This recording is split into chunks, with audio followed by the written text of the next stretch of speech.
Be a source of joy and inspiration to all the world. In Disney's 102-year history, there have been many defining moments and countless achievements. Today, we celebrate another thrilling moment, the creation of a spectacular new Disney theme park resort coming to Abu Dhabi.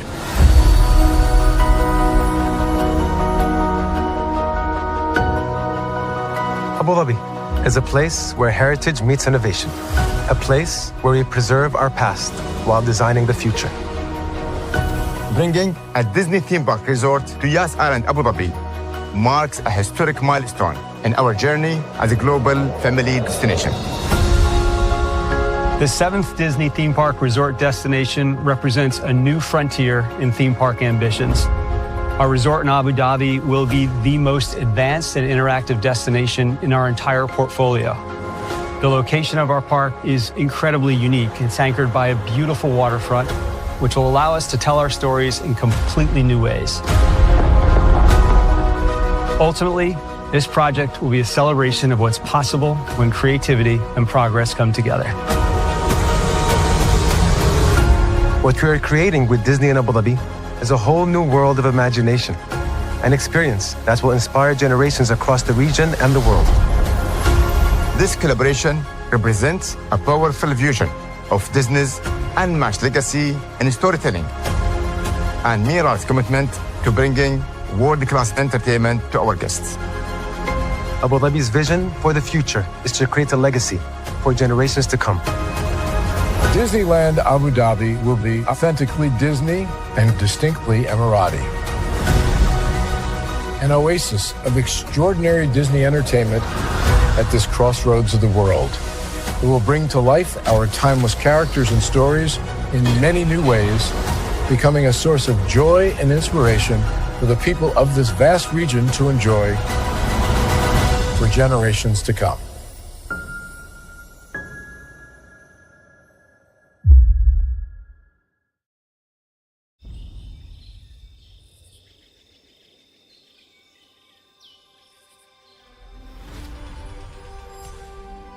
Here you leave today and enter a world of Mickey Mouse!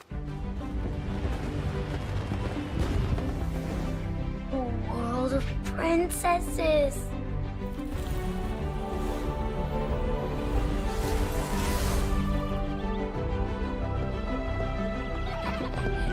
A world of villains.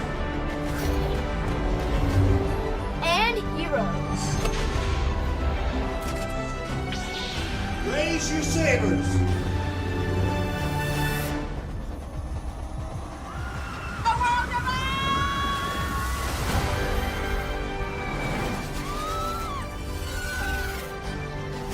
A world of other worlds.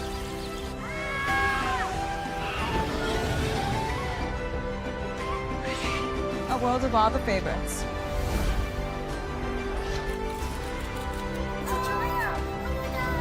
A world of throwbacks.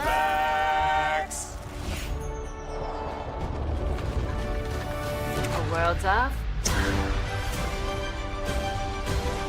for whatever you love. Infinite worlds await. Open your eyes. Think of the one place you've always wanted to see.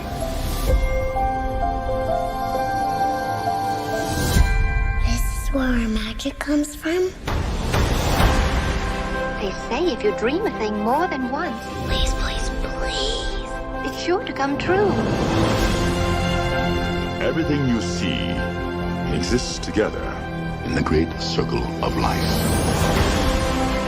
There were stories about what happened. It's true. All of it. In every job that must be done, there is an element of fun. I told you she was tricky. Life is full of possibilities. What do you want to be remembered for? The world is in our hands, and we gotta do something with it. I just want to say a word of thanks to all the artists, the workers, and all of you, the young and the young in heart.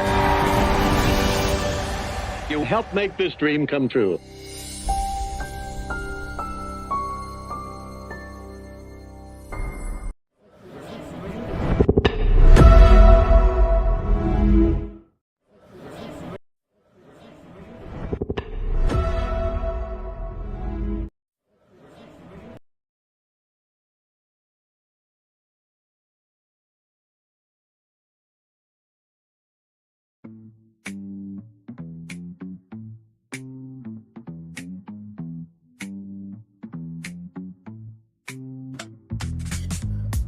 Well, hello to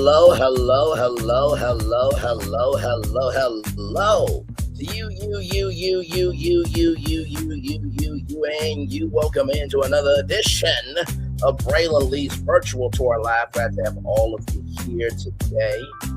I'm so glad to be here with you all, of course. Once again, y'all, we have a whole lot to talk about and a whole lot to get through. Today I was just kind of taking it easy. But as you all know, I don't take anything easy usually, right? And so, we're going to talk about downtown Toontown, but I also got some other things in store as well for y'all. I do. I absolutely do. And the way that I came to this path, right? I'm going to be pitching a lot tonight, but it's all going to make sense because myself, Phil, and Florentin, we were all thinking there's got to be something that we can do with Toontown, because Toontown is where Mickey, Minnie, Donald, Goofy, Daisy, Pluto, and the whole gang, they live and breathe and play, right? And I was just thinking to myself, like, it's got to be something that we're missing, right? And so I was like, oh, wait a minute. What if we did a downtown Toontown for the West Coast and the East Coast, right? Because we love, and when I say we love, I really mean this, we love House of Mouse, that iconic cartoon that was on Toon Disney that should be on Disney Plus. But then I was like, oh, wait a minute. I thought about the one, the only boardwalk in, and Bill really loves boardwalk in. I was like, I don't think I can crack that code, but I think I might have been able to crack it. So let's get to it, because higher is waiting, lower is available. But either way, we got to go on tour. Yes, indeed, we do. Let me take down this iconic intro here. Shout out to the 3 people here. Thank you so much. Yes, indeed. Just arrived, and we got those fireworks up. Yes, indeed, we do. You see that virtual tour background? Yes, you do. You hear that virtual tour music? Yes, you do. And then there is me. Hey, everybody. Welcome in. Glad to have all of you here. As you all know, we cannot do this show without one iconic intro. So let's get to it. By the way, do y'all like the title of the live stream? I've been playing around with lyrics recently. So if you know that is from our Black Cinderella movie with our fairy godmother, Whitney Houston. Bunch of zanies and fools who don't believe in sensible rules or listen to sensible people. That is Disney. So let's get to it. Get Walt Disney up here to introduce this show. Oh, we got a lot to talk about, a whole lot to get through. Y'all, I think I might have solved some things for Disney, as we often do. So, let's get to it here. This here. Hey, Florence, and welcome in, good sir. Let's get to it. Walt Disney, do what you do, good sir. Here we go. To all who come to this happy place, welcome. What does a downtown Toontown look like? We're going to talk about that. Could there be some new resorts that could help? And could something at the Magic Kingdom at Disney World help all this come together? We'll talk about that right from the space, right here, and right now. Oh, that never gets old. Let's see.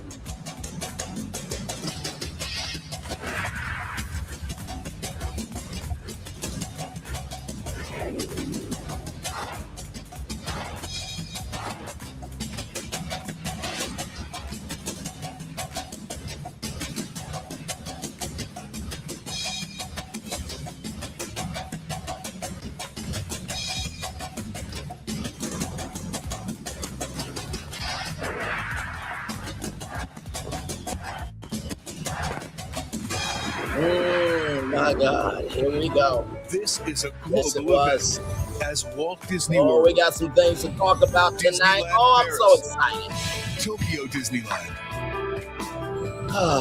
Hong I Kong love Disneyland, what we do. and Disney Cruise Line.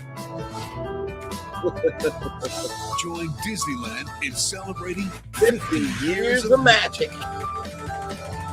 It's the The happiest happiest celebration on earth. Disneyland is dedicated to the ideals and the dreams that have created America, with the hope that it will be a source of joy and inspiration to all the world.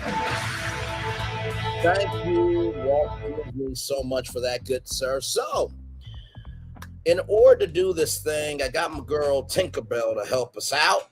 You also know I know Tinkerbell as well. Oh, Tink.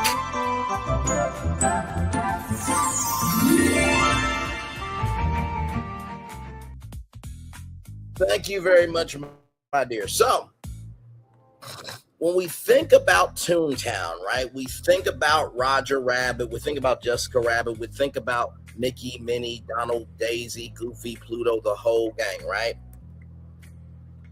And if I could,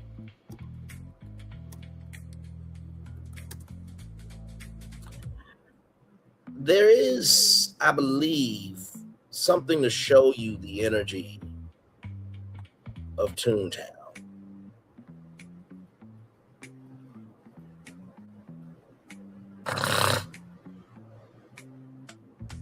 Now, this was Toontown Madness.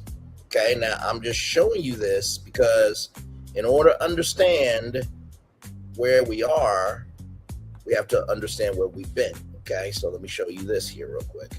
It's hard to believe that in the middle of record inflation, Mint Mobile is actually lowering prices. Here we go.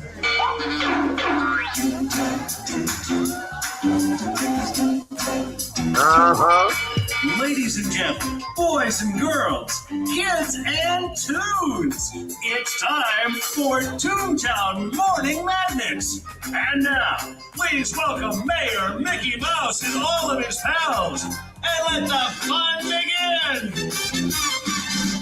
Welcome to Mickey's Toontown. Hey, everybody, welcome to Toontown. Now, I want you to just watch the air here.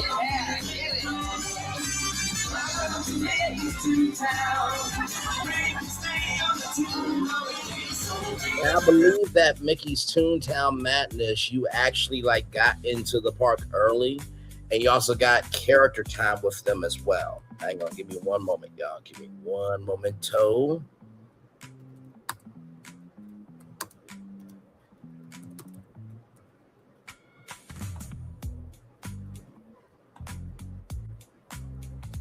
So like I said, it was discontinued.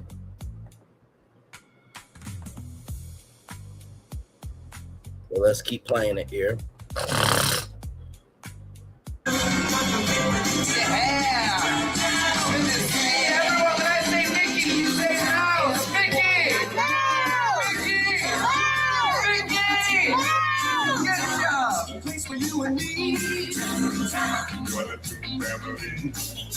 All right, let's wake you up some more. When I count to three, I want you to scream as loud as you can. Can you do that?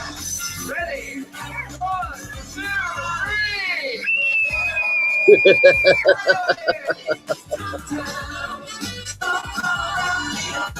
3.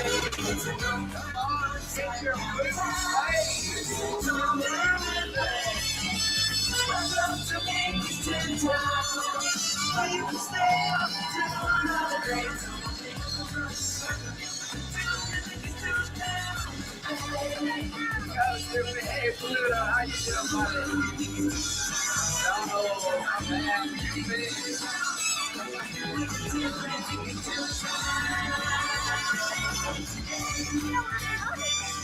is the official theme song.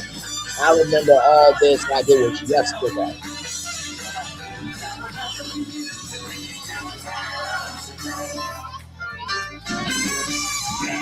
Now, with that so articulately stated, let me show you what Mickey's Toontown was all about. Here we go. Shout out to WDW Info here. If you book your Disneyland package through the Walt Disney Travel Company or a travel agency such as Dreams Unlimited Travel, give it a moment. Come on, we're live here. There we go. Such as Dreams Unlimited Travel, you can wake up one day of your stay and join the mayor of Toontown for Mickey's Toontown Morning Madness an hour before Toontown opens to the general public. The mayor of Toontown, Mickey Mouse, is on hand for the ceremony where everyone becomes a citizen of Toontown. Your favorite characters will be showing off their homes and playing games. Don't forget to bring your autograph books. Mickey's Toontown Madness was available for one morning throughout the length of the ticket on Monday, Wednesday, Friday, or Saturday. You must have a valid multi-day admission ticket to enter the park. The characters and days offered are subject to change, so please check your daily schedule. So now that we got that, kid saw a spider, good Lord. So now that we got that together, if you're having this morning madness, right? And then as a tune, you're living your life and you're seeing your friends and you're getting to see all these people from around the world. You need a place to go. Now, I would love to play House of Mouse for you. Rock the house, shake the house, we're gonna have it a ball at the House of Mouse. Now, here's the mouse with the all. MICKEYMOUSE, Mickey Mouse. It's one of the most legendary cartoons that Disney has ever done because they were able to get pretty much every Disney character in one shot. Okay, they had House of Villains. Okay, so we're going to start off here on the West Coast. I know we normally do Disney World. We're going to get to Disney World, but I got to bring you to the West Coast because originally Disneyland was going to be built at the Walt Disney Studios so kids can go visit Mickey and Walt Disney, all the animators, right? So let's get to it here. So create the brand plan, game plan, marketing plan, social media plan, logistics plan for a downtown Toontown at Disney's California Adventure. Reimagine the 3.6 acre Hollywood backlot district with the House of Mouse being the anchor of downtown Toontown. Now, when Phil gave me the measurements, it was 1,714 square feet. I'm like, that's a little bit small. But then if we think about how underdeveloped the Hollywood land backlot is, you guys remember when I rebranded Disney's California Adventure as Disney's Composition of Magic California Adventure theme park, right? And I came up with those two other smaller theme parks where there was a chill side of Disneyland and then there was a hype side of Disneyland and then there's Magic Kingdom Drive. You remember when I did all that, right? This is also creating a ping pong energy. You know why? Because guess what? The Toons are at Toontown at Disneyland. But in order to see what the nightlife is like, you got to go to Disney's California Adventure. Now we're doing the cross-promotion thing. Cross-pollinating. Cross-intersecting. By the way, do you know how big this is for one particular hotel? Because the Grand Californian Hotel will have to open up back the 1 hour entry. Yes, they would. Yes. Imagine them bringing back Mickey's Toontown Madness to Disneyland and to Disney's California Adventure for downtown Toontown. Disney, we're available, BFB Imagineering. We just need $20 million each for the next 10 years. And don't tell me you ain't got it. Don't tell me you ain't got it. Don't tell me you don't have it. Let's keep going. Downtown Toontown at Disney's California Adventure, reimagining the 3.6 acre Hollywood land backlot district into a modern cartoon entertainment city. Core vision, Downtown Toontown transforms the existing Hollywood land backlot district at Disney's California Adventure Park into a fully immersive cartoon entertainment neighborhood where toon culture, animation, comedy, music, and Disney storytelling collide. Instead of it feeling like a Hollywood studio backlot, the land becomes the city where every cartoon comes to life. The centerpiece and anchor attraction becomes House of Mouse, the heart of Downtown Toontown, a massive entertainment complex inspired by House of Mouse, the cartoon, where guests experience Disney characters performing, dining, creating, and interacting together.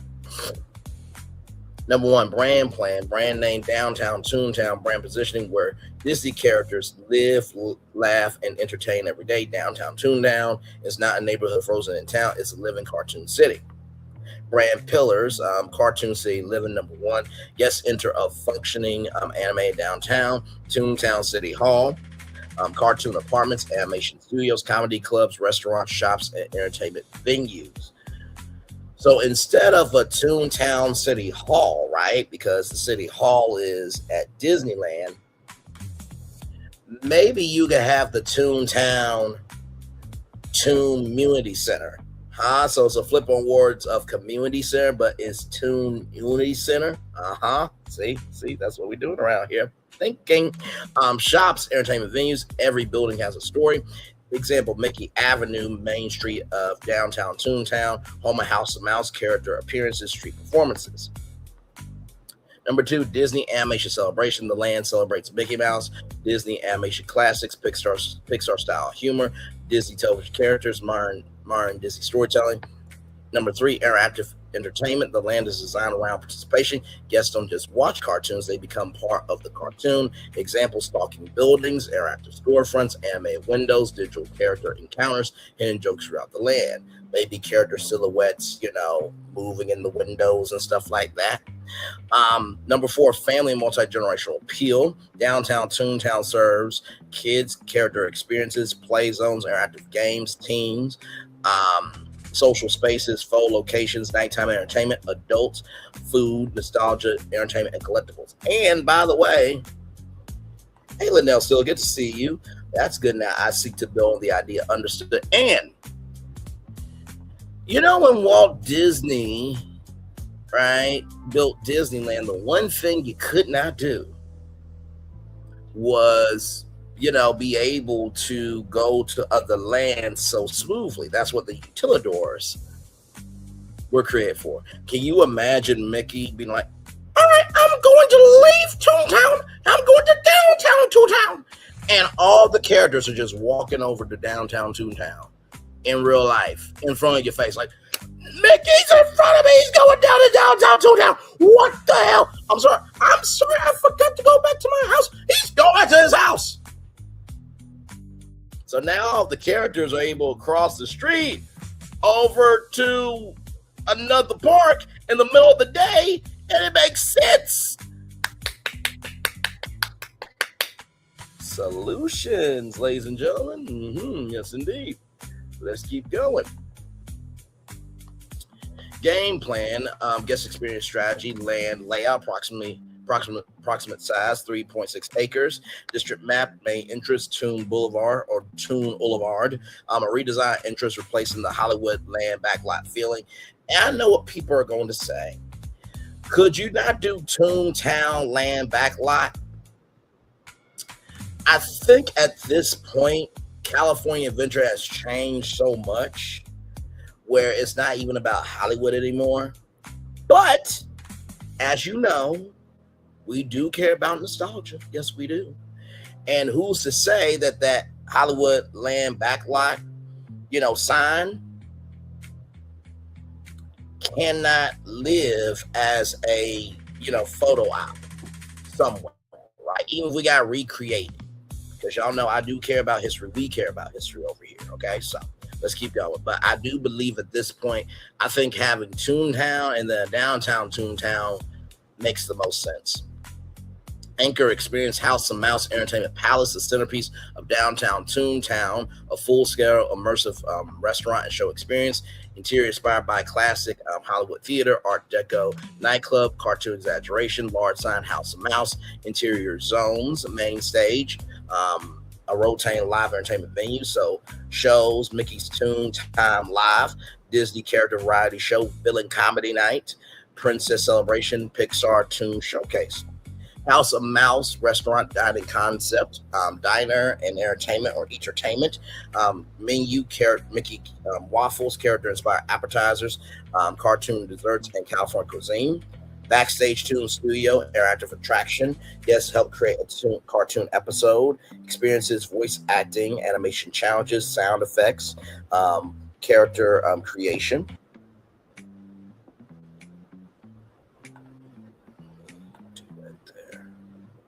Sorry, y'all. There we go. Okay. Right here, attractions and experiences. Mickey's Cartoon Chaos Adventure Dark Ride Attraction. Story, Mickey accidentally opens a portal connecting every Disney cartoon world. Guests travel through classic Mickey shorts, Disney animation worlds, Pixar-inspired environments, villains worlds, technology, trackless ride vehicles, projection mapping, audio animatronics. Toontown Hall, an interactive comedy attraction. Now, this could be cool because, as you guys saw, within that Toontown thing, it was just a door that opened up, right? You could actually go through it. So potentially this could happen at the Toontown Toon Community Center, right? The potential of Toontown's embrace theatric reaction energy. He is super spicy tonight, special spice of BFB. Thank you very much, good sir. I appreciate that very much. Interactive comedy attraction, guests participate in cartoon court cases, character elections, comedy shows, and more. Maybe some meet and greets as well with Disney characters. And, you know, maybe even some Disney legends can go over to, you know, the Toontown Toon Community Center, and you can meet Jodie Benson there or meet Haley Bailey there. There's a lot of ways that this can go, plus a lot more. Animation Alley walking experience, guest experience, explore animation studios, character workshops, arts demonstrations, downtown Toontown playground, family area, cartoon playground, splash features, interactive walls, small kids attractions, dining plan, House of Mouse signature dining, Toon Burger Factory, quick service, cartoon burgers, shakes, loaded fries, Clarabelle's cartoon cafe, desserts, ice cream, milkshakes, character treats, Goofy's Garage Food Market, food stalls, pizza, tacos, snacks, and drinks. Retail plan, Mickey's Main Street Emporium, premium merchandise, downtown Toontown apparel, limited edition collectibles, Toon Maker Studio, guests create custom cartoons. You know, the caricaturists, you know, how they draw your face and stuff like that. That could be something in Toontown too, okay? Just imagine Mickey and it's like, I got a cartoonograph of me, my girlfriend, Mickey. Like, what the hell? You know what I mean? So I think stuff like that would be cool. Personalized merchandise, character artwork, marketing plan, campaign theme, welcome to the city where cartoons come alive.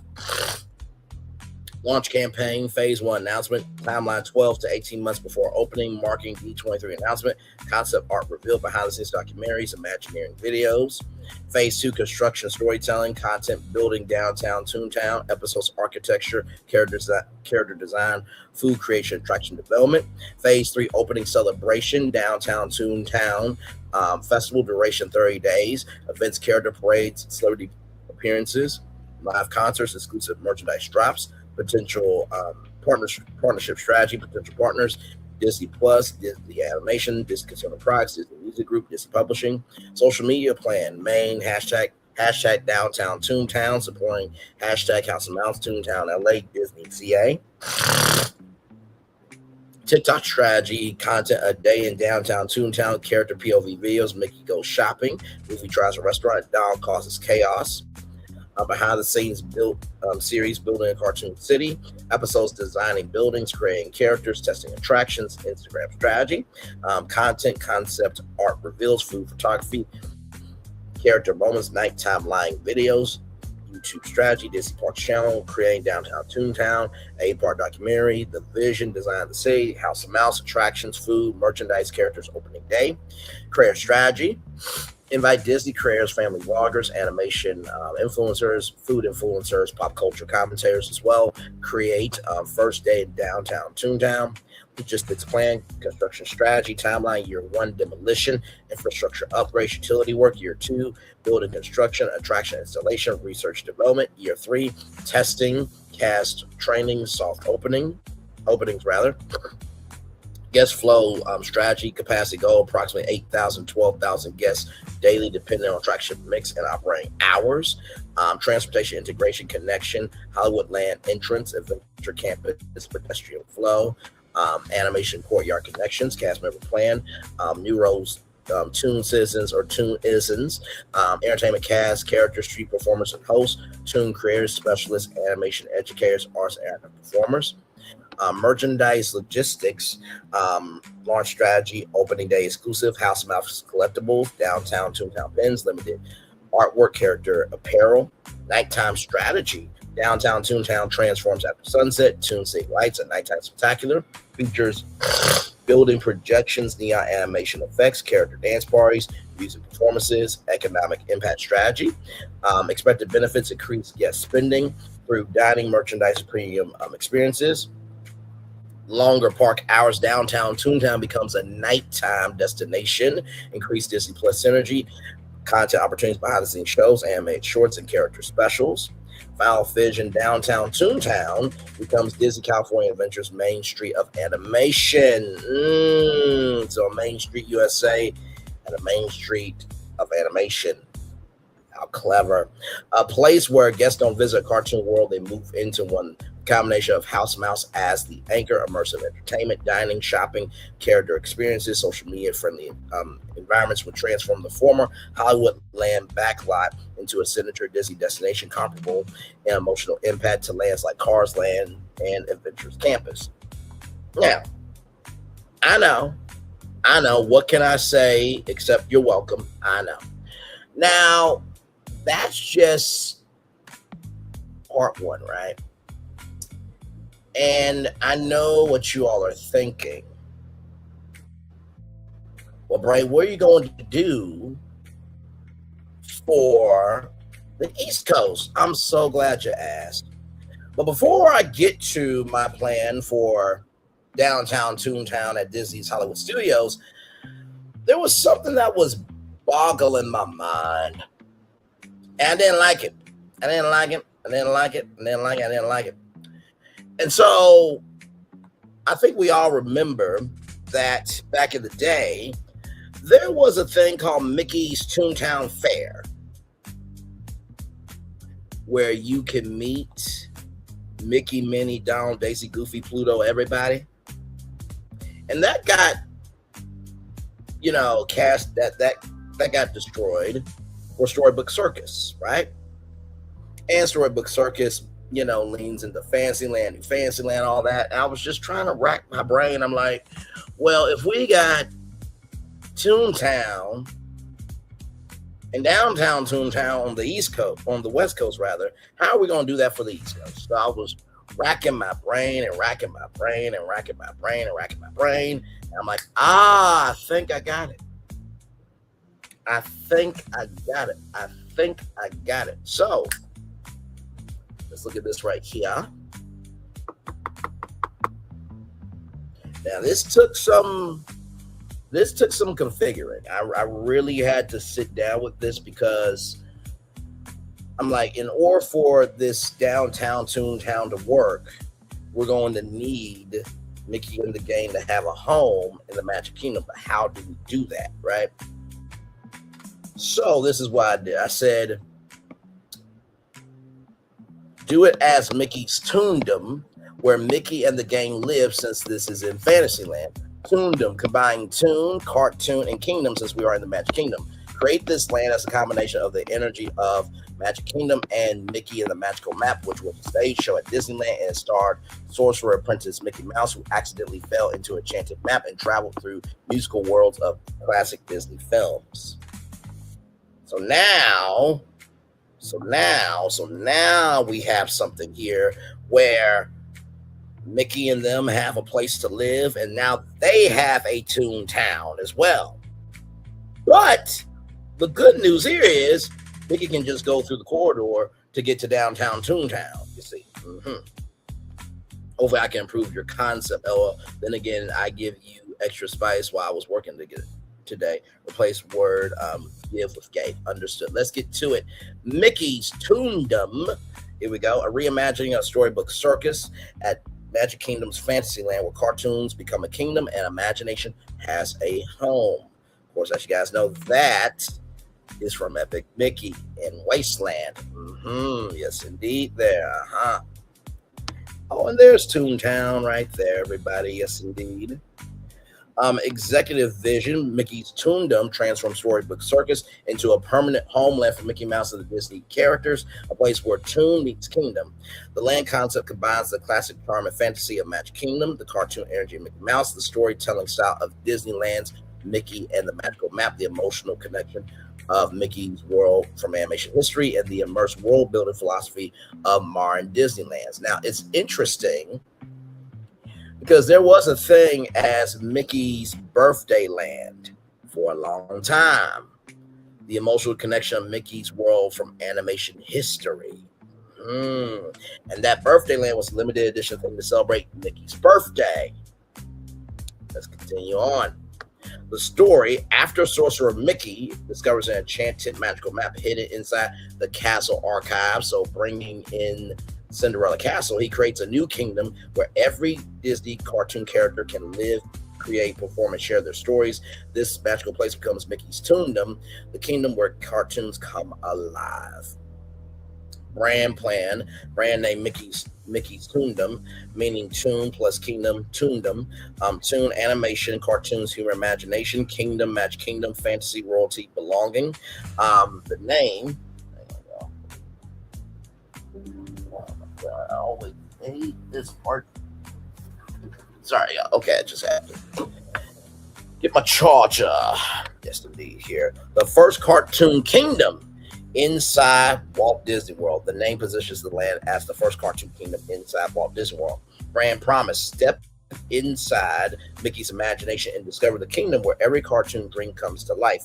Brand personality, magical, connected to Fantasyland and Disney fairy tale storytelling, playful, full of slapstick humor, animation-inspired details and character interactions, musical, inspired by Mickey and the Magical Map, with music-driven storytelling, nostalgic, celebrating Steamboat Willie, Mickey's classic cartoons, Disney animated shorts, Mario and Mickey Mouse Adventures, Family Center, a land designed for parents, kids, and grandparents. Now, if you're thinking, Braylon, did you...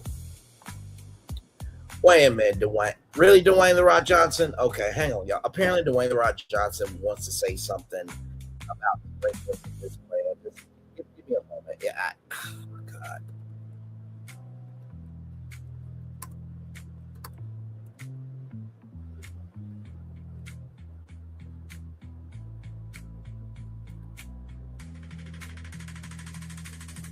Just give me a moment, y'all. I am so sorry.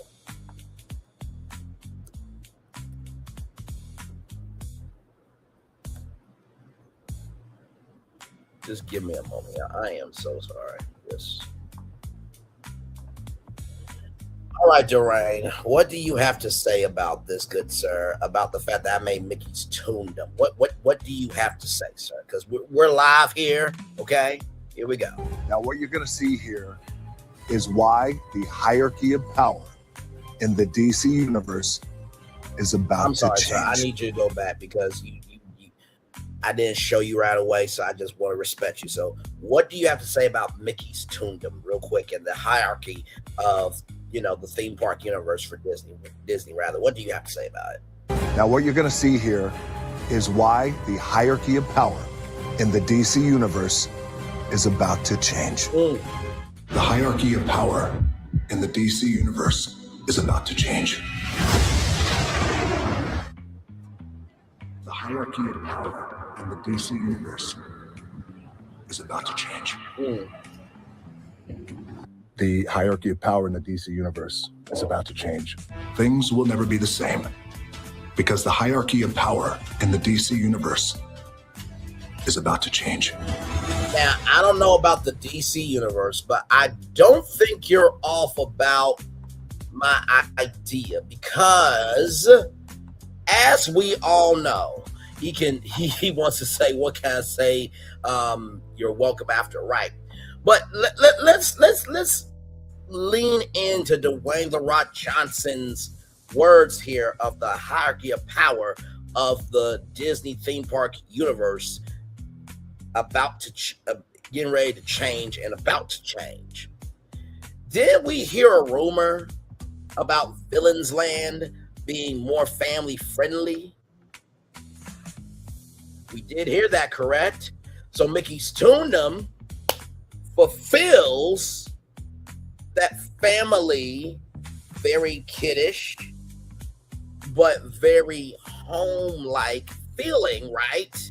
So now the hierarchy of the Disney theme park universe is in balance because Mickey's Toondom can't stay safe too long because there's a whole Villains Land. So now we have good and evil in the Magic Kingdom, but it makes sense, ladies and gentlemen. Okay, this is how you work, Josh D'Amaro and Walt Disney Imagineering. This is how you do it. This is how you roll. This is how you do it. This is exactly how you do it. Let's continue on. Brand Pillars, the Kingdom of Animation.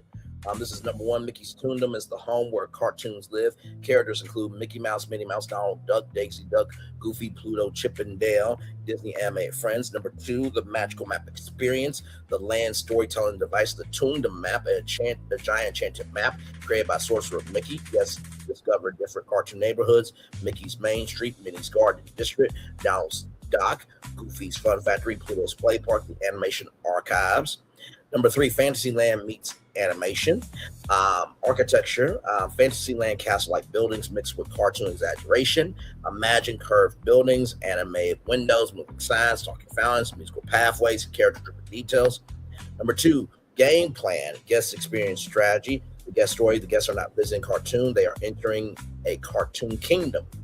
Land layout, entrance, the Toondom Getaway, replacing Storybook Circus entrance, a massive golden sign, welcome to Mickey's Toondom, featuring Mickey wearing sorcerer robes, a magical map opening behind him, animated stars moving around the entrance.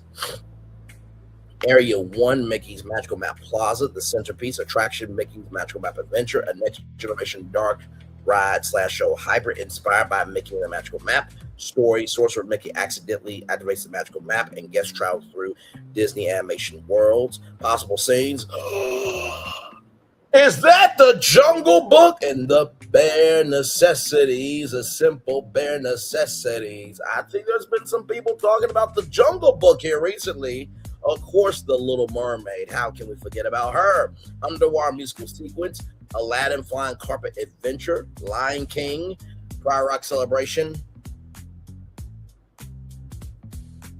I'm reading it because it is in the prompt. Frozen, an ice palace transformation. I think Big Hero 6 could do a lot better than Frozen, but hey, that's neither here nor there. Just saying. Fantasia finale, Sorcerer Mickey restores the map. Area 2, Mickey's Cartoon Castle. A character attraction and meet and greet experience inspired by Mickey's Clubhouse. Features Mickey and Minnie meet location, interactive rooms, animated effects, photo opportunities. Area 3, Goofy's Toon Factory, family play area experiences, Goofy's Cartoon Workshop, interactive attraction, guests help Goofy create animated cartoons, activities, sound effects, drawing, animation, color creation, cartoon physics. Absolutely. And Goofy has the arm length to help make these cartoons. What was that offensive? Did I piss you off? Are you disgusted with my behavior? I don't care. Olaf said he cannot draw. That's what was said in the recording when Josh Gad did it. Okay? All right. Moving on. Don't get mad at me. Get mad at Disney. Moving on. Okay. Area 4, Donald's Duckburg Harbor, a waterfront cartoon neighborhood, rather. Attractions, Donald Duck's Dash, family spinning coaster. Theme, Donald accidentally launches a cartoon boat through Duckburg. Area 5, Minnie's Garden District, a beautiful Fantasyland style neighborhood. Features character dining, gardens, boutique shopping, and fellow locations. And of course, no, Florenton is I'm Phil. Oh, my bad, brother. My bad. By the way, Dumbo will still be a part of this. I mean, come on. Like, when you go to Disney, you have to be able to ride Dumbo, right? Of course you need to. Entertainment strategy, Mickey's Magical Map Celebration, a nighttime castle-style stage spectacular. Location, Toontown Plaza, features live performers, production mapping, fireworks moments, animated characters. Marketing plan, a launch campaign, a new kingdom has arrived. Phase 1 announcement video story. A mysterious magical map appears inside Cinderella Castle. Sorcerer Mickey opens it, and the map reveals a kingdom where cartoons live. Reveal Mickey's Toondom. Construction, Phase 2 construction marketing. Social series, building Mickey's Toondom. Episodes behind the story behind Toondom. Designing cartoon architecture. Creating Mickey's magical map. Bringing characters home. Phase 3 grand opening, Mickey's Toondom Royal Celebration, opening week, celebrity appearances, Disney animation artists, character parades, exclusive merchandise, media previews, marketing partnerships, Disney animation, cross promote Disney Plus animation, animated films, Mickey shorts, Disney consumer products, Toondom apparel, magical map toys, Sorcerer Mickey merchandise, collectible pins, Disney Cruise Line, promote Mickey's Toondom at Sea, character experiences, social media plan, brand channels, TikTok, content, character comedy, construction reveals, animation, behind the scenes animation, guest reactions, series, Toondom Tuesday, Instagram, content, concept art, food previews, merchandise, character moments, YouTube series, hashtag Inside Mickey's Toondom, episodes, Imagineering story, ride development, animation history, opening day, viral content ideas when Mickey opens the map, guests film themselves entering the land, which Toondom neighborhood are you, interactive personality quiz, character takeovers, characters run Disney social accounts, example, Donald posts angry restaurant reviews. I think that will be absolutely hilarious. Goofy posts invention videos, logistics plan, land footprint, storybook circus footprint provides a natural transition because it already has family atmosphere, character present, fancy land placement, circus, cartoon energy, construction strategy, phase 1, retheme existing buildings, character areas, merchandise locations, major additions. This is phase 2, Mickey's Magical Map Adventure, Donald Duck Attraction, Entertainment Plaza, phase 3, full land completion, dining, interactive elements, nighttime show, operations plan, hours match Fantasyland, 9 a.m. to park close. Cast member theme, cast members become citizens of Toondom or Toondom isms. Roles, map keepers, tune creators, kingdom guides, merchandise strategy, signature merchandise, the Toondom collection, products, Sorcerer Mickey robes. So imagine being able to not only have the hat, but to be able to wear the robe. I am a sorcerer. You will listen to me. Sir, you gonna pay for the turkey leg? I do not pay for turkey legs. I will make you hypnotize where you give it to me for free. Sir, that's gonna be $10. Damn it. But because you did so good, I'll give it to you for $5. Bill. Ooh. You know what? 2 for $10. Say less. Okay, guy. Yes, it's not Moy. Dang, I said because Magical Map will have add to my concept. How many acres is Toondom? Anything map is a friend to Phil. Absolutely. I don't know how many acres would be Toondom. I'm basically taking Storybook Circus and however big that is, and all that's going to fit into Storybook Circus. Right here, the Toondom collection, Sorcerer Mickey robes, Magical Map replicas, character Kingdom pins, animated spirit jerseys, Toondom ears, food and beverage, Mickey's Magical Kitchen, character dining, menu, Mickey waffles, cartoon inspired desserts, magical color changing drinks, Goofy's gadget snacks, fun treats, cartoon popcorn buckets, character churros, animated desserts, economic impact strategy. Mickey's Toondom would increase Fantasyland dwell over time, create new merchandise opportunities, add a major family attraction, strengthen Mickey as the face of Walt Disney World, give Magic Kingdom a signature original land. Final positioning statement: Mickey's Toondom transforms Storybook Circus from a themed area into a true Disney kingdom, a place where Mickey Mouse is no longer just a character guests meet, but a ruler of the entire world. Fantasyland becomes the home of fairy tales. Mickey's Toondom becomes the home of imagination itself, right? So how cool is that? Now that we have that, now we can have Toontown at Hollywood Studios, right? So let's get to it. Here we go.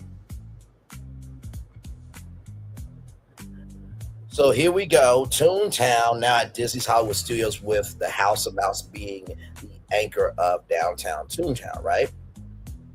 So here we go.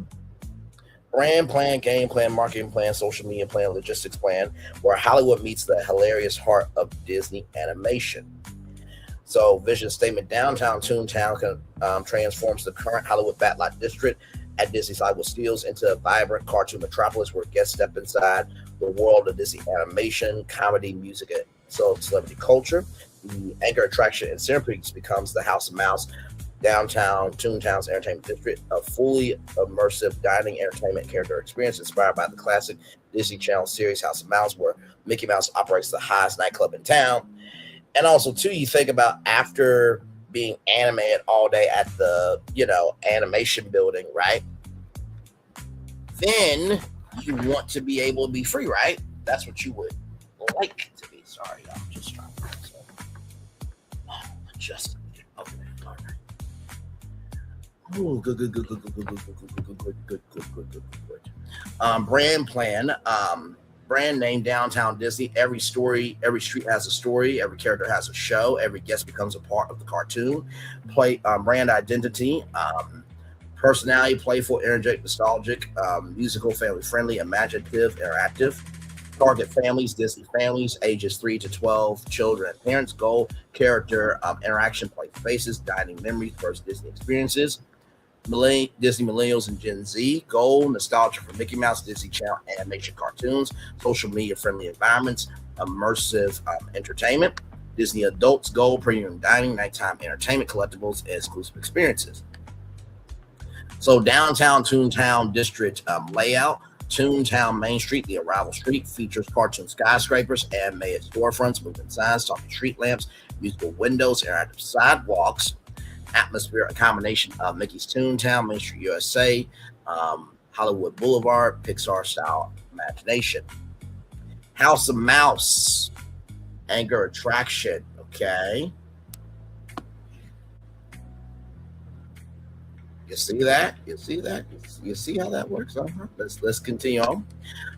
The entertainment capital of Toontown, a massive Art Deco cartoon theater / nightclub. Experience: daytime House of Mouse character celebration. Guests enjoy character dining, live music, animation performances, Mickey and Friends shows. Characters: Mickey, Minnie, Donald, Goofy, Pluto, and Disney animated characters.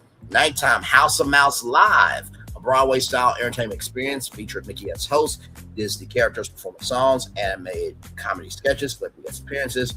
Think Disney plus Saturday Night Live, Broadway plus classic Hollywood nightclub, food and beverage. Club M dinner experience, menu Disney-inspired food, California cuisine, animation-themed desserts, signature mocktails and cocktails. Examples: Mickey Spotlight Burger, Minnie's Pink Velvet Cake, Donald's Spicy Chicken Sandwich, and Goofy's Crazy Sundae. Attractions and experiences: Toontown Animation Studios, an interactive animation attraction. Guests create cartoons, voice characters, animate scenes, become Disney characters. Roger Rabbit's Toon Taxi Adventure. That's right, Roger Rabbit is back in Toontown, everybody. You guys remember the ride used to be over at Hollywood Studios. Do you remember our history around here? Yes, we do. A family dog ride. Story: guests join Roger Rabbit through a chaotic taxi ride through Toontown. Mickey's Cartoon Factory play area interactive attraction features cartoon physics, giant props, animation rooms, character meet and greets. Toontown Theater live shows, Mickey's Musical Celebration, Disney Animation Through the Years, Villains Comedy Hour, Game Plan, Guest Journey Strategy, Phase 1 Arrival, Guests enter through Hollywood Boulevard, downtown Toontown, transformation where Hollywood becomes where movies are made, Toontown becomes where cartoons come alive. You know, I wonder if there's a ride. Give me a moment. Let me just see something out, because you know I could be completely off with this idea I have, y'all.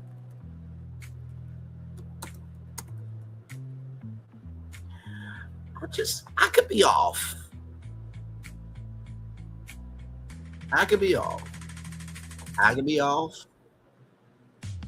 And I really could be off, but I just want to see something. If there's any ride that could help, you know, downtown Toontown. I just want to see something real quick. Just let's see. Wait a minute. What is this? What is this? Oh my Lord! It's oh my God! Oh my God! That's Art Deco. Downtown Toontown Entertainment.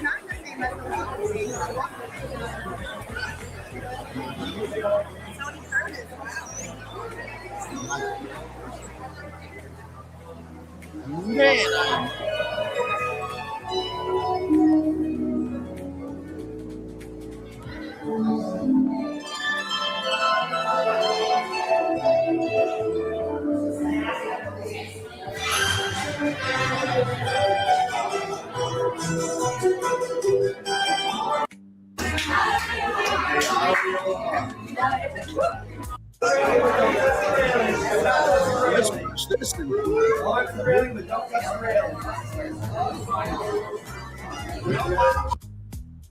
This saucier is in my top 2 or 3 favorite pieces of cookware that I've ever owned. Hi, Goofy! Well, you were late for a picnic. Yep, we're off to the park. See you all there. Nothing can stop us now. I don't know how. We're in any trouble.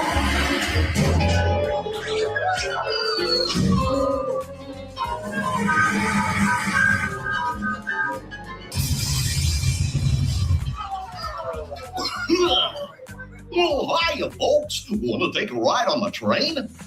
Excuse me, you lady. Do you mind helping these good people into the cartoon while I fix this here locomotive? Sounds like a lot of paperwork, Goofy. Actually, I was about to go on my break. Thanks. Be back in a jiffy to pick you all up. Listen, well, folks, you were the dog. I hope you have a great time in the cartoon. Oh. Downtown Toontown, huh? Is this making Magic Kingdom Disneyland again, or is it ever creating its own identity, as others want to put, because they're fine with no Disneyland clones disappearing? You know, that's an interesting question.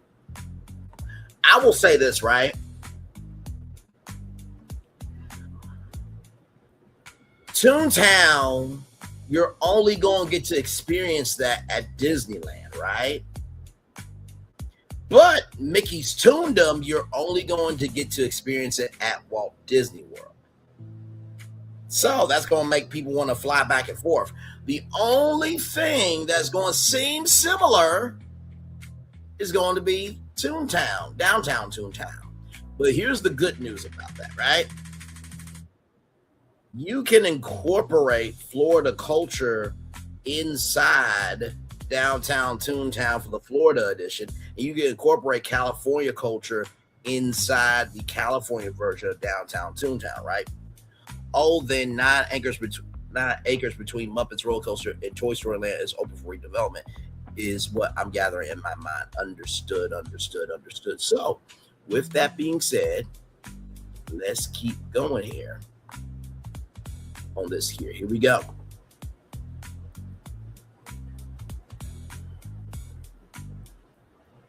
Okay. All right, phase 2, everybody. Phase 2. Discovery, guest explore, morning character interactions, family attractions, animation experiences. Afternoon, dining, shopping, shows. Evening, House of Mouse, nightlife, entertainment district. Phase 3, repeat visits. Create reasons to return. Seasonal events, Toontown, Halloween Bash, Cartoon Village, Costume Party, special shows. Toontown Holiday Spectacular, Mickey Christmas Celebration, Snow Effects Holiday Performances. Toontown Summer Cartoon Festival, outdoor concerts, character dance parties. Marketing plan, campaign theme, Welcome to the City Where Cartoons Come Alive. Launch campaign 12 months before opening. Teaser campaign, social something anime is coming. Mystery character videos, construction updates. 6 months before opening, release Downtown Toontown preview series, episodes building the dream inside House of Mouse. Meet the new characters, create the magic, open the strategy. Grand opening event, 3-day celebration. Day 1 media preview, guests, Disney influencers, celebrities, travel media. Day 2 annual pass holder preview. Official opening, broadcast, Disney Plus, YouTube, and ABC. Potential partnership opportunities. Disney brands, Disney Plus, Disney Animation, Pixar, Disney Consumer Products, and Disney Music.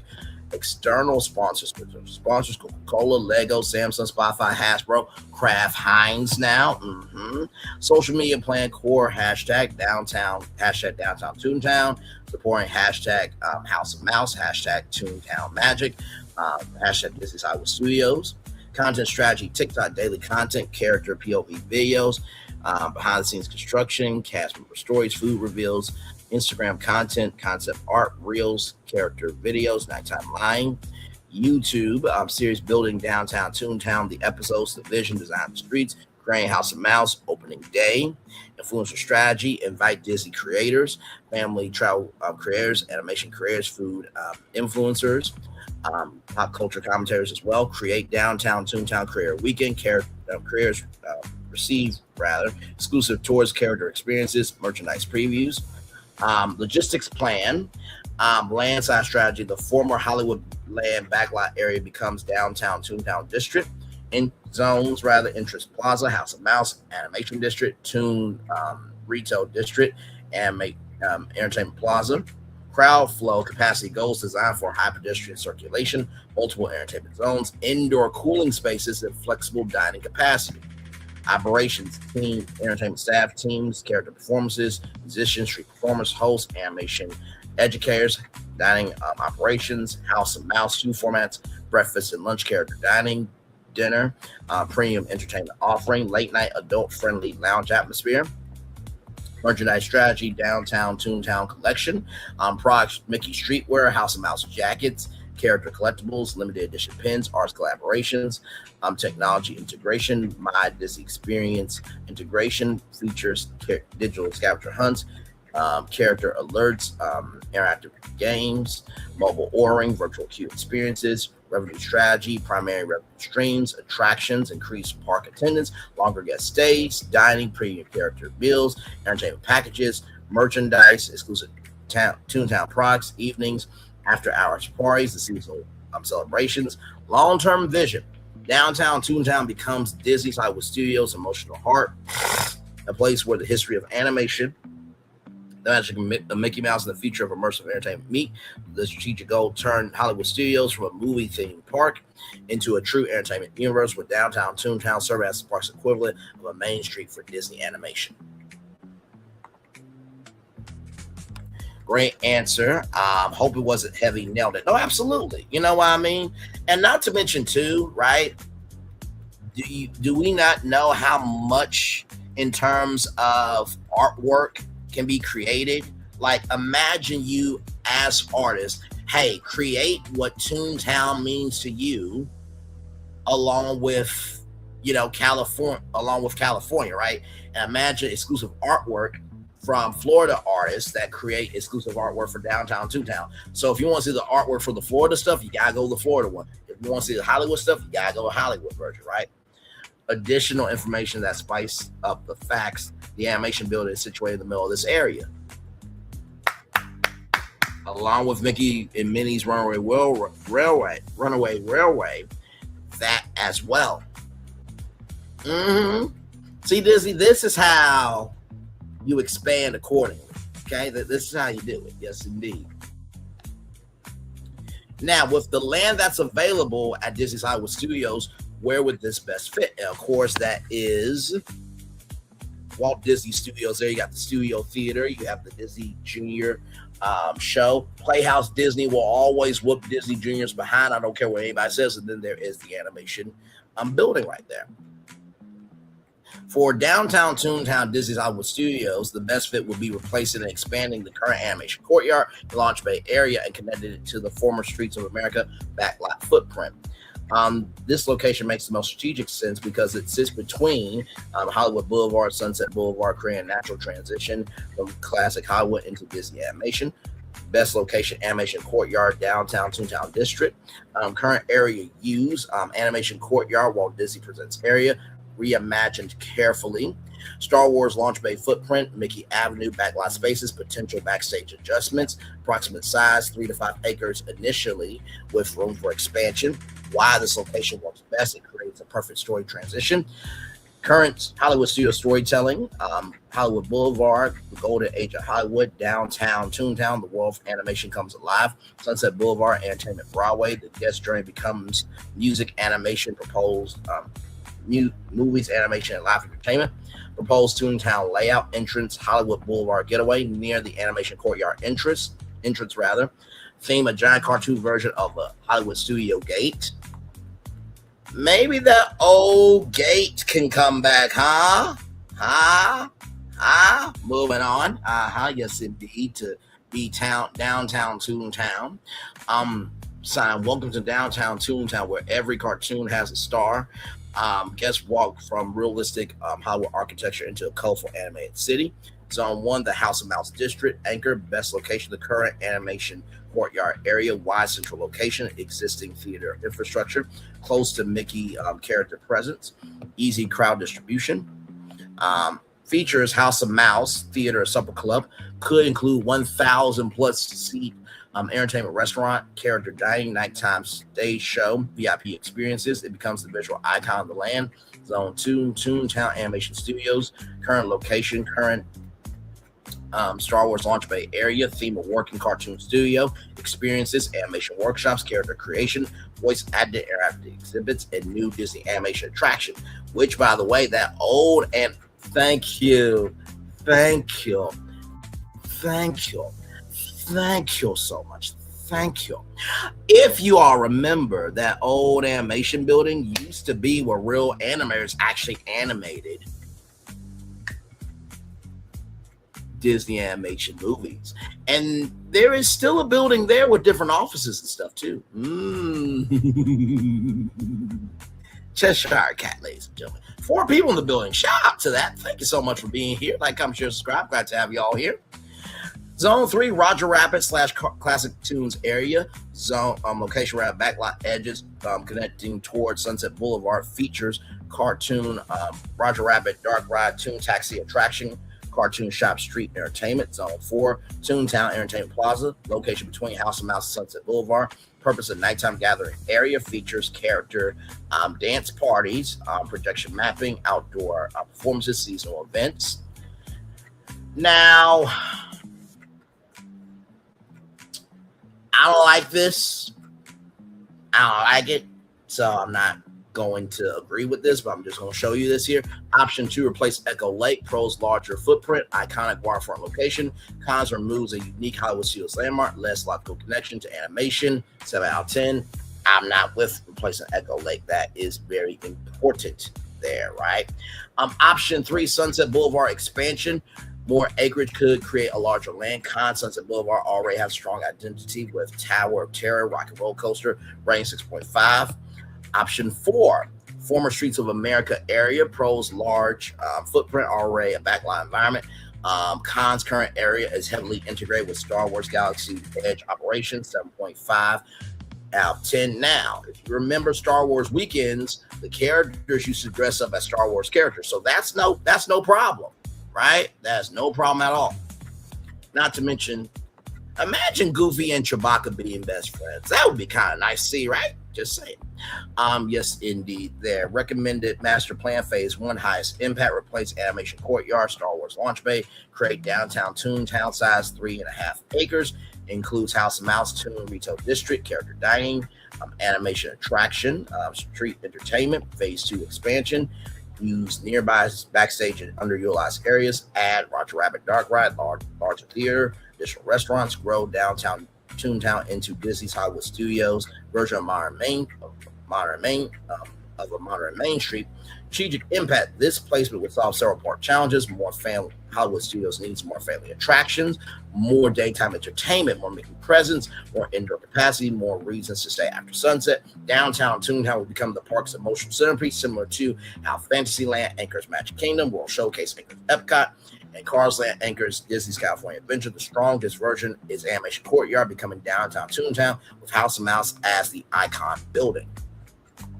So, say goodbye to Gertie. Oh, so sad. So sad. So sad. Now, I've been trying to rack my brain around something. I really have.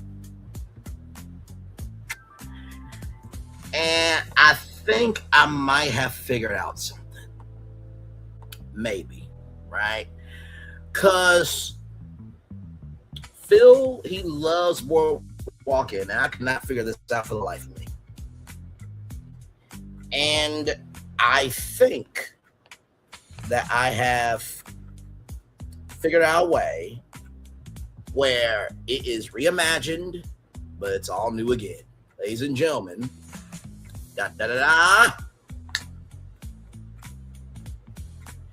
Disney's Boardwalk Inn, okay, wait for it. Disney's Boardwalk Inn World of Color Resort Experience, or Disney's World of Color Boardwalk Inn. Let's get into it. Yeah, I told you. I had something in store. I agree. Galaxy's Edge and Monsters Inc. is not enough to be the headliner land for the Hollywood Studios. Don't worry, Echo Lake isn't going anywhere. So let's get to this, because I know what you're thinking. How did you... Oh, you didn't love it. You said it was dead. Well, listen, you cared about it a lot. So therefore, you have a love, or at least an appreciation for it. Let's continue on. I think I might have made it alive again. A reimagining of Disney's Boardwalk Inn, where light color storytelling become the star. Here we go. Resort Vision, Boardwalk Inn, a world of color celebration, transforms the classic Atlantic City inspired Boardwalk Resort into a living nighttime spectacular where light, color, music, water, storytelling become a part of the guest experience. Inspired by World of Color at Disney's California Adventure Park, the resort becomes Disney World's first immersive light and color resort, where every guest room, villa, restaurant, pool, outdoor space tells stories through projected color, ambient lighting, interactive technology, animation. New resort tagline, where every night becomes a celebration of color. Brand plan, brand positioning, current boardwalk identity, classic seaside elegance, 1920s Atlantic City charm, entertainment district atmosphere, walking access to Epcot and Hollywood Studios. Yes. Now, I know what you all are thinking. Braylon, you could have done Disney's House of Mouse Boardwalk Inn, and you are correct on that. But the lights on the boardwalk is the star of the show, right? And as we just pitched, downtown Toontown is at Hollywood Studios. I think you would be tuned out, pun intended, of the characters. So you need a place where you can relax, reset, and unwind, right? So let's keep going.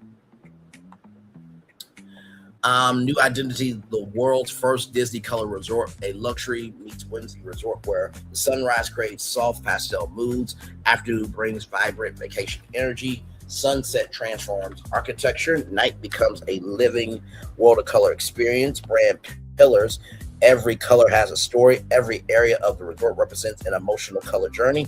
Blue represents dreams and discovery inspired by ocean, Epcot imagination, locations, guest rooms, villas, boardwalk, promenade.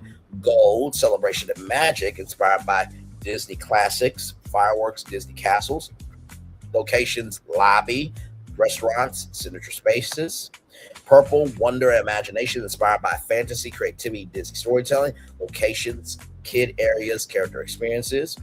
Red and orange, energy and entertainment inspired by boardwalk games, nightlife, live entertainment. Locations, boardwalk itself, bars, entertainment venues.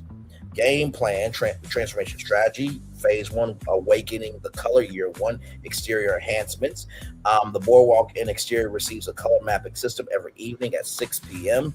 Soft coastal blues, 7 p.m. sunset oranges and pinks, 8 p.m. character inspired colors, 9 p.m. full world of color nighttime celebration. So this would not be world of color on the East Coast. This would be its own thing for the boardwalk, right? So, and wait till you see what I got.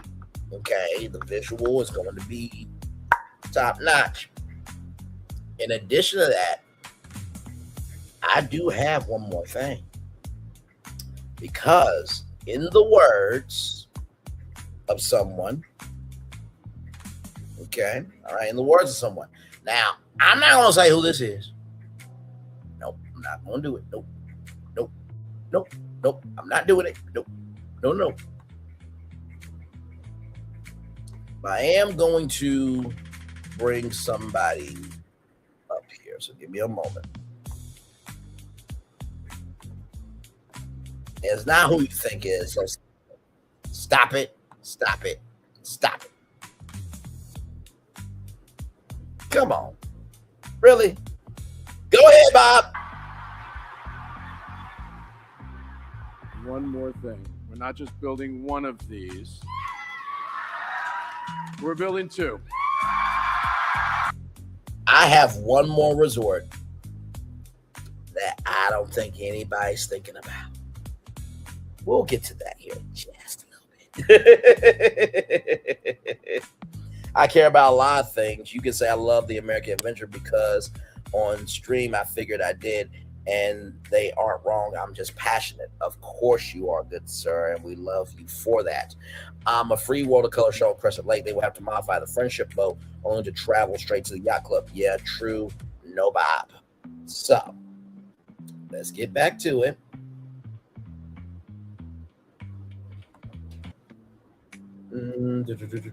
All right, here. This is what I was good for. Okay. Interactive building line. Guests can use the My Disney Experience app to paint the boardwalk. Guests choose favorite Disney color, favorite Disney movie, celebration moment. The resort responds by changing lighting colors. Example, a guest celebrating a birthday selects Encanto. The boardwalk lights transform into purple, orange, and tropical colors. Phase 2, room transformation. Disney Boardwalk in color suites. Every room becomes a personalized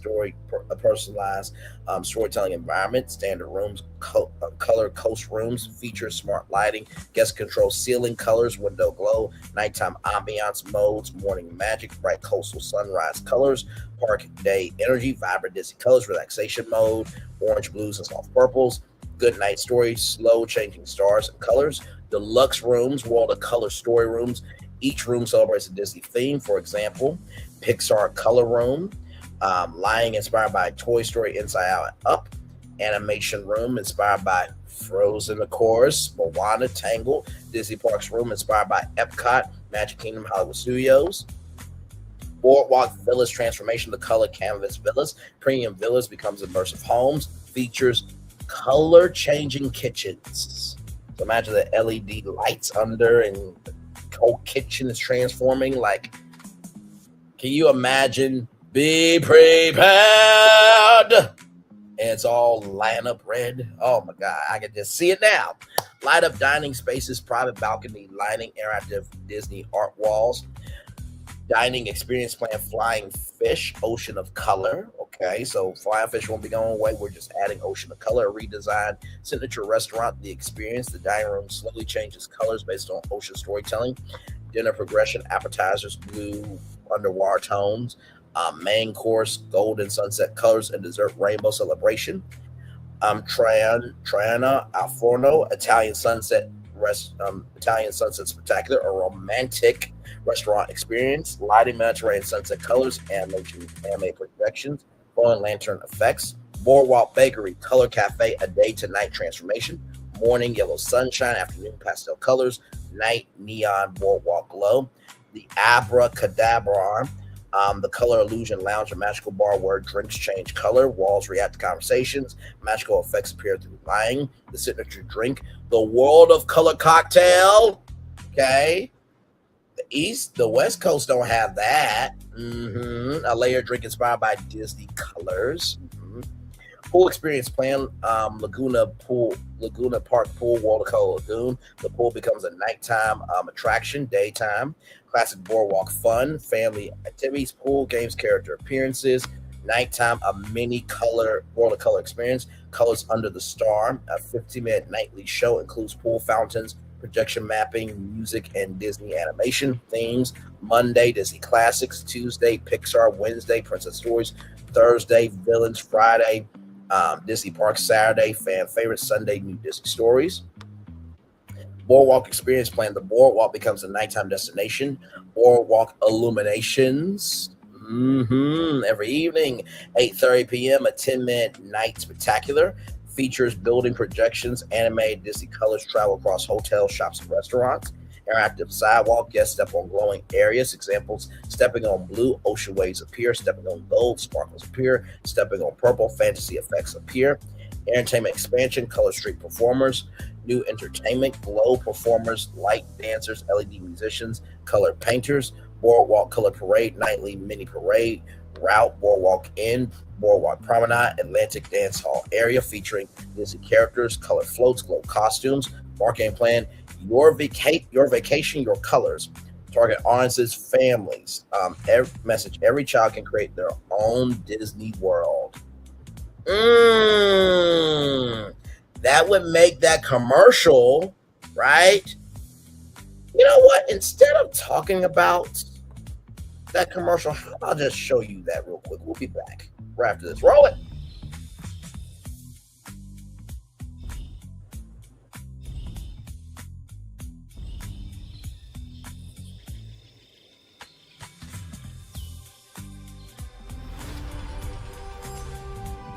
Here you leave today and enter a world of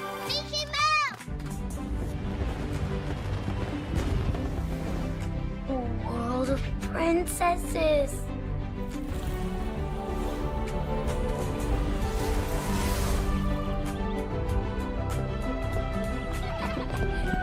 A world of villains. And heroes.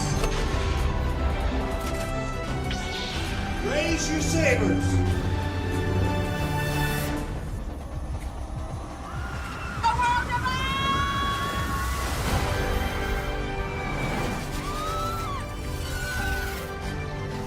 A world of other worlds.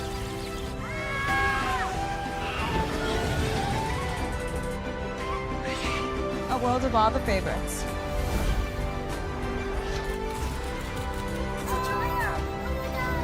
A world of throwbacks.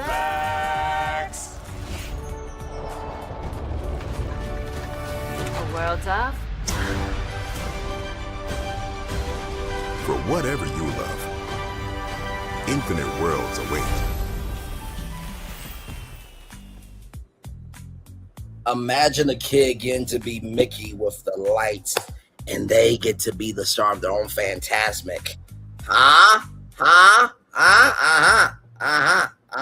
Yes, indeed. Let me get your comments here. Boardwalk making it Paradise Pier for a bit. Please don't turn the lobby as they done to our Pop Century. I'm all for it. Over Crayola 100-1. You guys are clap. Thank you, good stuff. Florentine, yeah, maybe they can fix the pool look. Oh snap! I realize Cliff Flicks does have a version of Illumination's Holiday Tag episode. I think it was around 2021 where it was remodeled and looks so cheap now. Should I do like a Pop Century refresh? Maybe a brand infusion? That could be another live, potentially. Maybe not tonight, y'all, because I had to take some time with this, and I'm about to pitch y'all next. Oh my God.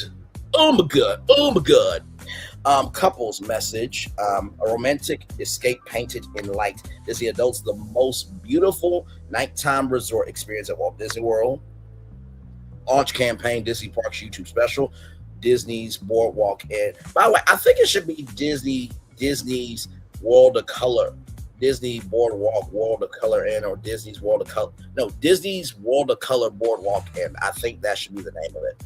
The resort that comes alive at night, hosted by Disney Imagineers, resort cast members, Disney creators, media partnerships, potential partners, Disney Parks blog, Disney Plus, National Geographic, travel influencers, theme park creators. Social media plan, hashtag campaign, hashtag Boardwalk in Color, TikTok strategy, content, watch the resort transform, time-lapse videos, morning to night, guest color stories, guest choose my Disney color. Example, my honeymoon color is purple. My favorite family vacation color is blue. Instagram content pillars, resort photography, neon lights, pool lighting, food experiences, behind the scenes Imagineering, line design, cast members, YouTube series creating a World of Color resort episodes. The number one, the vision, the technology, the rooms, restaurants, opening night. Logistics plan, construction approach, avoid shutting down the entire resort. Phase approach, phase 1, exterior lighting, boardwalk, phase 2, lobby and dining, phase 3, guest rooms, phase 4, pool experience. Technology infrastructure, install LED architectural lighting, projection mapping system, smart room controls, interactive guest technology, weather resistant outdoor lighting, cast member training, new role color concierge or color concierge. Cast members specialize in lighting experiences, celebration moments, resort storytelling. Revenue opportunities, premium experiences, World of Color balcony package. Includes preferred room location, private viewing area, special desserts. Remember the dinner parties for illuminations and everything in between, right? And of course, there's dessert parties for World of Color on the West Coast. Color celebration package includes room transformation, custom line moment, character visit, photo package, after hours color party, private nighttime boardwalk events, weddings, corporate events, Disney Vacation Club celebrations, and more. Expected business impact increased resort occupancy, premium room pricing, dining revenue, merchandise sales, social media engagement, Disney Vacation Club interest, final vision. Disney's Boardwalk Inn becomes more than a hotel. It becomes a nighttime theme park without admission. Because, there are people that just get a pass. They just go to the parks just to chill and relax. You can literally go and enjoy that, right? For free. Well, you're paying for it, but you get what I mean. A place where guests don't just watch this magic. They live inside the colors of Disney storytelling. Disney's World of Color Boardwalk Inn, or Disney's Boardwalk Inn World of Color Edition, where the lights never stop telling stories. Come on. Do I not come through, or do I not come through? Yes, indeed, I do. Let's see here. I'm referring to the Boardwalk Pool. We already got the sort of Disney's Color Fragilistic Espialidocious Boardwalk Resort. That'll be a little too long. Aren't you funny? Laughing emoji there. And yes, so one thing you got to know about AI is that they can be very particular. Very particular with images, but I do have an image. Okay. All right. Everybody ready? 3, 2, 1.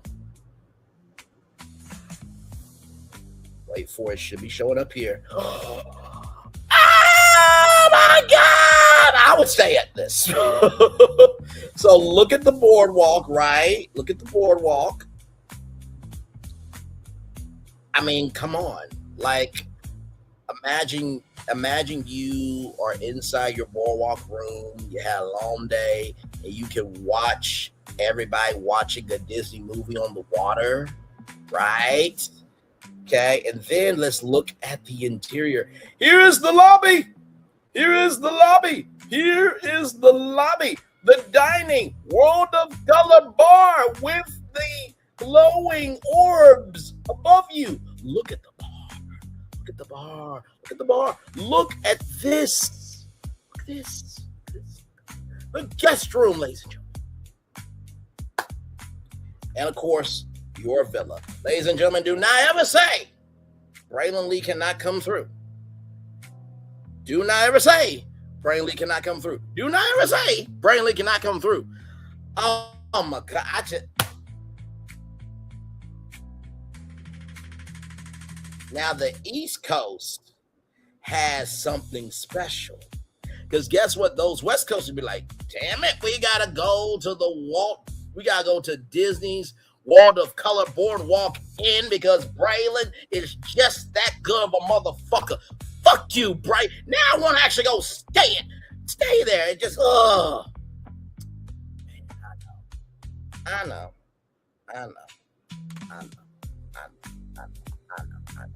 Silly me.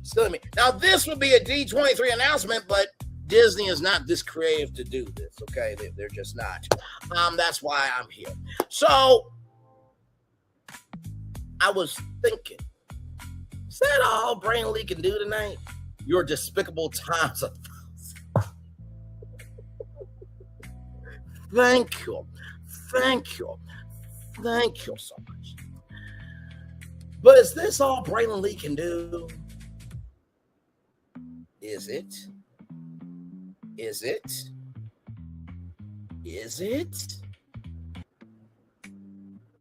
don't think it is. I don't think it is. Now, sometimes in life, we do need to make a loop-de-loop-in pool when it's time to make a loop-de-loop-in pool. I love the lobby foul. You didn't ruin it. Thank you. No problem. And you know what? I might have to do a Pop Century, rebrand master plan. See, this is just what we do over here. We actually provide solutions. We don't just talk about what's happening. Sometimes we have to be able to step back so we can step forward. Sometimes we got to step back so we can step forward. Sometimes we got to step back so we can step forward.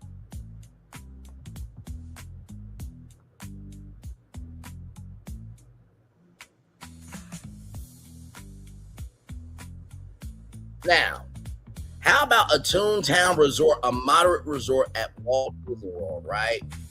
So, just follow the bouncing ball, okay? A moderate resort concept at Walt Disney World where every day becomes a cartoon adventure. Toontown Resort will be a new moderate level, okay? Now, those of you who don't know, Boardwalk Inn is already a deluxe hotel. Let me show you before anybody says, why isn't this deluxe? Give me a moment.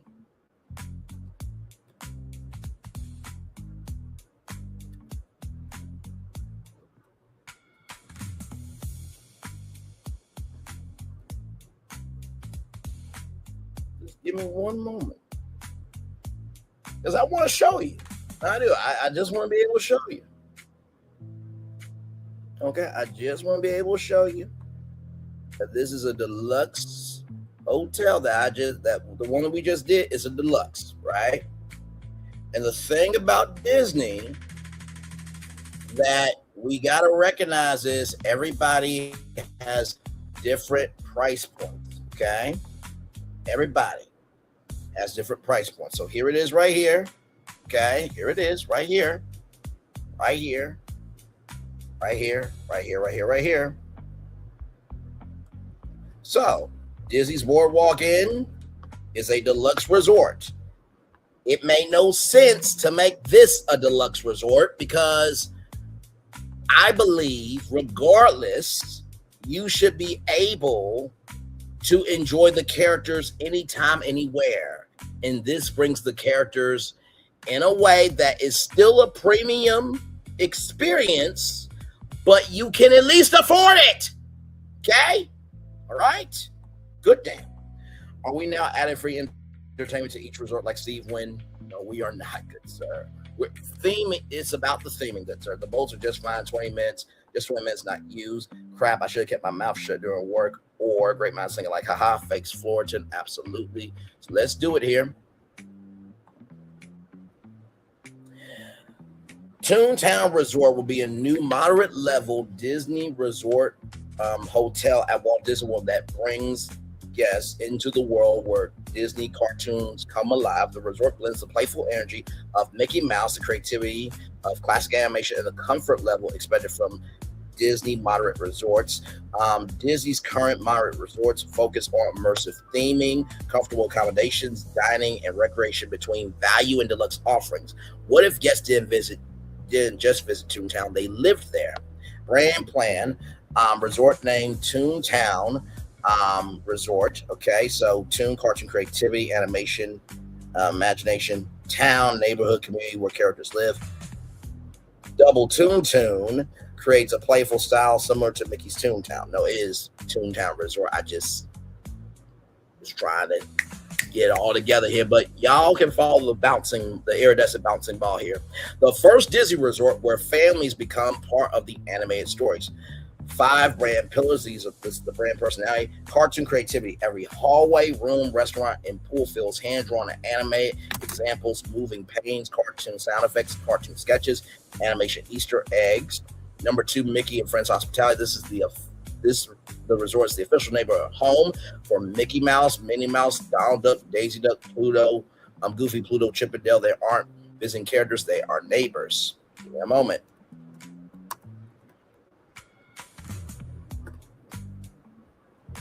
There is something you should know.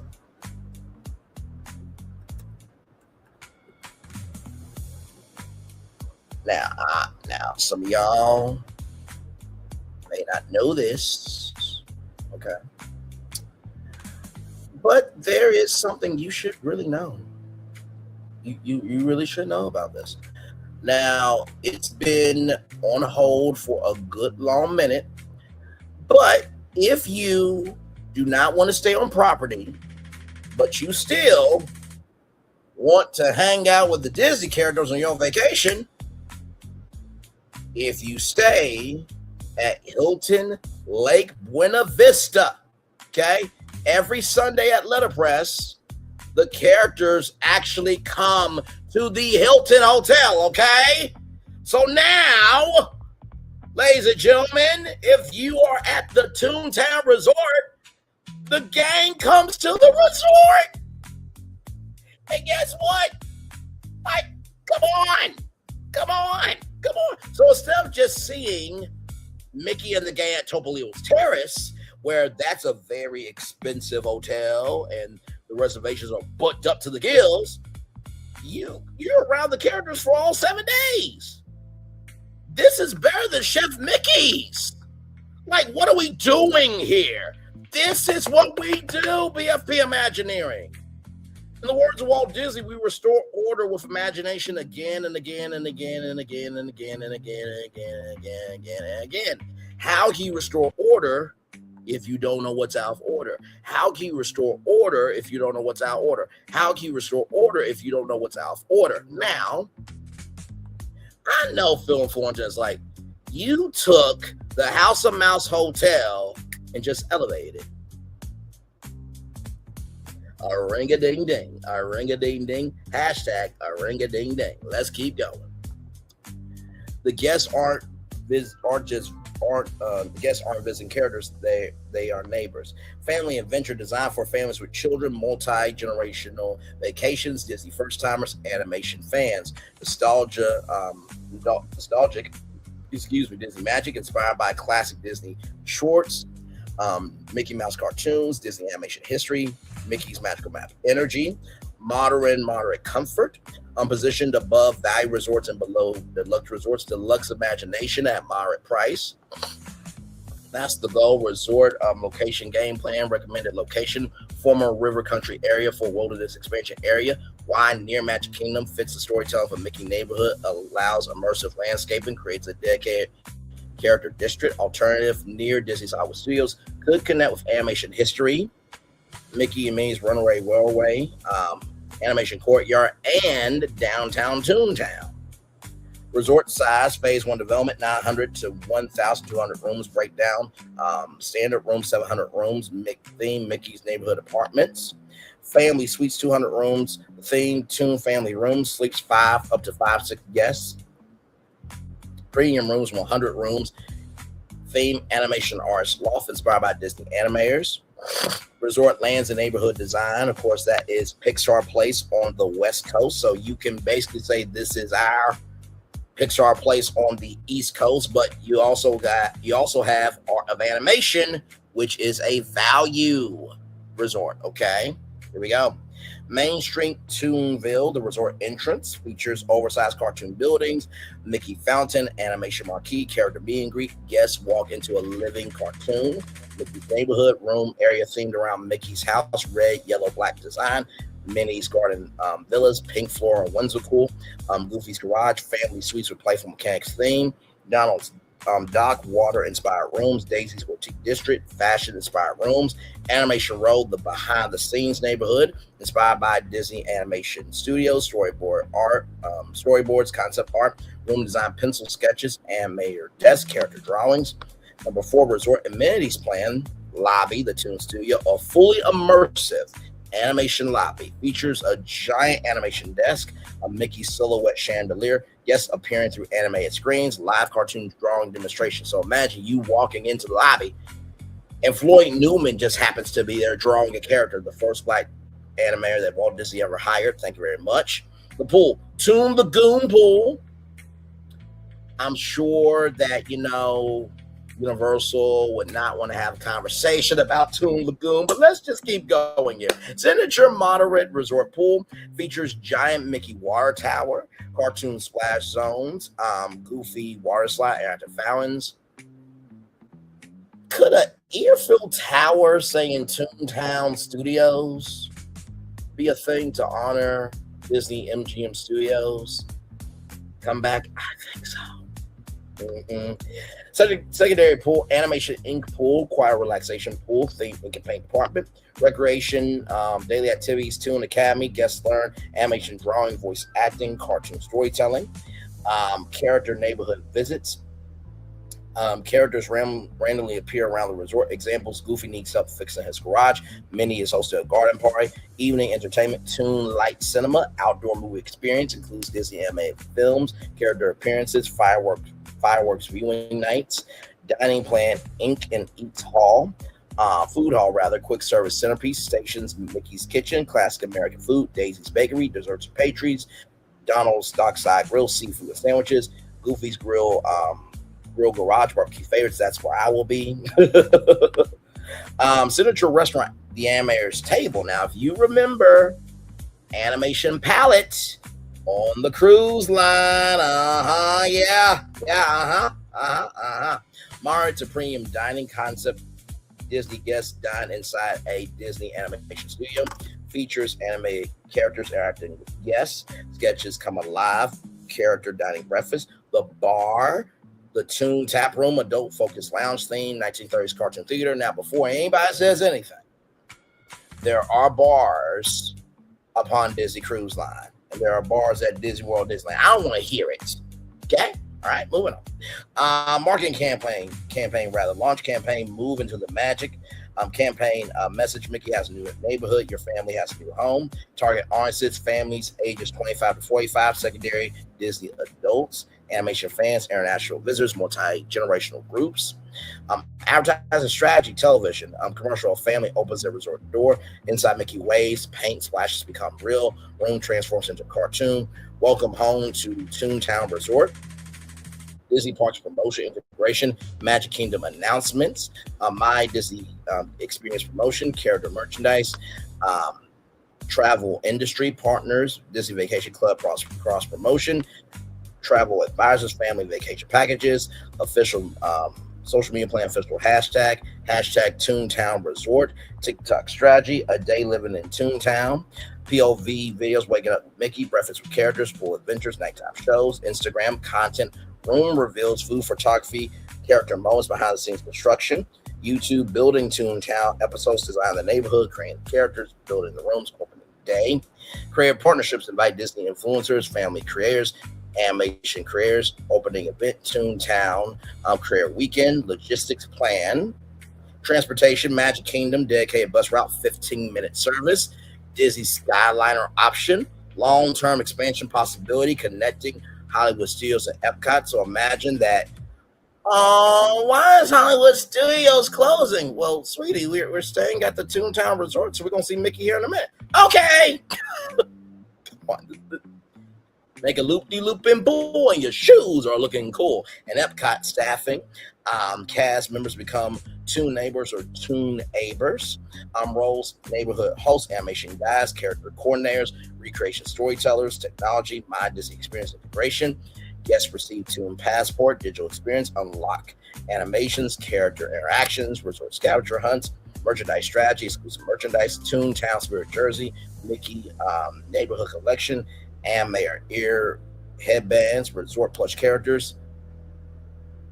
Maybe a Pal Mickey throwback plush. Oh my God. Shut up, Braylon. Limited opening year collection, grand opening strategy. Welcome home Toontown, a 3-day celebration. Day 1 media preview. Day 2 career and celebrity event. Day 3 guest opening celebration. Long-term expansion opportunities. Phase 2, Toontown Villas, Animation Convention Center, Character Dinner Theater, Interactive Cartoon Attraction, final brand positioning. Toontown Resort will become Walt Disney's flagship Marriott Resort for animation lovers. Combine the affordability of Marriott Hotel with the emotional storytelling of a Disney Park land. It will sit alongside resorts like Disney's Caribbean Beach Resort and Disney's Coronado Springs Resort as a new generation of Marriott storytelling hotels. For a promise at Toontown Resort, you don't just watch cartoons, you live inside them. How much would it be for each room tier? TIR. Let's see how much it would be. Okay. All right. So for Toontown Resort, because it's positioned as a Disney moderate resort, pricing will likely sit between Disney value resorts such as All-Star and Pop Century and deluxe resorts such as Contemporary, Polynesian, Grand Floridian. Pricing will also fluctuate heavily based on season, holidays, room view, and demand. Here's the realistic price amount. Toontown Resort room pricing plan. Standard rooms, Mickey's Neighborhood homes, capacity 4 guests, 315 to 350 square feet. Features 2 queen beds or a queen pull-down bed, cartoon-inspired artwork, digital animation, Easter eggs, standard resort view. Value season, $220 to $280 a night. Okay. Regular season, $280 to $360 a night. Peak season, $380 to $500 a night. Holiday periods, $500 to $650 a night. Average target price, $350 a night. Preferred rooms, Toontown Main Street homes for guests closest to the lobby, closest to the pool, best transportation access, features better views, easier access to dining, premium location. Estimated nightly price, value season, $280 to $350. Value season, regular season, $350 to $450 a night. Peak season, $450 to $600 a night. Holidays, $600 to $750 a night. Average target price, $450 a night. Family suites, Toon Family Suites, 5 to 6 guests, 5 to 600 square feet, designed for larger families, multi-generational trips. Features separate sleeping area, living room, kitchenette, 2 bathrooms, larger cartoon-themed spaces. Estimated nightly prices going to increase a little bit, okay? This is a moderate resort. Value season, $450 to $550 a night. Regular season, $550 to $700 a night. Peak season, $750 to $950 a night. Peak season, regular season, $550 to $700 a night. Value season, $450 to $550 a night. Holidays, $1,000 to $1,200 a night. $700 a night average target price. Animation Artist Lost Premier Rooms.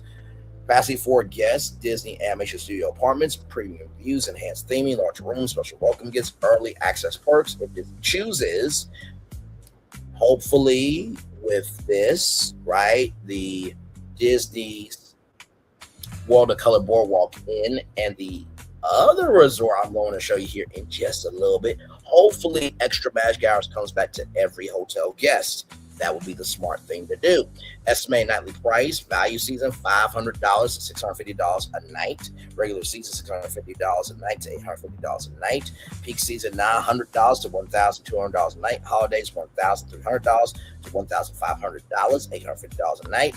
Toontown VIP Suites, Mickey's Animation Penthouse. Now, you remember there is the Mickey Mouse Penthouse Suite at the Disneyland Hotel on the West Coast. Okay. Unlimited inventory, 6 to 8 guests, private character welcome. So, literally, hi, it's Mickey. Yeah, Mickey comes to your room. What the fuck did you just say to me? Yeah, Mickey comes to your room. What the fuck did you just say, bro? Mickey Mouse comes to your animation penthouse. Okay? Minnie, Donald, Goofy, Daisy, Pluto, Chip and Dale, Clarabelle.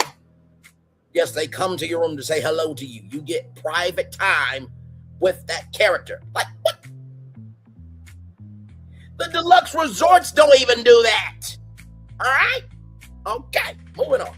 Private lounge area, balcony, premium view, special merchandise package.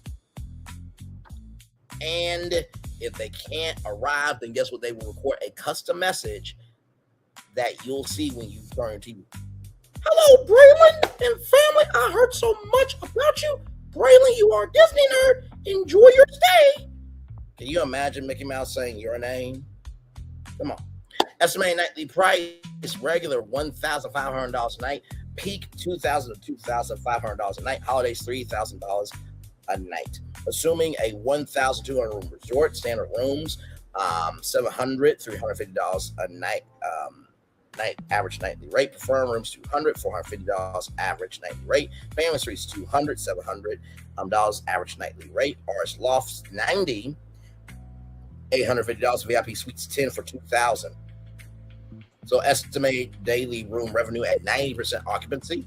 Standard rooms $220,500 a day. Referral rooms $81,000 a day. Family suites $126,000 a day. RS Loft $68,850 a day. VIP suites $18,000 a day. Total $514 per night they will be making. Annualized $817 million in room revenue per year before food, merchandise, recreation, parking, and other revenue streams.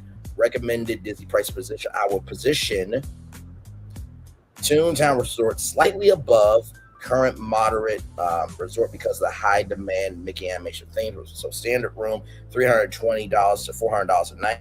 Preferred room $425 to $500 a night. Family suite $650 to $800 a night. Premium room $800 to $1,000 a night. The goal will be the most affordable way to stay inside Mickey's world. It will become one of Walt Disney World's highest demand moderate resorts because it combines the emotional pull of Mickey's Toontown with the affordability families want. Okay.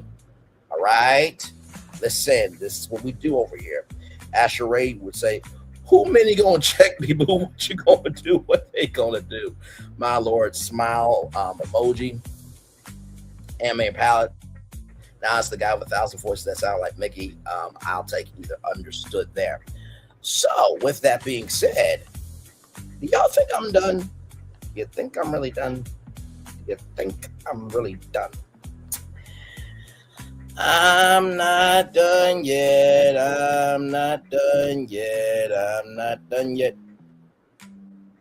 No. I got something else for you. So we talked about, right? We talked about deluxe, right? We did talk about that. Yes, we did. We talked about deluxe. We talked about moderate. Now we got to talk about value. And I was kind of thinking to myself, right? Man, what could be something, right, that Disney could do to bring something new in, right? What could Disney do to bring something new in that would make the most sense for a value resort? Now, of course, you got to think about, what is value, right? So you have the All-Star Suites, the All-Star Movies resorts, you have Pop Century, and then you have Art of Animation. Now, I would think that the fans, all the all-stars, I would think the fans, all the all-stars, I would think, as the fireworks are going off behind me, you cannot make this up, I would think the fans, all the all-stars. So, let's talk about it, huh? Let's talk about it, huh? Let's talk about it, huh? Because I think this will be really cool if this can happen. I said to Phil, I had one more for you. Here we go. Disney's D23 All-Star Resort at Walt Disney World as a value resort. Okay, here we go. Now, there's two different versions of them, so I'm going to read both of them. Concept: a new Disney value resort celebrating the ultimate Disney fan experience.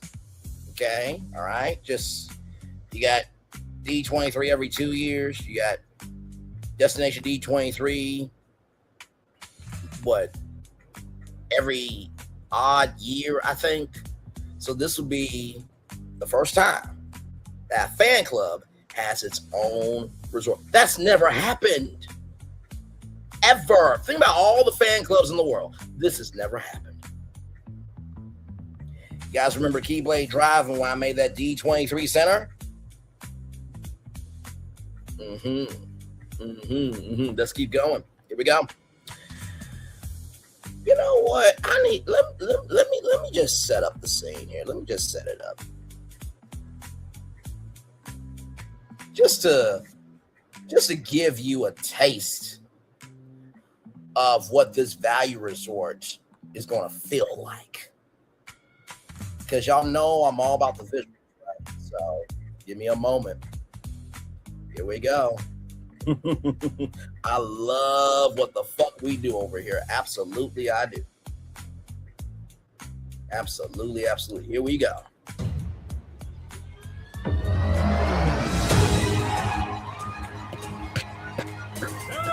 D23. Let's go. It's incredible. It's Come on. unbelievable. Welcome to the most magical showcase on earth. There's so many things to see. Who else but Disney could pull off a weekend like D23? It's everything Disney. It's a huge part of our life. You're going to love what comes next. Dr. Deuce. This is a once-in-a-lifetime experience. These truly are my people. The surprises are going to be huge. We are building a villain's land at the Magic Kingdom. Everything is magical. You have to be there. This is the biggest room ever. There's a lot of you guys out there. Wow. 23. There's nothing like this. Come on, baby. You guys are the best fans. You are the magic.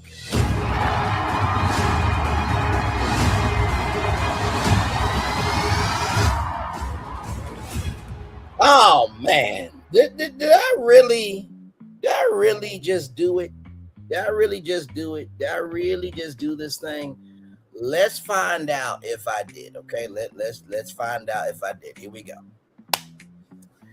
Resort concept overview. Disney D23 All-Star Resort will be a new value resort at Walt Disney World, designed as the ultimate home base for Disney fans. It combines the affordability and accessibility of Disney's existing value resort category with the passion, nostalgia, and community of D23, the official Disney fan club positioning statement, where every Disney fan gets their moment in the spotlight. The resort becomes the first Disney hotel designed specifically designed around Disney fandom, Disney history, Disney collectibles, Disney storytelling, fan events, and behind-the-scenes experiences. Brand name, Disney's D23 All-Star Resort tagline options, the home of Disney fans, where Disney legends live on. Your all-star moment in Disney history. Celebrate yesterday, imagine tomorrow, okay? Brand identity, core brand pillars, a Disney fan celebration or resort where guests feel like they are attending D23 every day. Experiences, fan meetups, collector showcases, Disney trivia nights, animation workshops, costume celebrations, and Disney history exhibits. Maybe Becky Klein from the Walt Disney Archives could do a Walt Disney Archives exhibit inside the D23 All-Star Resort. Disney Legacy. The resort celebrates Walt Disney Animation, Pixar, Marvel, Star Wars, Disney Parks, Disney Television, Disney Music, Disney Imagineering.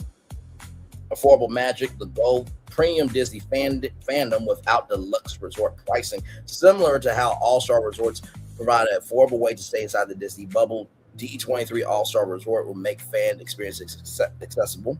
Resort theming, 5 resort neighborhoods. The Animation Wing, inspired by Disney Animation Pixar, features giant character statues, animation pencil fountains, storyboard hallways, animation-inspired rooms. Number 2, the Legends Wing, inspired by Disney history, features Walt Disney quotes, Disney Legends Hall of Fame, vintage park attraction posters, classic Disney memorabilia. The Imagineering Wing, inspired by Disney Parks creativity, features attraction blueprints, ride display vehicles, interactive design stations. Galaxy Wing, inspired by Star Wars and Marvel, features galactic murals, superhero environments, sci-fi pool area. The Fan Celebration Wing, the heart of D23, features convention-style spaces, fan lounges, merchandise experiences, live entertainment. The Lobby, the D23 Experience Center, combination of a hotel lobby, museum, and fan convention floor, includes Disney Timeline Walk, yes, through 1923. Today, future Disney. Fan Showcase Gallery, rotating exhibits, Disney Animation History, theme park history, movie props, costumes, Imagineering concepts, and fans will be able to, let's just say if you are an artist, right?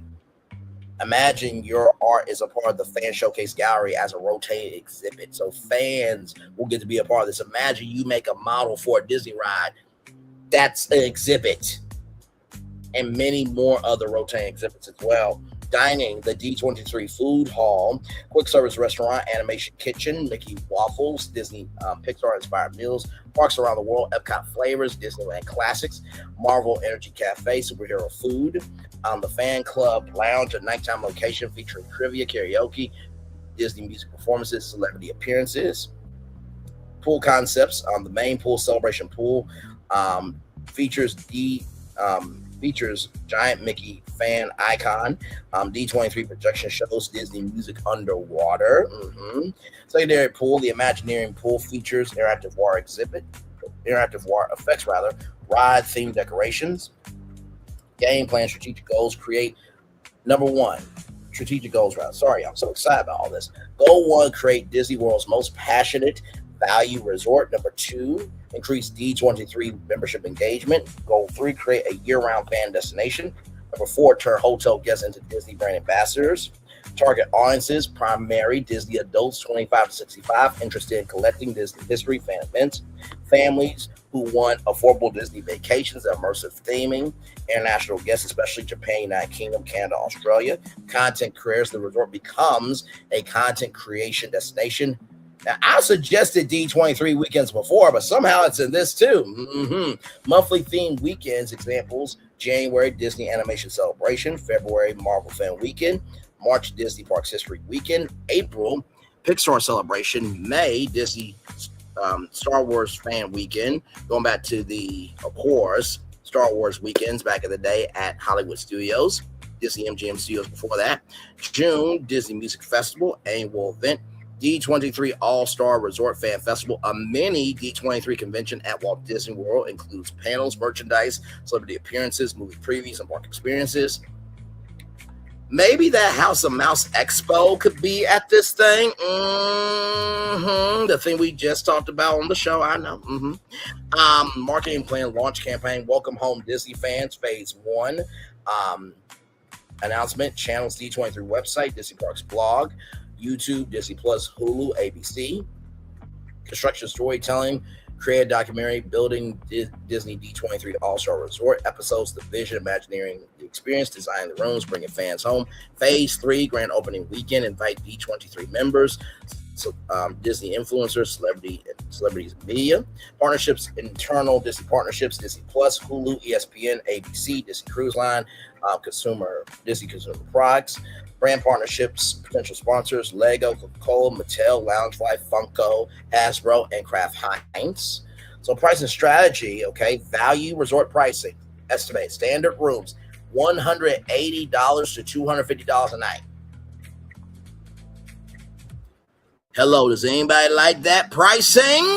Okay, all right, just saying, you get to be enveloped in D23 and you can actually afford to go to Disney World. Come on. Is this not what we do over here? Let's continue on. Preferred rooms, $230 to $320 a night. Fan festival packages, $999 to $2,500. Social media plan, social identity handle at Disney D23 All-Star Resort. Content pillars behind the magic. Content, construction updates, room reveals, Imagineering interviews, fan stories. Number 2, examples why I love Disney. Show us your collection. Number 3, resort experiences, daily videos, food reviews, pool moments, character interactions, Disney history, short form content. Did you know? Or what in the world? You guys remember that little game from the Happiest Celebration on Earth? Maybe that game is played at the D23 All-Star Resort. Thinking. Did you know? Hidden Disney facts, park history, platform strategy, TikTok, goal, reach younger Disney fans, content, room tours, food challenges, Disney trivia, Instagram, focus, beautiful resort photography, fan community, YouTube series, D23 All-Star Resort TV. Shout out to Resort TV 1, by the way. Shout out to them. Episodes, resort tours, interviews, fan events. Twitter and threads, focus, news, announcements, fan discussions. Influencer strategy, create D23 Resort Career Program. What you say? Invite Disney vloggers, travel careers, family influencers. Benefits, early stays, exclusive merchandise, career lounges. Maybe even a discount. Maybe. Just maybe. Or if you want to be a resident and do a residency where, you create content for Disney World, then, you can do a 1 month, 2 month, up to a 3 month residency and your room is paid for. You're welcome. A year residency, that's a little long. Although I know people be clamoring to sign up for that, though. Logistics plan, location strategy, ideal location near the existing All-Star Resort area, benefits existing infrastructure, build bus transportation, value resort footprint. The All-Star Resorts already operate as Disney Value Resorts, making that area strategically aligned with the concept. Resort size, 2,000 rooms, breakdown, 1,700 standard rooms, 250 preferred rooms, 50 premium fan suites. Transportation, Disney bus transportation, dedicated routes, Magic Kingdom, Epcot, Hollywood Studios, Animal Kingdom, Pleasure Springs, because we destroyed Disney Springs, right? Special transportation, D23 fan shuttle during fan festival, special events, resort celebrations. Staffing plan, estimate 800 to 1,000 cast members, departments, front desk, housekeeping, food and beverage, entertainment, merchandise, fan experience team, social media team, technology, D23 resort app integration, features digital room key, event schedule, fan badges, resort scavenger hunts, merchandise drops, revenue opportunities, rooms, primary driver, merchandise, dedicated D23 marketplace, exclusive resort pins, spirit jerseys, collectibles, limited edition artwork, and other exclusive stuff as well. Events, revenue, fan weekends, VIP experiences, workshops, special dining events. Final strategic vision, Disney D23 All-Star Resort becomes the Comic-Con of Disney resorts, a place where fans just don't visit Disney World. They celebrate being a part of Disney history. It fills a gap between affordable value resorts, premium fan experiences, and D23 community engagement. The resort can become one of Disney World's strongest social media-driven hotels because every guest arrives with a story, a collection, and a reason to share the experience. Now, of course, I could not really do concept art for that, but I do have that. We'll see that here in a minute. So the pricing strategy, right? The goal will be affordable enough for families while allowing Disney to monetize on the D23 brand. Standard fan room, base rooms with D23 artwork, Disney history details, and standard views. Estimated standard season $179 to $229 a night. Peak season price $249 to $299 a month. Preferred fan room closer to lobby, dining, transportation, and E23 Experience Center. $219 to $270 a night. Standard season $299 to $379. Peak season price. Celebration room. Views of celebration pool, nighttime projections, and entertainment areas $249 to $329. Standard season $349 to $429. Peak season. D23 collector room, premium themed rooms with upgraded decor, collectibles, and exclusive amenities. Standard season $329 to $449. Peak season $499 to $500 a night. D23 fan suite, larger family suites with separate sleeping areas and immersive Disney fan theming. $499, $699. Standard season, peak season $799 to $999, and then D23 Ultimate Fan Suite, limited VIP suites with private lounge access and exclusive experiences, $1,200 to $2,000 a night. For regular season and peak $2,500. So a recommended room mix, 2,000 rooms, standard rooms, 1,400 rooms, 70%, average rate $220 a night. Target families, budget travelers, Disney Plus fans, first time Disney visitors. Estimated annual room revenue $112 million. Preferred rooms 350 rooms, 17.5%, average rate $300 a night. Target guest one convenience, D23 members, visitors, $38 million annual room revenue estimate. Celebration view rooms, 150 rooms, 7.5%, $375 a night average rate. Target Disney adults, content creators, special occasions, $20 million estimate annual room revenue. D23 collector rooms, 75 rooms, 3.75%, average rate $500 a night. Target hardcore Disney fans, collectors. D23 gold members, estimate annual room revenue $14 million. D23 fan suites, 20 rooms, 1%, $800 a night. Target families, fan groups, and influencers. Estimated room revenue $6 million. Ultimate fan suites, only 5 rooms. Okay, $2,500 a night. Target celebrities, executives, and major collectors. Estimated room revenue $4.5 million.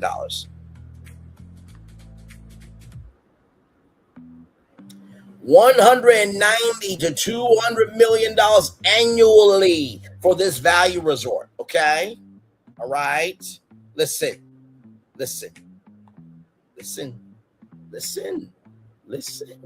All right. Oh man, I love what we do.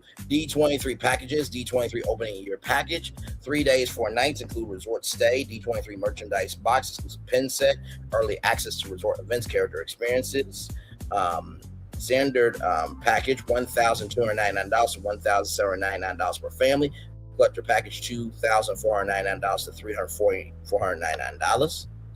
Fan Festival weekend packages, 3 nights. Standard fan package, $1,799 to $2,499. Includes hotel event badge and merchandise. VIP legend package, 3 nights, $5,000 to $7,500. Includes premium room, VIP scene, behind the scenes experiences, exclusive merchandise, meet and greet opportunities. Strategic positioning, D23 All-Star Resort here value resorts. Disney All-Star Resorts, $140 to $250 a night.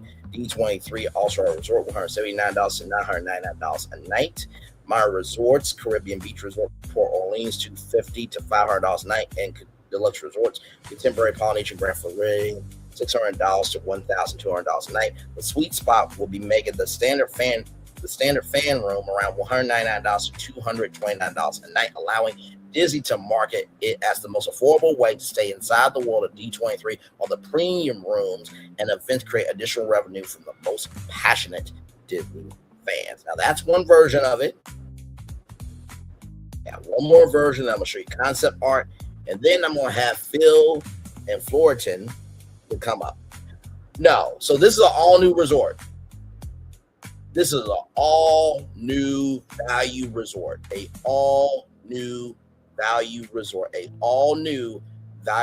So this is we're adding. So this is another plan of it, right? So here we go. Disney D23 All-Star Resort. Okay, here we go.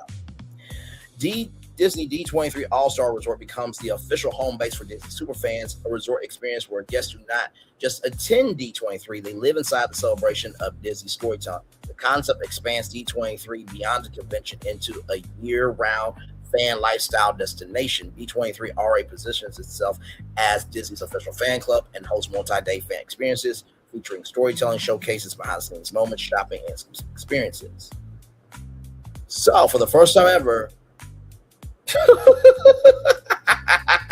I know that I don't have. That's where you come in, my friend.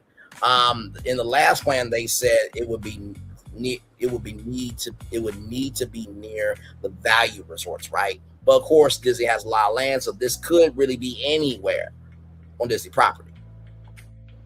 Let's continue on.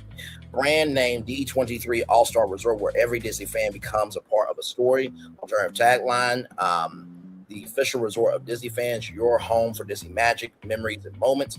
From fan to family, from dreamer to storyteller. Brand plan, brand positioning, Disney D23 All-Star Resort sits between Disney Value Resort affordability, Disney Moderate Resort immersion, and D23 Premium fan exclusivity.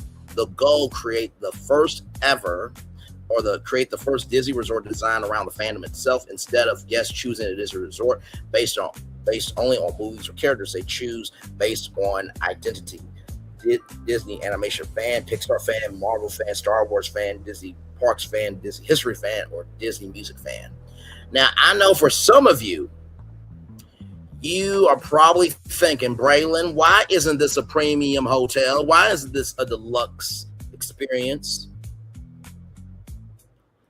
If you can't afford the gold membership, right? Which I believe, let me see how much the gold membership is. Give me a moment. Give me one moment. How much is the D23 gold membership? Okay, so the gold. They are Gold Member Essential at $49.99 per year, Gold Member Choice at $119.99 per year, and Gold Member Complete at $329.99 per year. So, thank you, Google, so much for that. So, imagine, if you will, you can't afford any of those tiers, right? But you are able to get the free tier, right? Imagine, if you will, being able to stay inside the fandom of D23. Come on now. How cool would that be?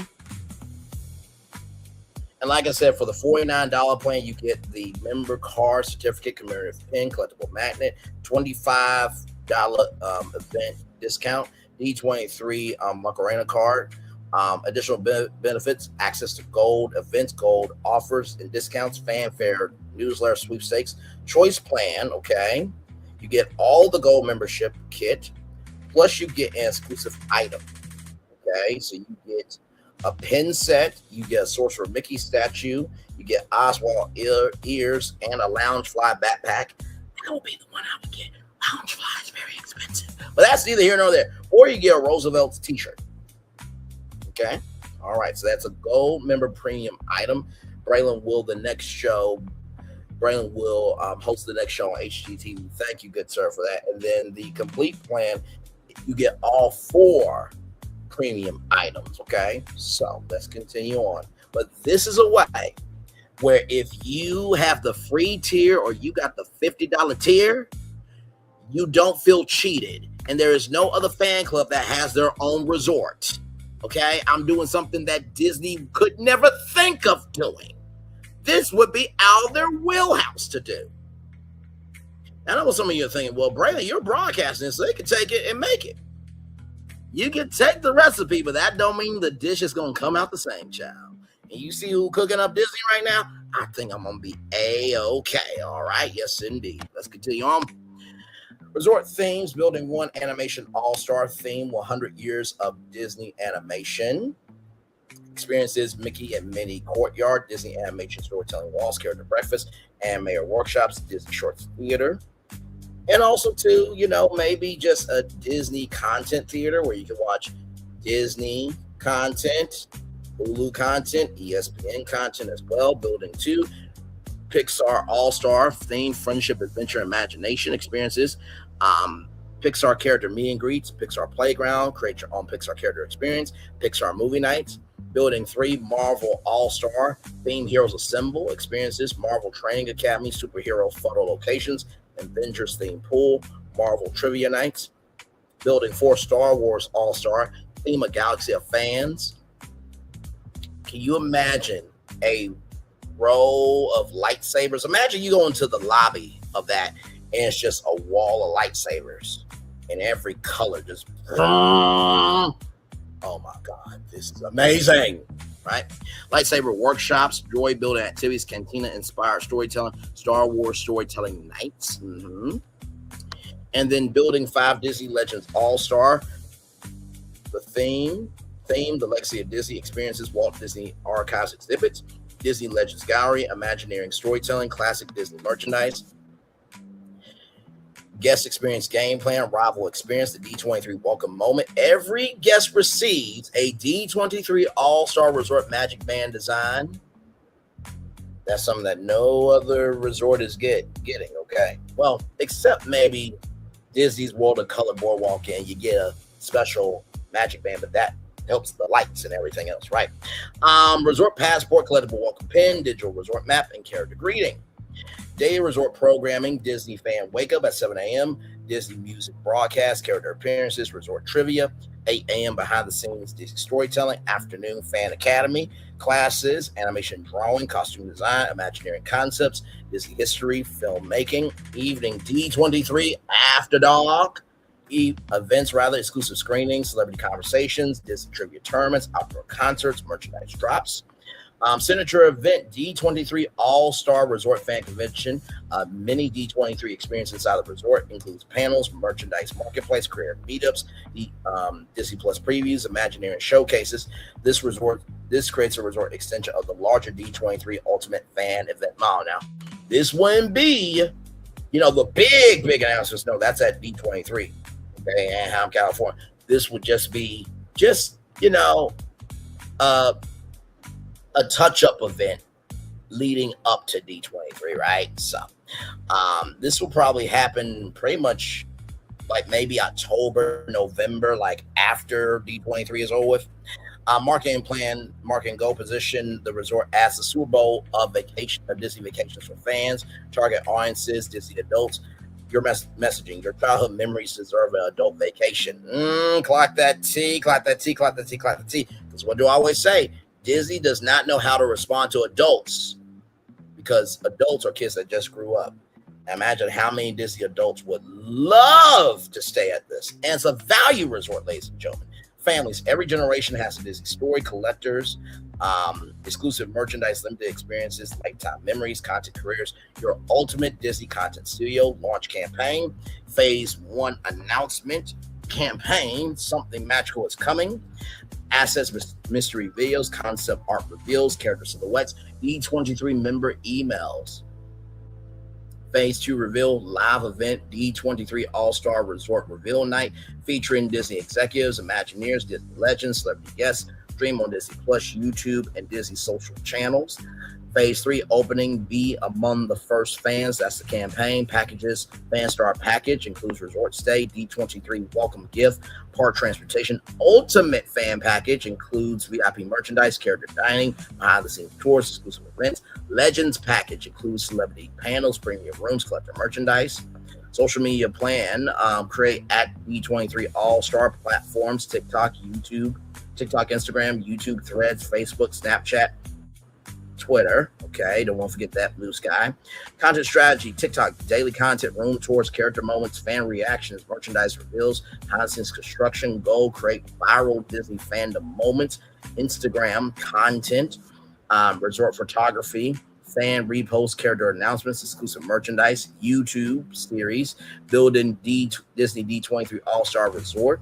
Episodes of Green begins, designing the rooms, creating the characters, first fans arrive, opening day. Career program, launch D23 All-Star Career Squad, invite Disney YouTubers, TikTok creators, theme park influencers, animation creators, and pop culture commentators like myself. Benefits, preview stays, exclusive content rooms, creator lounges, interview opportunities, discounts on your stay, or even, like I said, residency, okay, up to 3 months, because the year is dragging out, okay? At that point, you might as well just go Golden Oak and get you a house. But you can actually do that, by the way. We've covered some Golden Oak homes here on Brainley's Virtual Tour, house tour, by the way. Social hashtags, primary hashtag D23 All-Star Resort, secondary hashtag Disney Fan Forever, hashtag My Disney Story, hashtag D23 Magic, hashtag Disney Creator. Logistics plan, location strategy, best fit, Walt Disney World Resort area, why existing Disney resort infrastructure, 4 theme parks nearby, strong fan tourism market, easier integration with Disney transportation. Transportation included Disney Skyliner expansion connection, bus transportation, character buses, D23 fan shuttles. So if you're staying at any other resort, you gotta wait for the bus transportation. You gotta wait for the Skyliner transportation. But because not everybody is staying at the D23 resort, you get on the D23 resort fan shuttle into your park quicker. Get to another hotel quicker. Yes, indeed. Maybe get to Disney Springs or Pleasure Springs quicker. Resort operations, for example, 5 buildings, 400 rooms, 2,000 rooms, dining, the restaurants, the D23 Food Hall of Fames, Disney Animation, Pixar, Marvel, Star Wars, Classic Disney, character dining, rotating characters, Mickey, Stitch, Pixar characters, Marvel Heroes, merchandise, D23 Marketplace, exclusive islands, resort pins, limited magic bands, design collectibles, resort apparel, anniversary merchandise, and more, of course. Partnerships, potential partners, Disney Plus, Hulu, ESPN, Disney Consumer Products, Disney Cruise Line, Vacation Club, Disney Publishing. Revenue opportunities, hotel revenue, room bookings, premium suites, event packages, fan experiences, VIP tours, exclusive panels, workshops, character events, merchandise, limited edition collectibles, apparels and pins, sponsorships, possible sponsors, Visa, Coca-Cola, Hasbro, Lego Technology Brands, Kraft, Heinz, of course, as you guys know, there is a long-term partnership with them. Now, that is already started, and you will get to see that at D23 with Heinz and the Sauce Vault. D23 events already use sponsor integration, showing a pathway for branded fan experiences. Long-term vision, Disney D23 All-Star Resort becomes the Comic-Con Hotel of Disney, a place where fans vacation together, creators build content or create content. Disney reveals new stories, collectors celebrate, families create traditions. The ultimate goal, turn D23 from an occasional event into a permanent Disney fan destination. How much will it be for each room tier? So right here, value resort-based pricing, $150 to $250 a night.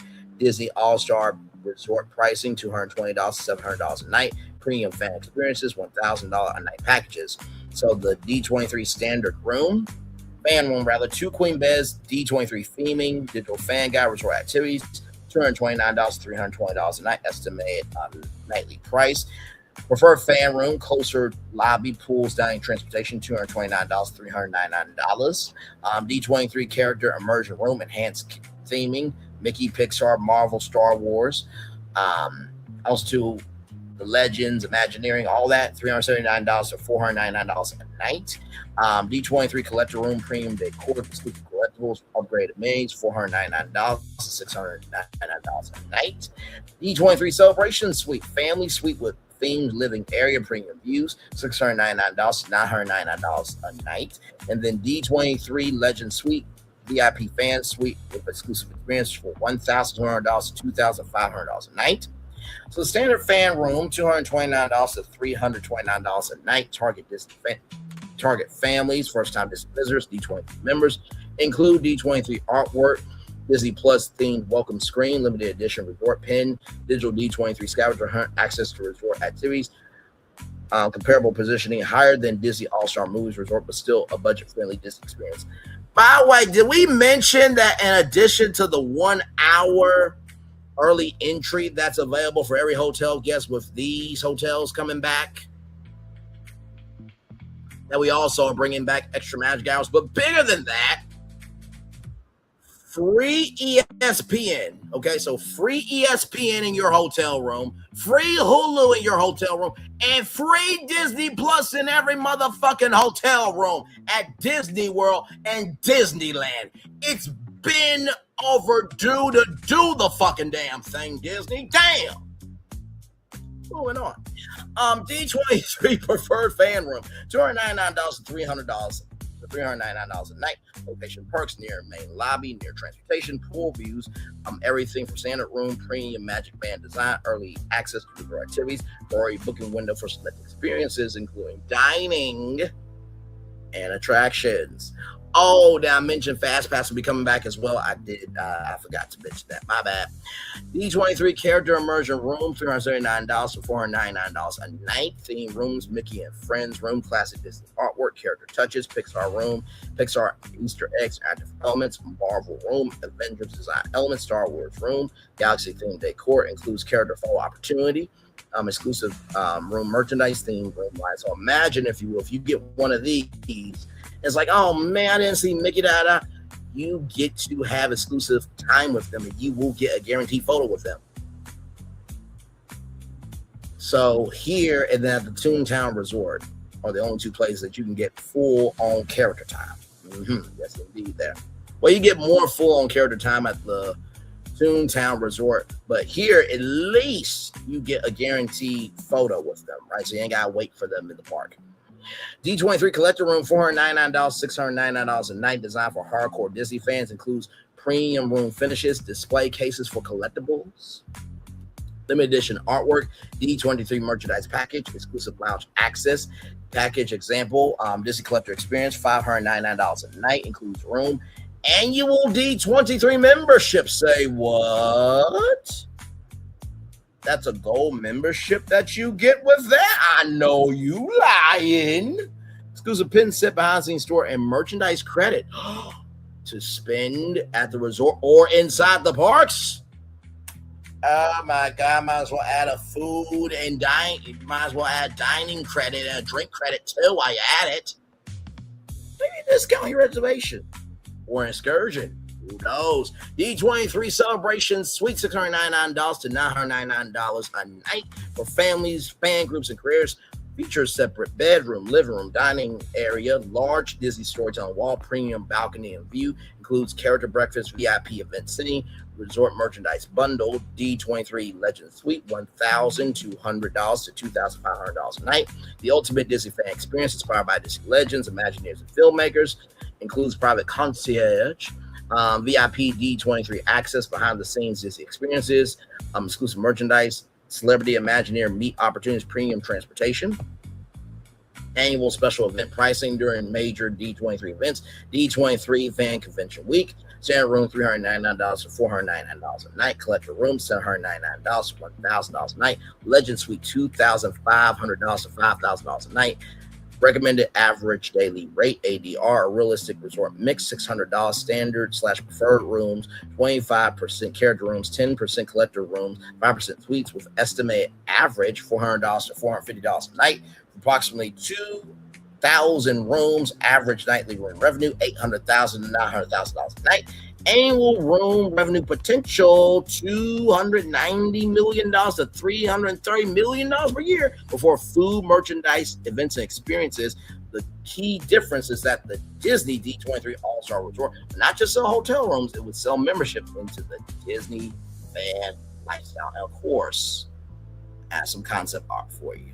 Like I said, it's difficult to get AI to do what it needs to do because of copyright shit. I got something.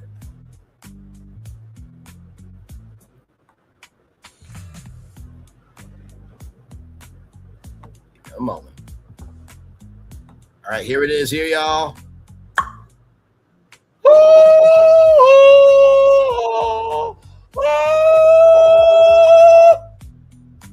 Oh my God, is that the D23 logo? That what? Yes, I brought that in. Okay, so let's look at all this here. Okay, so you got the vault right here in that. You got the Parks and Imagineering here, Lucasfilm and Marvel. The Sorcerer Apprentice pool. The Sorcerer's hat is back. And yes, that would be a bigger pool there. Then you got grill, okay.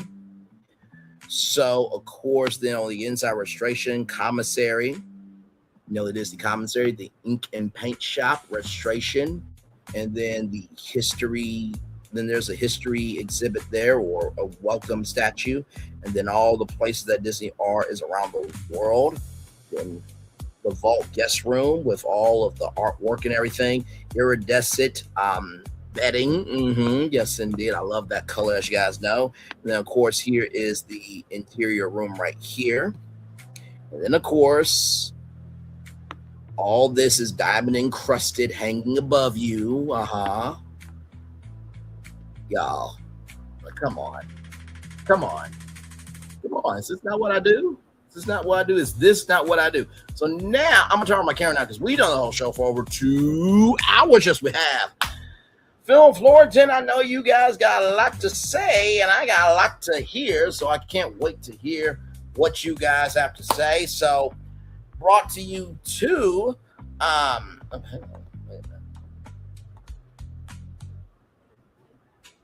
don't know why it's doing that, but anyway, I will just have to do this instead. Give me a moment, y'all. I don't know why it didn't do that. Give me a moment, y'all.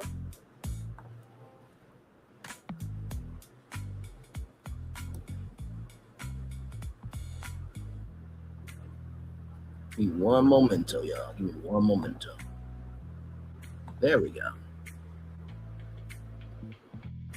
I don't know why it's not doing it, but Phil is up here. Phil, hello, good sir. I am despicable. That's what you hang on, let me come on camera. That's what you say to me, good sir? I'm despicable? Yes. That's the word? You're despicable. And this D23 thing, you know what? You're despicable a million too. Thank you. I'm not going to tell you where to put this D23. That's what I mean. That's what's up. I'm the man. So and you do a brilliant job at. So out of the 3 resorts, which one do you like the most? I mean, you got the Toontown Resort, which is a moderate resort. Then you have the D23 Resort, and then you have Disney's World of Color Boardwalk Inn. I mean, I will just say to you, the Boardwalk Inn, you fixed it. Thank you, sir. Good job, sir. Because I mean, I was like, I don't want to hurt anyone's feelings, because they're good pals of mine. But I mean, the Crayola thing, good job, sir. Maybe. Thank you, sir. Maybe there's something there. And there you go. So Florentin, this is a whole separate resort. So all of this right here, this D23 resort will be a brand new all-star resort. Brand new. So this is not joining another all-star resort. This will be its own resort. So, and looks like you also too were in that concept with the boardwalk. Yes. You uncheapified that dang pool there too. Yes. You know what they did to the pool? They removed that amazing, look. They threw in like some box and it done a duck on it. Yes. They're just like, ew. Someone had like a before and after picture, like past Disney, current Disney. Right. And I was really trying to think like what could be that magical element. And then I was like, well, wait a minute. Think about Vegas and what you did with that, but it still has to feel Disney, but it needs to be something original. And I know that we talk about how Disney duplicates things, but in the same token, do you not think that West Coasters will not get on a plane to go stay at this? Come on now. Well, people like me, okay, how far have you ever driven from your house? I know you're from Arkansas. Okay. Yes. How far west have you ever gone? the closest the only time I've ever gone west was California while I was on Nickelodeon. Me and my family went to California. Oh, you went to Nickelodeon. Well, okay. Yep. Thornton, we were talking about this yesterday. How far west did you go? Say the question again. How did you ever make it to the West Coast? How far west did you go? Oh, me, man, not at all. I mean, I had family who went to Texas, but not Texas, but I was not born. So the west I've been is what's it called? The Panama City Beach. Well, see, there you go. Yeah. I'm an East Coaster. I'm a Midwest person. By the way, can one of y'all send me the logo of our show so that way I can have it in my background too? I know I always have to save one, but for the next time. Yeah, but mine is kind of different. I took a screenshot of Phil's, and I took off the bottom of the tree trunk. Gotcha. I think it's cool. So if you enjoy it, yeah, send me that so I can be one with the group here. But yeah, like I said, I was really trying to rack my brain around it. I was like, okay, we got downtown Toontown, and then of course Mickey's Toondom, right? So the cartoon version of Magic Kingdom to be able to make that downtown Toontown make sense. And then this resort, and then Toontown Resort being a moderate hotel, and then D23 All-Star Resort. So out of this live, we did 3 resorts, 2 downtown Toontowns, and a brand new land in one show. Yep. That's what we I was saying was I'm only made it as far as St. Louis. Right. And I don't know if I have any reasons to go traveling. And many people do go to maybe the West Coast. Yes. From the East Coast. Not everybody goes over there. Not everybody goes to California. Right. So all the East Coasters mean that 70% of this country of the U.S. lives east of the Mississippi River. Correct. Like me and Thornton and you. Yes. Will experience the same thing that the West Coast experiences at the boardwalk. And the Wonderful World of Color is an amazing show I can gather from watching videos from the West Coast, and he brought it here to the East Coast, and there's competitors up north at Epic Universe. Or is this at Islands of Adventure 2?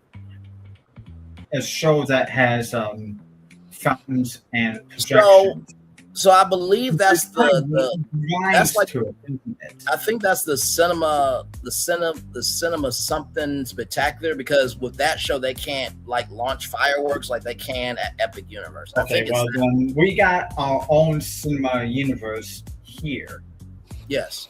To compete with those hackers up there. Correct. So and there you go. Not to mention too, can we just look at the bar real quick? Who would not go on a date night in that bar?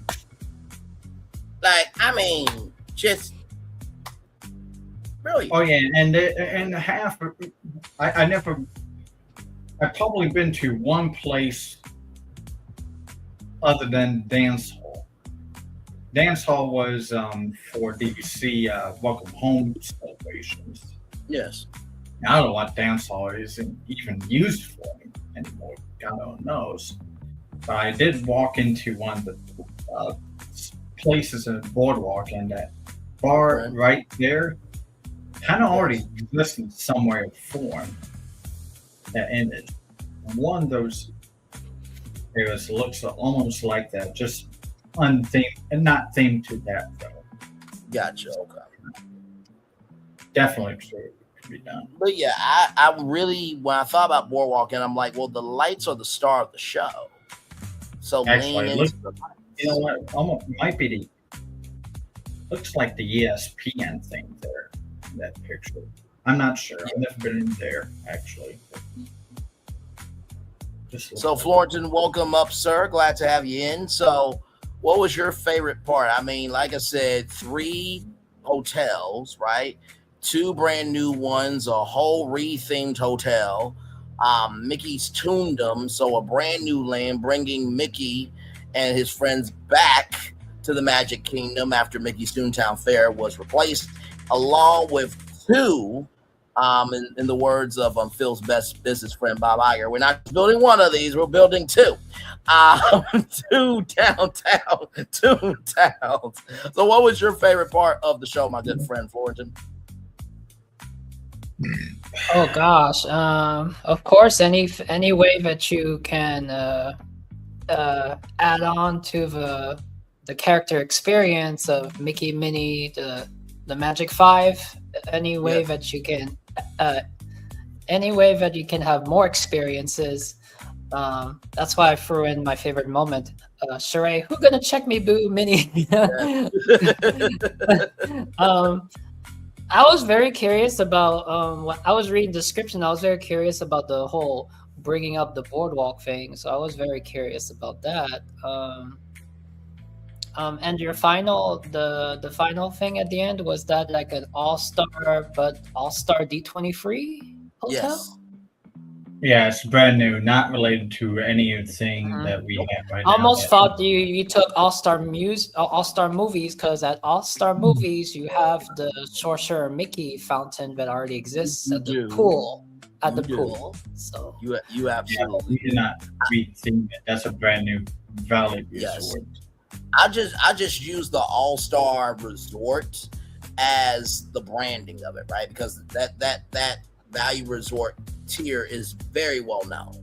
So I just utilize that as a way to bring in D23 to the wonderful world of Disney, pun intended. And like I said, it's the first fan club to have its own hotel. You know what? I'm going to be kind enough to tell you where to put that D23, I guess. There's a lot of land over there in the Coronado Blizzard Beach area. You stick it over there. It's near Roll Drive. It's near Hollywood Studios, practically across the way from Hollywood Studios over there. There you go. So if you're a Disney fan, right, and you stay there, right? Let's just say that you just got done being at downtown Toontown and you don't want the fandom to end, or the energy of that fandom to end. You can literally go down to D23 All-Star Resort. There's a lot of empty land there. I mean, I was just zoning out like 2 different things over there for the concepts we were talking about earlier before you mentioned D23 and couldn't figure out. It was just like 2 different concepts and 2 different spots. Right. Yeah. Which way? So you said did you say that Phil had inspiration to the boardwalk one somehow? Yeah, because Phil kept asking us like, how can boardwalk be revitalized? And I played around with I played around with Ring Pop for a while. I thought that would be kind of cool to see the lights as like Ring Pop and stuff like that. But then I thought maybe that was kind of too cartoony and kiddish. And so I just Crayola and Crayola, yes. And when I saw your comment about I like this better than Crayola, no disrespect to Crayola. And listen, the Crayola experience is a huge attraction for families. I feel like Crayola will eventually get into theme parks and hotels and everything else. That's a brand that's on its way. But for Well, this, I found out that they're doing. I found out on YouTube. There's this woman that she went. They did for one night. They did. They call it an after hours, adults only experience at the Crayola experience. oh, well, there you go. See, there it is. Is Crayola in any of the malls? Yeah, it's at the Florida Mall. The Florida Mall. Okay, that's what I thought. It was probably in The M&Ms used to be there too, but it moved to Disney Springs. So. Oh, interesting. Yeah, they used to have more like amazing photo ops. Like you could stand with the M&M's characters. I have pictures when I visited once at Florida Mall, and I nothing wrong to go see that, but I mean that was crazy because it happened to be in the area in Florida, but then after that we went to Orlando just for the Florida Mall, like right. When you're in Orlando, you gotta make a stop at Disney Universal. So here it is. Here, so they got the Eastern Pennsylvania one right here. They have Orlando, Florida, and they have the Minneapolis, Minnesota one. I believe they're coming out one with in Tennessee. Mall of America one, yeah. Mm-hmm. So yeah, it's they are definitely on their way for sure. In due time, they will definitely be doing theme parks and hotels and everything else in between for sure. But when I thought of this and I saw this concept art, I'm like, game over. Like this is what you should do, Disney.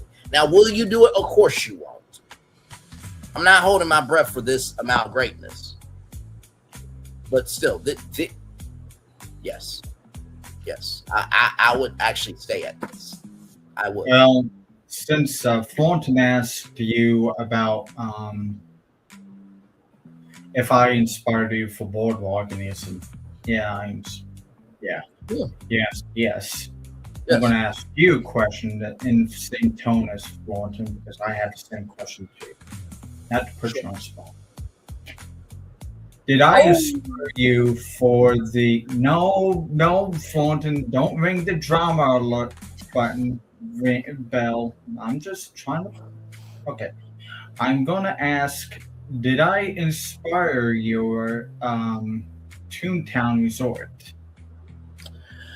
I would say yes, but also I had a phone call with you at 1:00 today.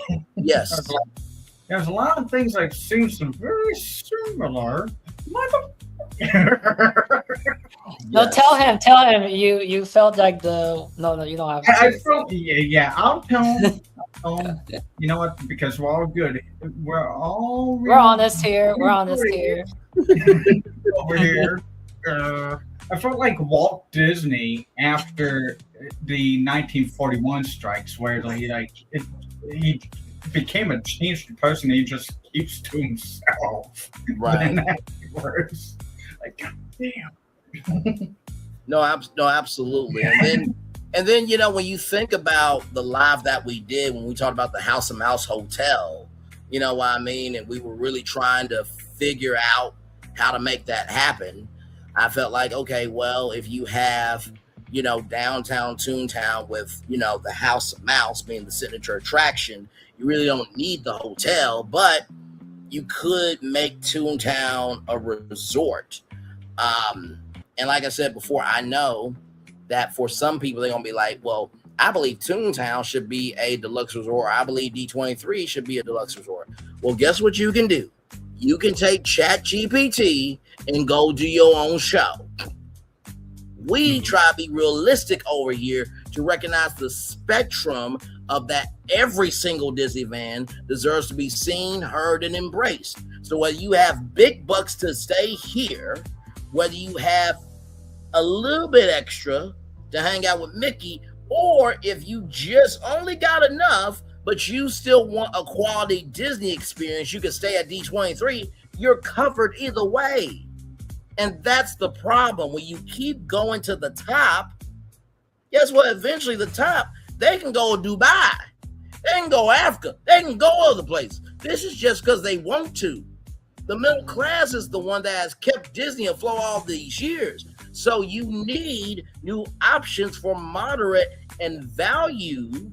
So that way a rising tide can lift all those boats. So that way when they do feel the energy of, oh, you know what, the D23 All-Star Resort was great. Wow, well, I got a new job. I got a little more money. All right, I want to hang out with Mickey and them. All right, wow, this was great. You know what? I really want to stay at the Disney World of Color Boardwalk Inn. Now they have been through each level to appreciate that every hotel has value. You dumb fucks. I feel like my dumb fucks is the black version of your filthy animal from Home Alone. But I think, in all honesty, I think that it just naturally happens that we have the minds think alike, and sometimes That's why I said stuff like, yeah, to be honest, I'm not. No, because I have the proof of that. Because months ago when we did the Happy Feet and the Ice Age show, I've mentioned it that it wasn't really a concept that I was not really enjoying to do that concept, just out of the natural. So I was working on Australia, but at the same time I took some effort in. I said, let me just make the Happy Feet and the Ice Age the best that I could. And we know the star of that show was Phil. He made a whole tundra, and he blew our minds off, and that was Phil's shining moment for that show. For that show, but then it was just, but then I just did a little stage theater about Happy Feet tap dancing, and then I saw Brian, and he had that too. So it just happens. Yeah, no, that is the beautiful thing. And by the way, I will say this, right? When you think about what we do, usually the greatest energy is the ones that doesn't need to be explained. Because I do agree that kangaroos have not been seen in Animal Kingdom. And Australia will be a great way to bring that in. And like I said, there was a movie called Kangaroo Jack. Now, I don't know if that's a Disney film or not. You guys see if they're Warner Brothers. I mean, child, listen. If they could license Harry Potter out, I don't think Warner Brothers would mind that. Because, I mean, hello, that's a new revenue for them, and not to mention too Anthony Anderson, who's a part of the Disney family through Blackish. Come on, so I think Australia is great as well. And the amazing thing with us is we are so imaginative of being able to create something for the fans, but we also are exploratory to be like, can something else be new? You know what I mean? So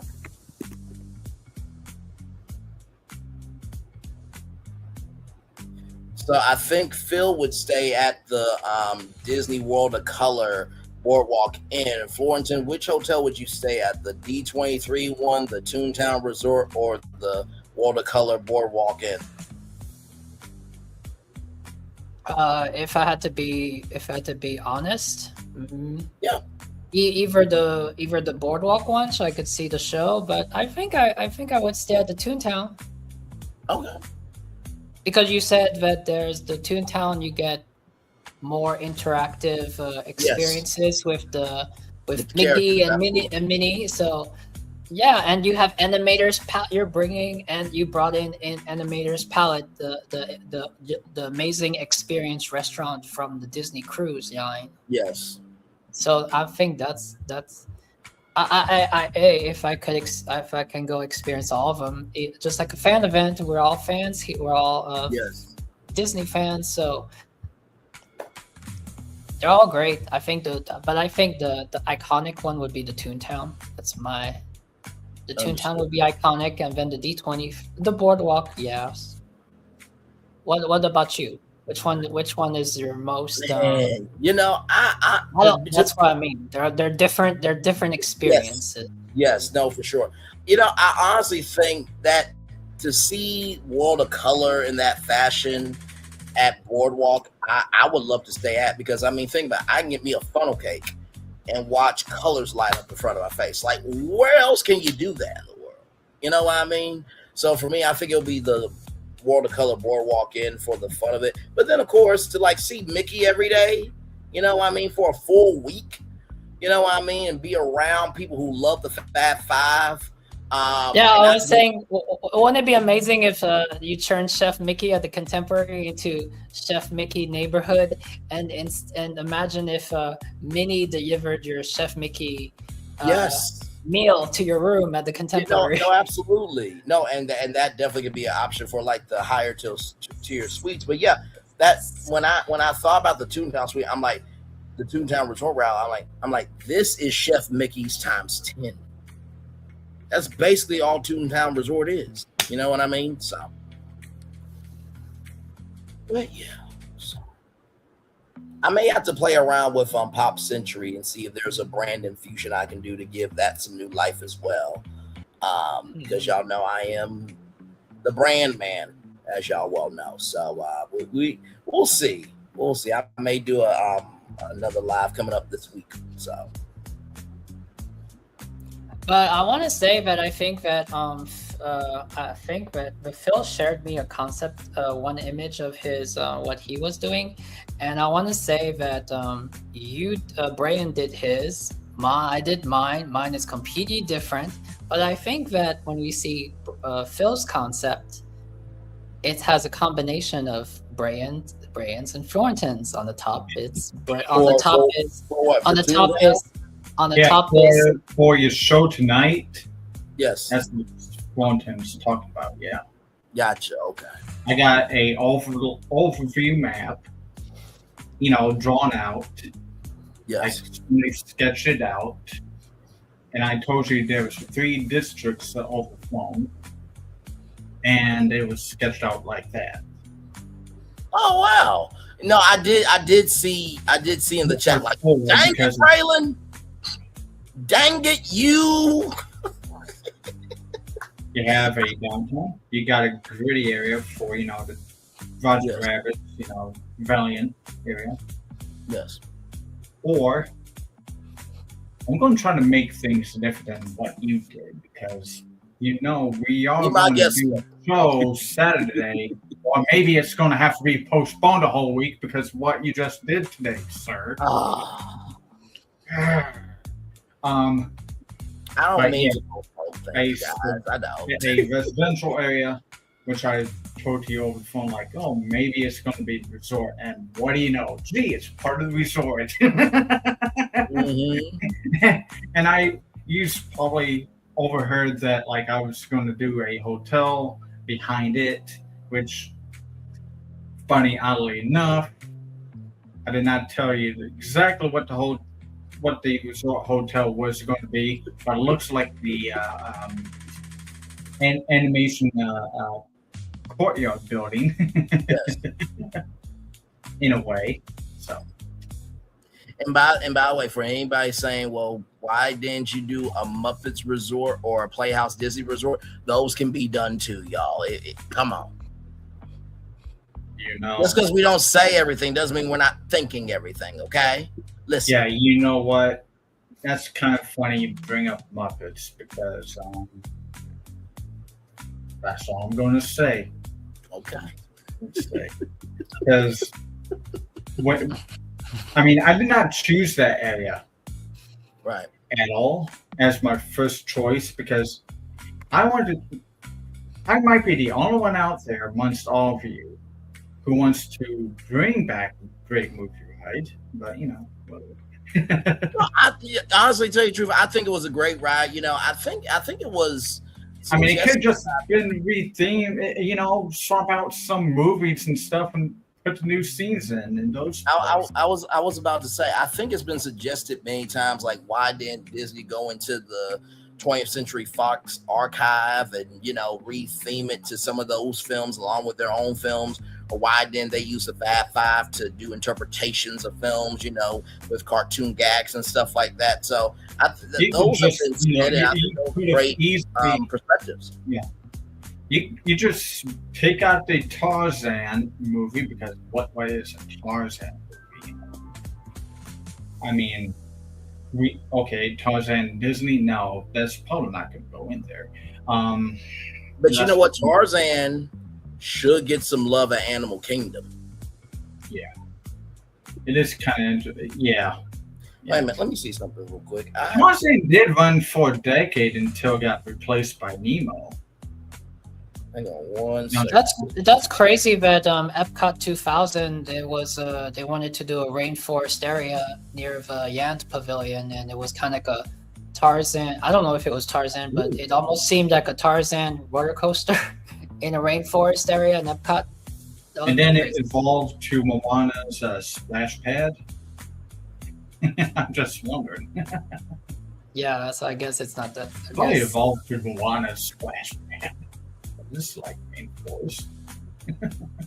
I'm just trying to see something now.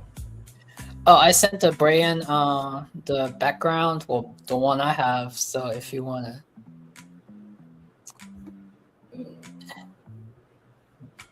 it'll be cool if each of us have like a different font, like it's like a different color scheme. Next color scheme.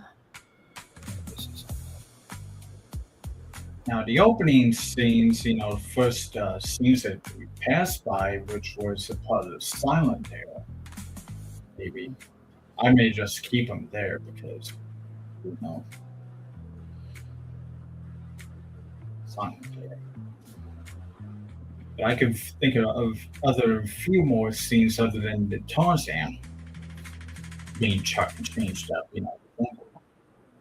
for adventure. So there was no Australian accent or character on Tarzan. Damn it. I was trying to take that to make that, but I hear the Teletubbies are behind Florky, because I heard, oh no.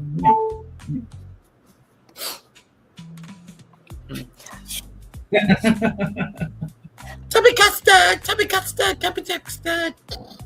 How did Teletubbies all of a sudden get in? I was just thinking about Teletubbies. How did Teletubbies get in? I just heard you over the microphone saying like, oh no. Oh, you just did now. Oh, okay, fine. Since you're gonna bring Teletubbies, hold on. Shout out to the vacuum cleaner. That vacuum cleaner did a great job with Teletubbies.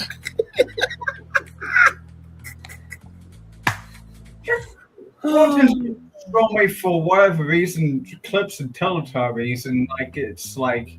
So if you're a Teletubby fan, you can go to Universal. You can go to Universal Orlando in the Universal Legacy store, and you can get a mystery box, and you never know which Teletubby you'll get. And this Teletubby is. Yeah, he's ready. I got the perfect one because he's all dressed up. He's fit for City Walk. He has his hat. He has his. I call it a he. Okay, Poe is a he or she, whatever. He has a hat and a backpack, ready for City Walk. Oh, look at that! It kind of makes me think a little bit. Oh, it matches my shirt today.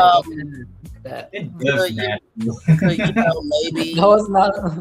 Could maybe Islands of Adventure have a Teletubbies land for kids? You know what? More kids areas. You know what I mean? I made yes. If the Simpsons area goes away, then maybe Tubby's land comes there because that is prime real estate. And I did say Yoshi Island, but anything is possible. Oh, do you guys want to bring up I have concepts of it. Wait, you have a concept for Teletubbies land? Yes, I do. Do it. Okay, we're here. Let's go. Let's go. This is the best part of BFP Imagineering is when we're live, because that's when you guys get to see all the hard work, and then we just really just go here, there, where we really do.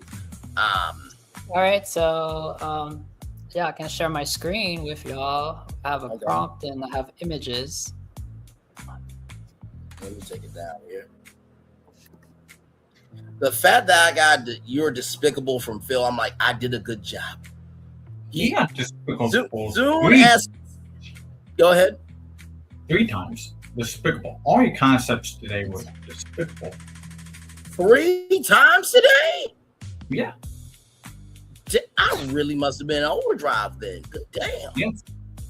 Because our phone call, and then like the result. Oh my gosh, that's exactly what I said.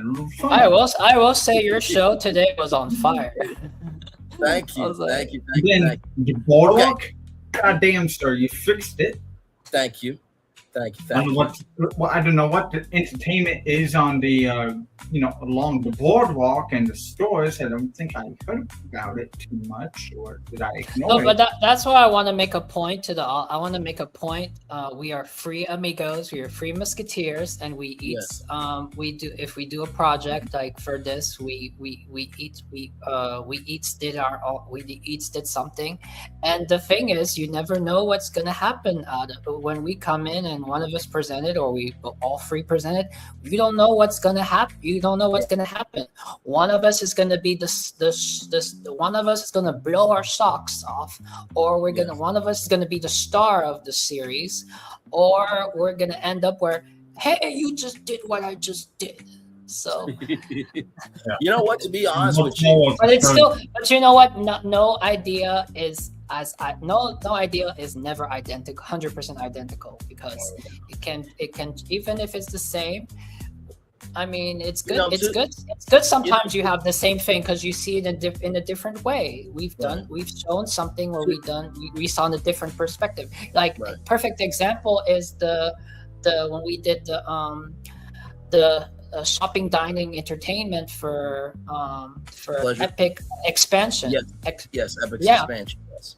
So even though mine and yours, Brian, was kind of like the same, but it was like we got to see it in a different. It was the interpretation of it all. To your point, Phil, what I would suggest is, does anybody remember Vinylmation? Those limited edition Mickeys that had like different designs on and stuff like that.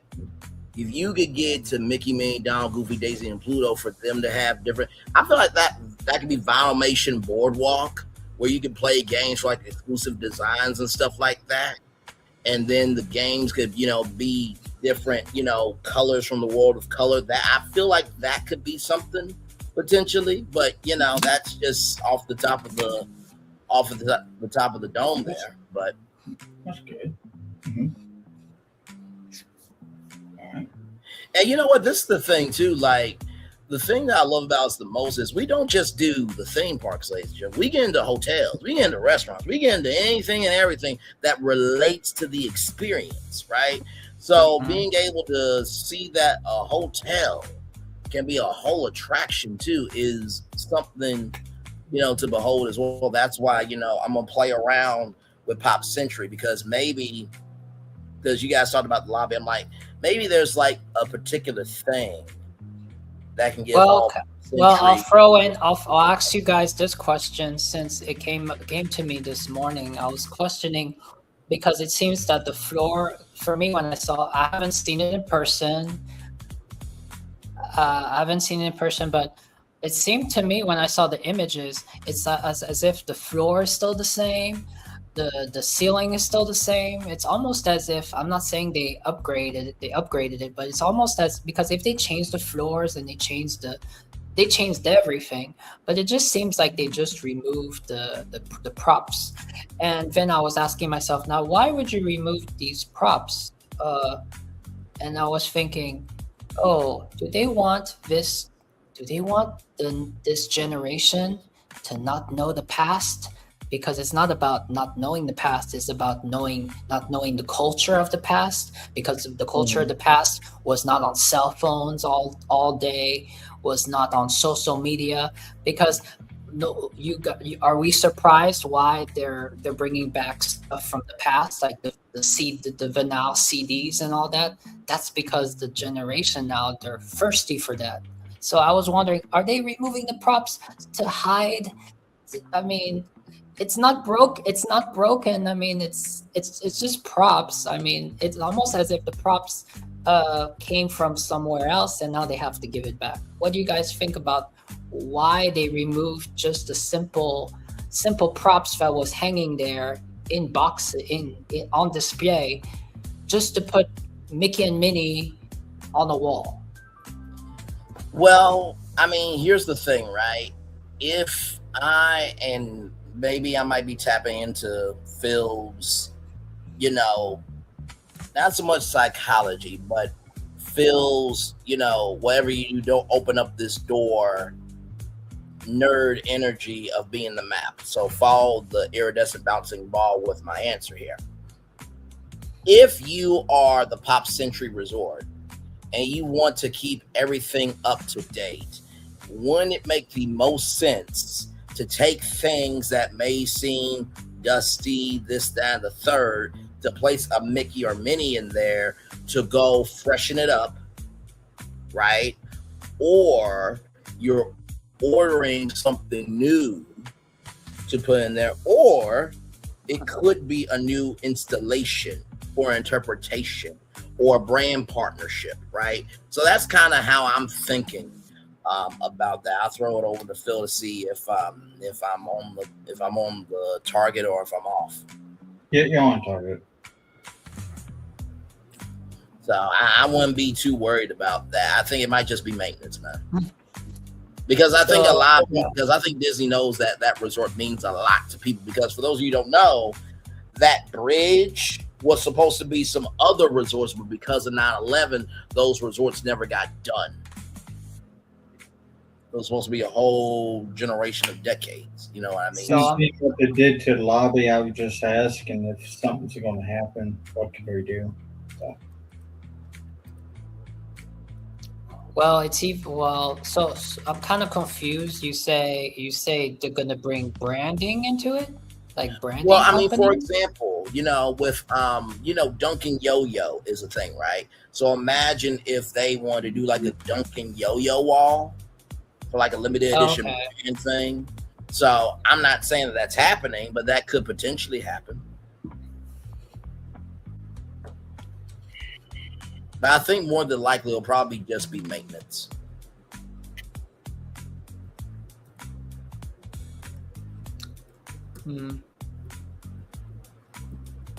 At the end, we don't know. We're just saying what we're just speculating. We don't know the reasons why the decision was made. So, but I mean, I'm not gonna say I'm not the one making the comments. People in the comments, they're all saying, "Oh, it's boring now. It's boring. Defaming." That's their feedback. But for me, the important of Pop Century is the exterior. So if you're not touching my Mogi with Bayou, we're good. Right. Oh, I just played around with something with Pop Century. I may do that live this week because I actually like what I just did. I just did live here, and no, y'all not going to see it. I'm just going to play around with different brands, and whatever I come up with, y'all will see. But I think I do very well with just adding brands to things, and like I said, I know that. Sometimes my logic of, oh my God, Bray, you say that Disney needs original content and stuff, but you branding this and branding that. Sometimes brands can actually elevate an environment. Hello. I mean, if you want to get mad at me about branding, hello, Disney invested $1.5 billion into Epic Games. I can't hear nobody. So don't get mad at me. Disney doing all this branding shit too. Just saying.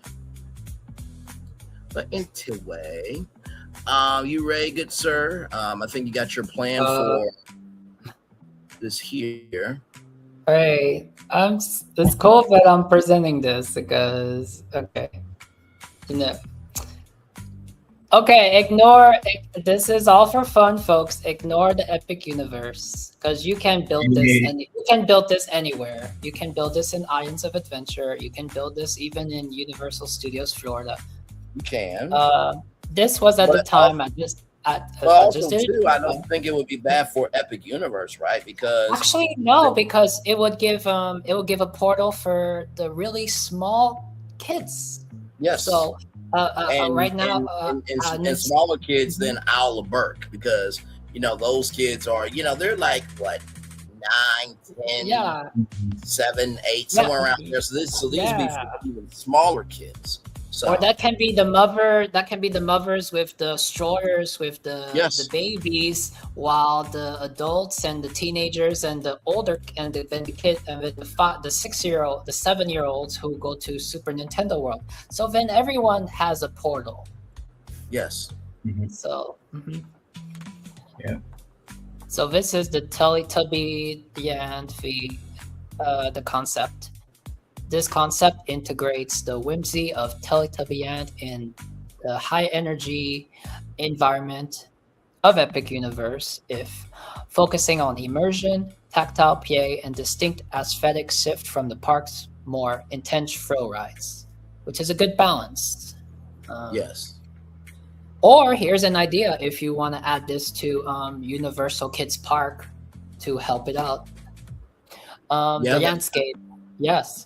The landscape, the home dome and beyond, rolling hills. The terrain utilizes undulating artificial topography, mimics the iconic hills, hidden paths, so that guests wander through flower patches that interact when approached. Playing chimes are glowing. Then you have the central hub, which is the home dome. You have the windmill, which is the symbol, the kinetic sculpture, which brings kinetics to the area, which we all know. Oh, here it is. At night, the dome at night, it uses projection mapping. Interesting. So it's kind of like a projection mapping to display Teletubbies tummy screen content to the surrounding area. Oh, so it's kind of like a nighttime entertainment for the toddlers on the projection mapping. Tell Tubby go bye-bye. Yeah.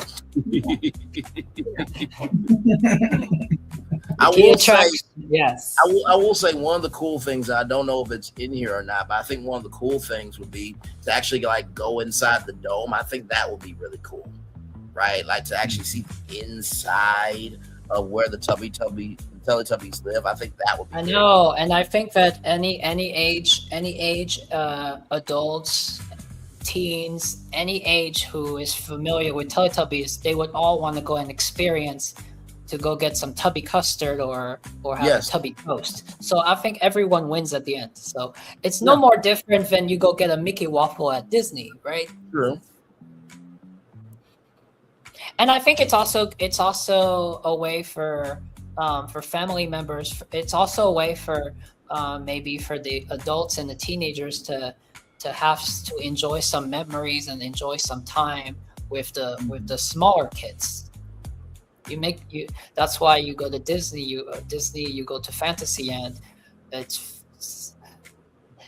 I thought that it's fascinating that just this idea just makes it more balanced out and makes it more because at the end of the day it's something for everyone. So if this were in Epic Universe, then Epic Universe is covered. You get Epic Universe covered for the adults, for the teenagers, for the kids, and now they're covered for the small ones. So yes.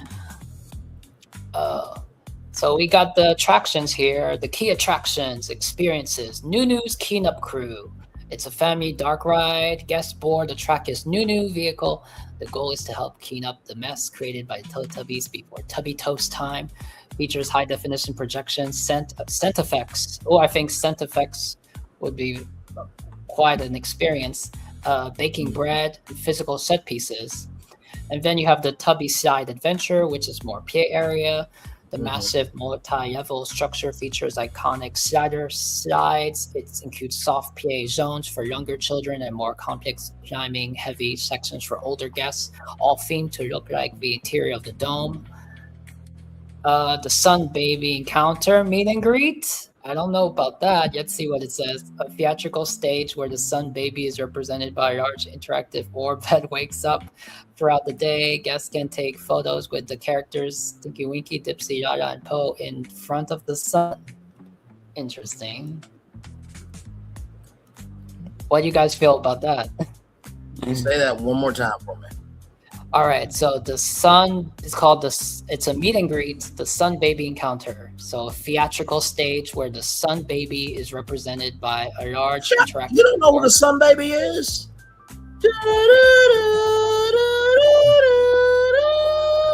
The sun baby is all grown up now with her own kid. That would be amazing to see the sun baby. Yes. Yeah, and to see the smiles on the kids. Yes. Okay. All right. Yeah, that was a huge part of the show. That was like the opening, I believe, every time. Of course, that's the opening, and that's the ending of the whole Teletubbies. And it would go very well with the Chronos, because I still believe I read somewhere that the Chronos is supposed to do something between sunset and sunrise. I don't know. Maybe that was a concept that I don't know. That's one of the things that I was really curious about out of the whole park is if the Chronos was gonna do something. It was gonna do something special before the sunset, upon the sunset. Okay, so culinary retail. We have the Tubby Custard and Tubby Cafe, Toast Cafe, a quick service location specializing in warm, comfort-focused treats. The signature item is Tubby Toast, of course, artisan toasted brioche with sweet, savory spreads.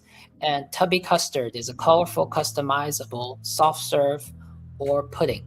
Customizable. The Tubbytronic Superstore is a retail space designed to look and to appear as the interior storage areas of the home dome, selling merchandise that emphasizes tactile and sensory play, fitting the brand's aesthetic. The atmosphere and immersion. So you have the Rabbit Colony, which is animatronic bunnies populate the hills, providing a sense of yin yang. These are designed to be photogenic and blend seamlessly into the environment. You have the audio landscape. The area features a gentle ambient soundscape of wind chimes, soft music, and the iconic "Hello" greetings that trigger when guests enter specific zones.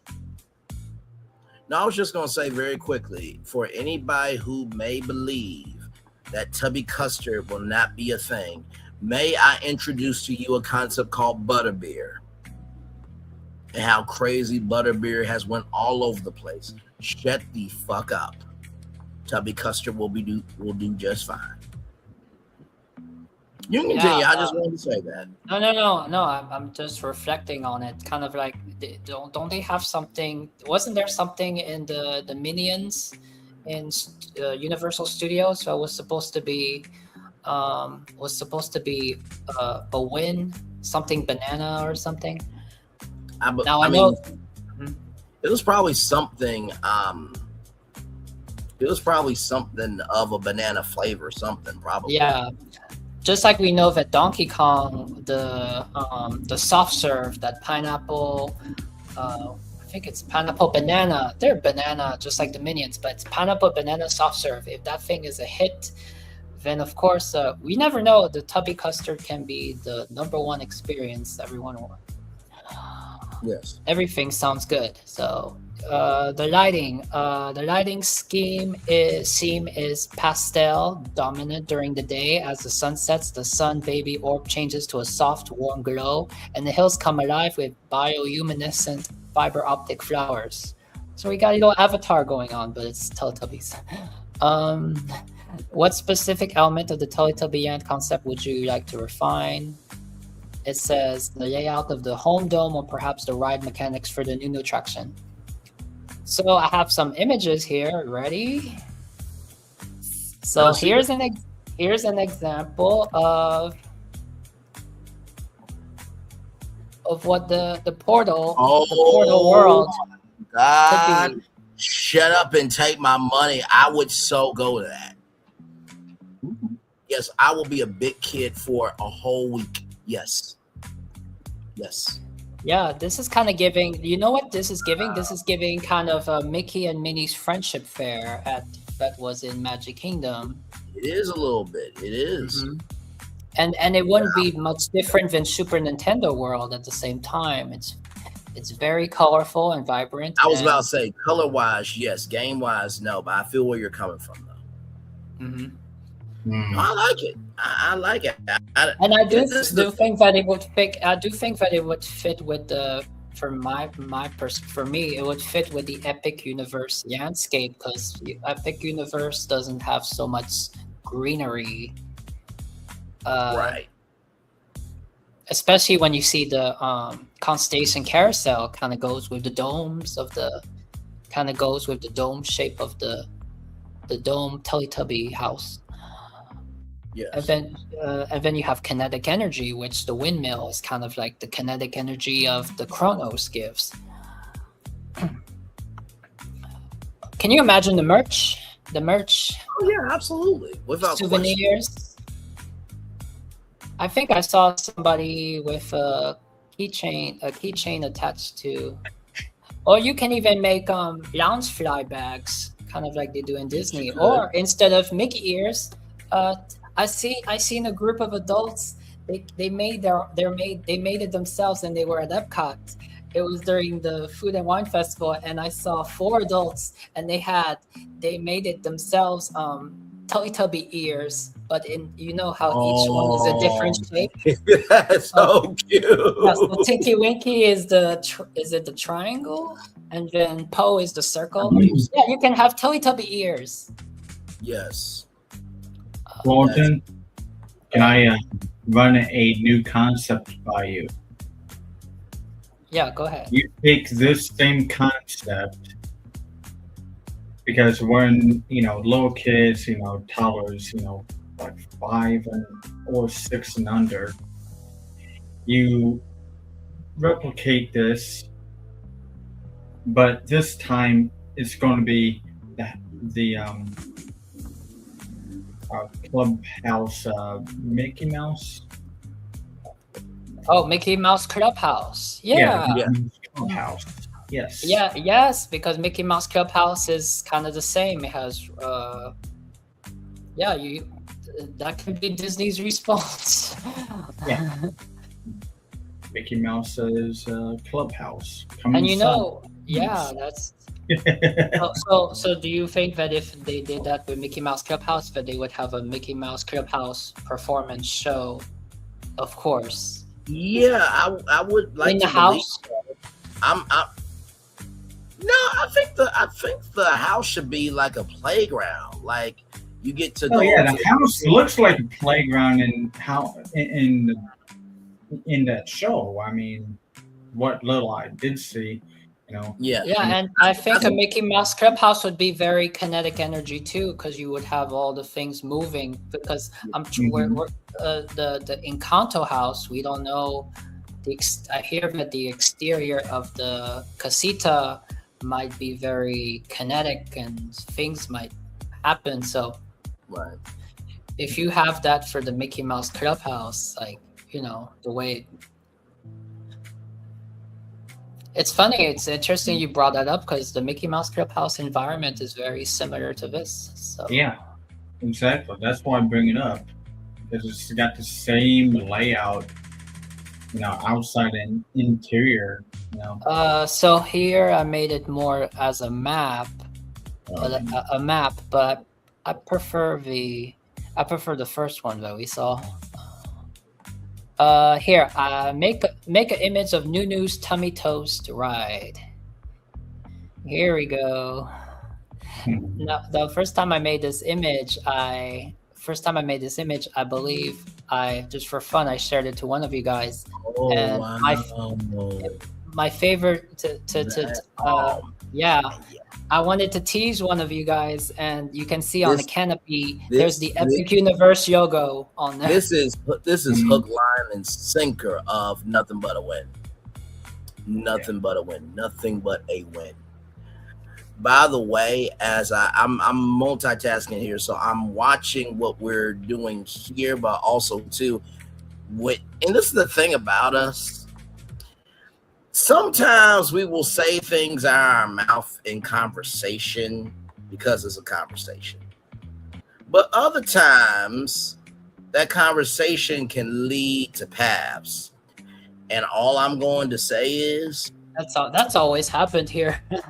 Oh, absolutely. Like we did the Kronos Hotel, literally inspired out of us doing this. All I'm going to say is thank y'all for bringing up Pop Century. There will be a live this week. Because as we're doing this, I am plugging and playing some things. And oh my God. Some brands definitely could give Pop Century a lift in so many big ways. But y'all will have to wait to find out which brands I think that me and Phil, we have a different concept for Pop Century. Maybe for you, it's to upgrade Pop Century. But I think since Phil has been on he's made an episode on the American Adventure. His mission is to save, however way he can save notable important attractions. A way to save Pop Century, if for example Pop Century was at risk of being changed.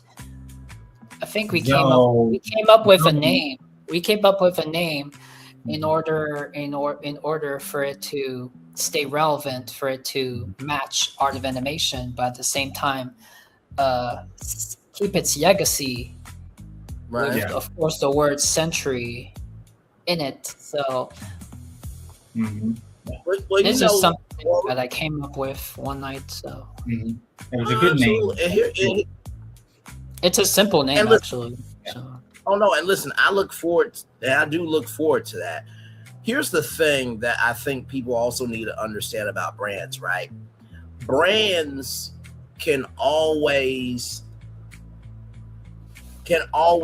bend to the environment.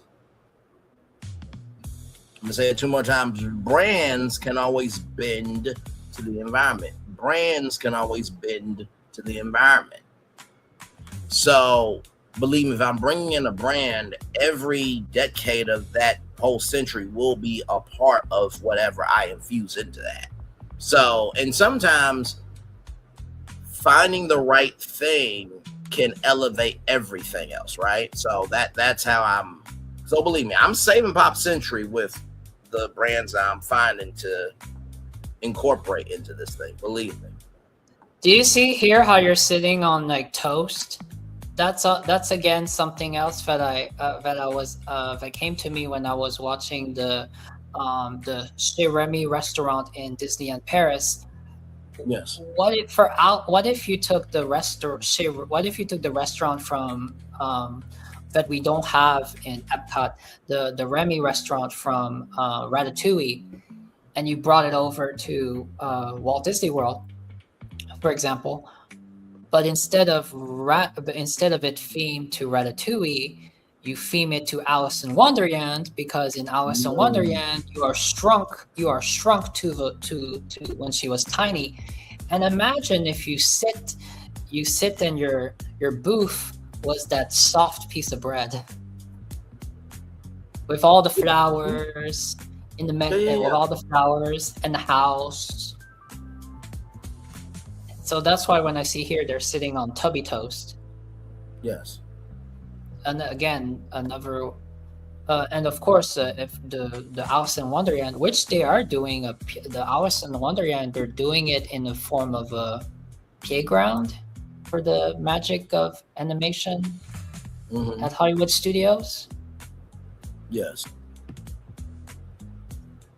So I'm very curious to see how that appears in real.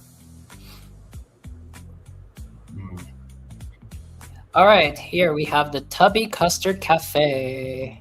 It would be nice if the Alice in Wonderland playground turns out just as good as the Honey I Shrunk the Kids. Yep, I've been wondering that too, Phil. I absolutely have been. That's right. That's the playground like that Alice in Wonderland needs, because you remember she took a piece of bread for making her big. There's a piece of bread to make her tiny, tiny, tiny. Yes. And it's the caterpillar. And she I have a feeling that the Mad Hatter will have a great deal will be involved a great deal in that playground. I feel like the Mad Hatter and the Cheshire Cat have some different ways to play with the environment. So I'm looking forward to it. We'll see how it comes out. Can you guys feel the vibe here? I think that this would be so bright and so. Oh wow, that's basically the kids resort in Texas times 10. Yeah, it's as if you. The kids resort, and you know it's giving Toadstool Cafe, but another theme. That's what I've been saying to myself privately the whole time. I know if this was like a Universal Kids. This is better than even the current DreamWorks area and studios. If this was Universal Kids Resort, I think people wouldn't care if it. It's Teletubbies. The most important is the theme and immersion. Right. Yeah. And now we have Brian imagines entering the dome. Yes. I think. Yep. Well, the dome could be better than that. We know how the inside of the dome is, but but still, I mean, this is all concept art, you know. Well, this is more a kids. This is more a playground dome, I think. Yeah. But that's the thing I always say to you and Phil's like, whatever comes out, let it be the foundation, but don't let that be the end. And this is not a bad thing, right? There can be the play dome for the kids, but then there can be the actual dome where it's a meet and greet. You get to play around and stuff, right? Just like Mickey's house. So, it's all about the versatility of how you utilize it, right? So it's all good. Yeah, you can, different domes for different experiences. Yeah, it's all good, man. What did you guys think of it? I just did it out of curiosity and no, I absolutely loved it. I really think that Teletubbies really could be a theme park player for sure. And this is the brilliant thing about it, right? Anything that is available can be an option. It's all about how you utilize it, right? I want to take this down for me because I see something very cool that I want to bring up here. Let's bring this up here. Yeah. Good morning. Sunday morning. That's so cute. Good morning. You said that's cute. I was gonna say we should bring one Teletubby clip, but I didn't expect he was gonna bring. Well, you know how copyright is, so we gotta dance around it. But no, that was great. That was absolutely great. So yeah, there was a time when she kind of didn't know what to say, I guess, on live TV, and she flipped some words together, like "Good morning, Sunday morning," oh. Yes, indeed. She said that. So Poe would like to say thank you for presenting his dream. No, that was very good, Florentin. That was very, very good. And the stepping stone begins at the Universal Legacy store. Yes, absolutely. We've just begun to dream. Oh, absolutely. And that's the thing about it, it's like we don't mind taking an inch and making it a mile just to see what can be. Even if it doesn't happen, the fun is in the discovery of, oh my God, we actually did this and it came out this good.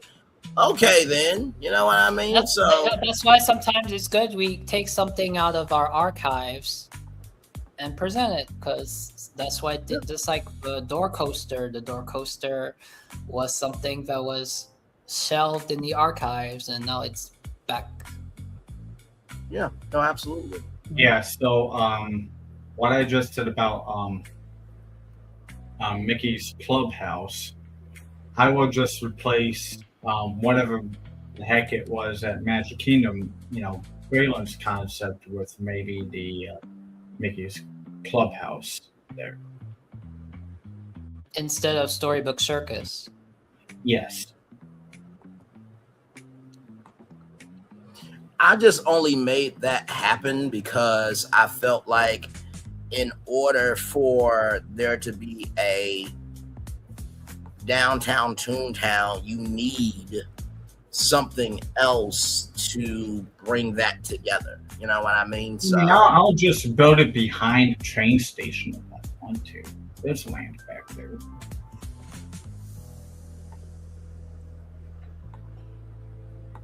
Yeah, I'll build it right behind the Toontown train station. Yeah.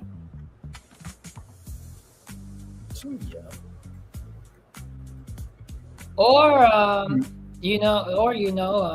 since we spoke about it this week or the past a week ago, when we were going through, we were trying to make a legacy park. We spoke about this, a legacy park, and for Walt Disney World, and it has sections that has section from each of that represent each some significant and popular section from each of the parks around the world. Right. And they brought up everything was fantastic, but then they brought up 100 Acre Woods, and you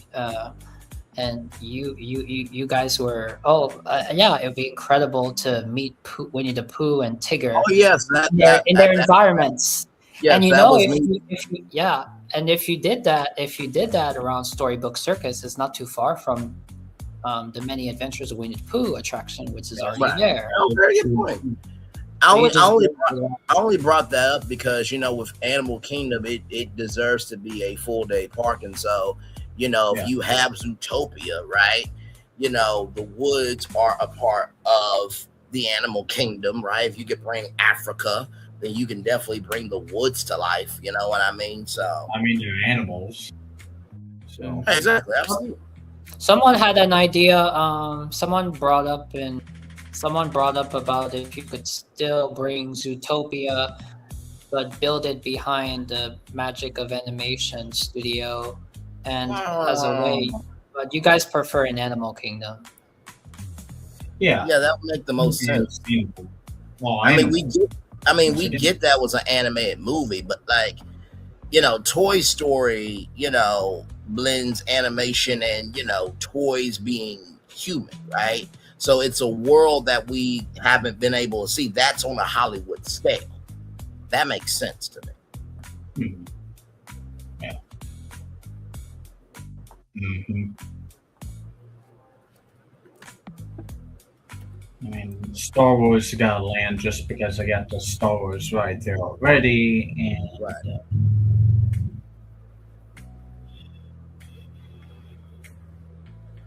by the way, you know something that I really would like to see.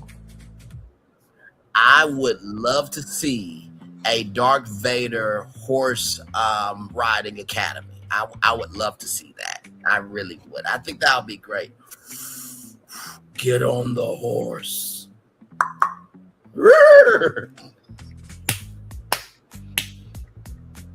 Hold on, wait a minute. If I can find it, I'll find it. Darth Vader being a cowboy, damn it. Yes. I'm sorry. If you don't know why I am being so extra right now, it is one of the greatest moments in BFP Imagineering history where Florentin was passionately giving his take on, what was going on with with Star Wars, and he was like,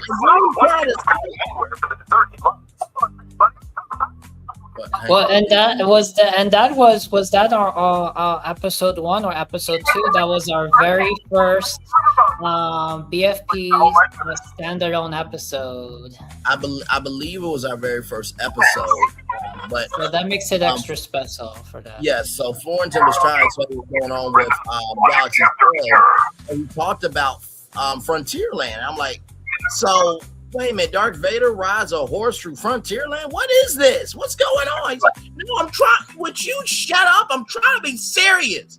Why Yeah, you make that a fucking joke? It's such an iconic moment that me and Phil, we made short videos in. Well, that's what I'm looking for right now. So in tribute. Yeah. One of the greatest moments of all time, because Florentin was so serious. He really was. It was just, I wasn't trying not to listen. I really was listening, but it's just like, are you serious? Like, No, I just had my mind full on I had my mind full on my I don't know. What was I wanting? Wanting something. Oh, I was saying if Galaxy's Edge and Disneyland didn't happen and you brought in I don't remember. I'll have to go back and watch that to see what in the world.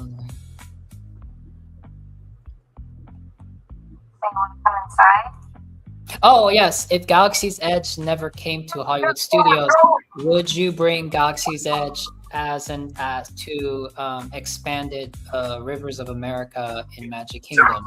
Maybe it was that. Right.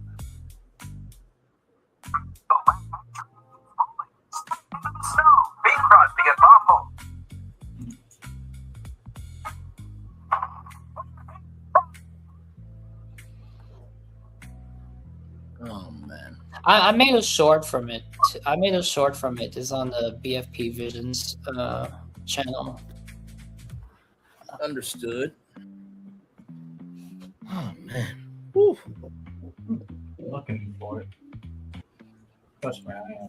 Here's something funny. Here is something funny just for fun. I finally figured I did what Brad taught me about asking on the asking. So it's easy to find out timestamps for anything because you just press the ask button. Yep. So I just did for fun, and I said for the Disney Mountain episode, I just said I just asked in random, what is the funniest moment from BFP or BFP Imagineering or Brian's BF Florentin Brian with what is the funniest moment? And they brought this up, which was something that was not on the episode, but I don't know why it brought that up. It says here, the comedy comes from the perfect contrast between Florentin's deep, unfiltered, analytical passion for grandiose music theory and Brian's quick, teasing reality check, treating Florentin's musical obsession like a breakthrough in a therapy session. Repeat that again? What? Yes, please. What? Therapy session. So to better understand it, when we did the Disney Mountain episode, I had brought in a presentation of some beautiful women singing a song called "Sailing," which was the perfect climax before we got into to reveal the big reveal. And I just asked asked Gemini or whatever, or Google, whatever, what was the funniest moment? And this, I don't know. I tried to see if this came out of Brian's mouth, but I don't know. I don't think so. It brought up and it said The comedy comes from the perfect contrast between Florentin's deep, unfiltered, analytical passion for grandiose music theory and Brian's quick, teasing reality check, treating Florentin's musical obsession like a breakthrough in a therapy session.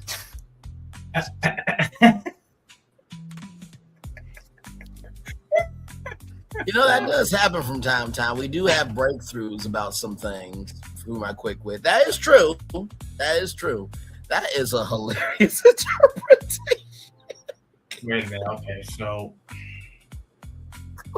I want to know what my videos say now. Right.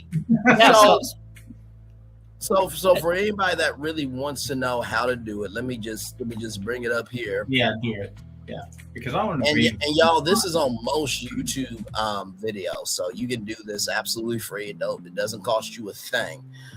So I'm gonna pull up the Toontown Madness thing, right?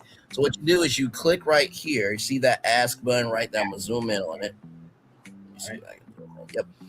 So you click that ask button right there. You click that. And then it's going to say, hello, curious about what you're watching. I'm here to help, not sure what to ask. Choose something. So you click summarize video. And if you say what is the funniest moment, they'll give you timestamps to, you know, but it's not perfect. Like if you just want just put laughing and then they'll show you timestamps when Brian makes a laugh. Yes. Does a laugh. And then it gives you the timestamps here of everything that happens in the video. So and it's absolutely free. You can utilize that to, figure out where do you like the do you want to, how to put it, by summarizing the video, do you actually want to watch the content for the full context? So that kind of helps. And then also too, it helps, you recap things. So whenever I'm utilizing our content or my content to showcase, another show, then all I got to do is just go to that, get the timestamps, and then we don't got to watch the whole thing. So it's a very useful tool. I'm going to use two examples of what you just did on the screen.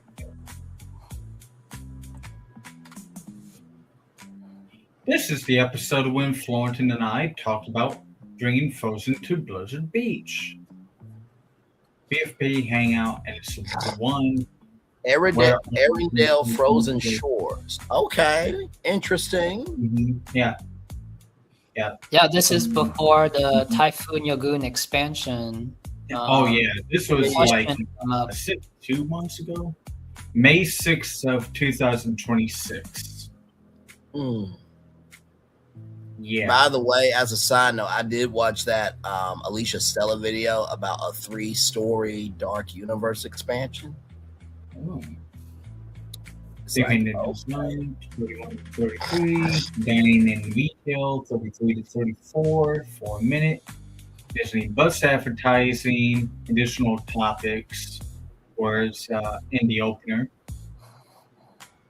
And theme park philosophy.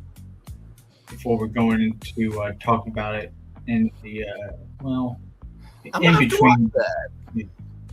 Mm-hmm. It was a good one. It was all generated by Claude, Okay. This one was. And that was the only time I have a sense to use the Claude. But the Claude made me a website. Oh yeah, there's AI that can make you an entire website from scratch. And they're like, they Yeah, here we go. Yeah, here's the website right there. See? It's presented as a website. See it right there? Wow, that is incredible. Mm-hmm. Then Splash Corral. Also, Anana's Royal Shells of Greeting. Wow. All of small Snowball Splash Bay, Marshmallows and Drop. Wow. It kind of boggles the mind why I only got like 4 views to tell on the stream. You might have to send me that website about Claw because I might want to play around with that. It ain't cheap.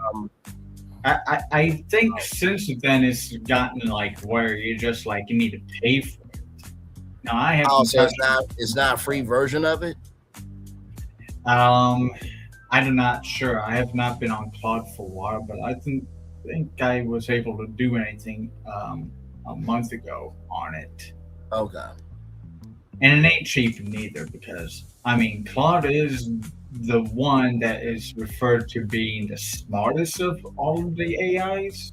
Right. I'm thinking still. So you know what you're getting into. It was a generalized map of how that would be compared to the existing park to the left. So a little bubble to the existing bubble. But yeah.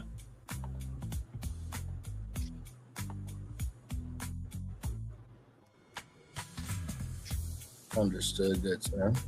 I'm gonna pull up one more video. Yeah, go right ahead. We're Let's just chillaxing. Let's pull up the video that I just did, which was, unless you want me to pull up the UK pavilion, that might be.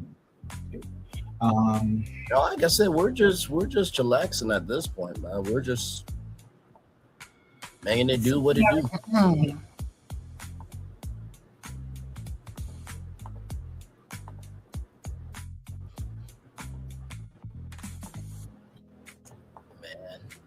I think the hardest thing for me is going to be decide like which brands will you guys see with the Pop Century Hotel, because it's just like, oh my god.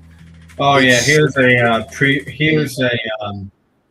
page here, and there's a show coming up on Friday of me reacting to one of the episodes that Florentine had done. It was a good show. It's a very cool. Oh Lord, I might have to come through. Here's the thing: whenever they do send me invites, I'm usually resting at that time. Is not, believe me, anytime I cannot show up is never personal. Believe me, y'all, because y'all know there's a lot of shows over here. Plus PFP Imaginary. So believe me, I support both of these brothers. I do. We talk all the time. Oh, but anyway, whenever we do something, it's natural. It's just natural. So when it's in the best, I think the moment that Phil saw that I did some. Oh damn. Oh yeah. By the way, that's that thing that's coming up. He's reacting actually. He's reacting actually to one of my mini episode formats. I just did something, and I'm glad I did something, and it inspired him to do a whole American Adventure episode, which I didn't stick around because I didn't stick around. Like, I had to go to. But then I told you, carry on the show, and he carried on the show for maybe 2. Yeah, it's kind of funny how like I watched you guys finish your show like an hour after I went to bed, and I watch it back, and like Florentine says, like, my wish is that Phil carries on the show, and well. But if you watch the conclusion, if you watch the conclusion of him speaking on the conclusion of how much it means to him this, I mean, there we go. There you go. That's the kind of episodes. Like I said, we can each do our own episodes, but we each have our own. We each have our own style of doing it, and I mean, that could be the close of tonight's show on Green's channel too. Yes, we're already here. We'll click on the what the heck is GB?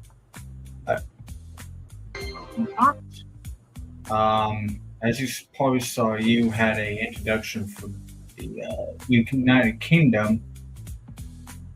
What is GB? I don't remember GB there. Anyways, ask what is going to be summarize of the video.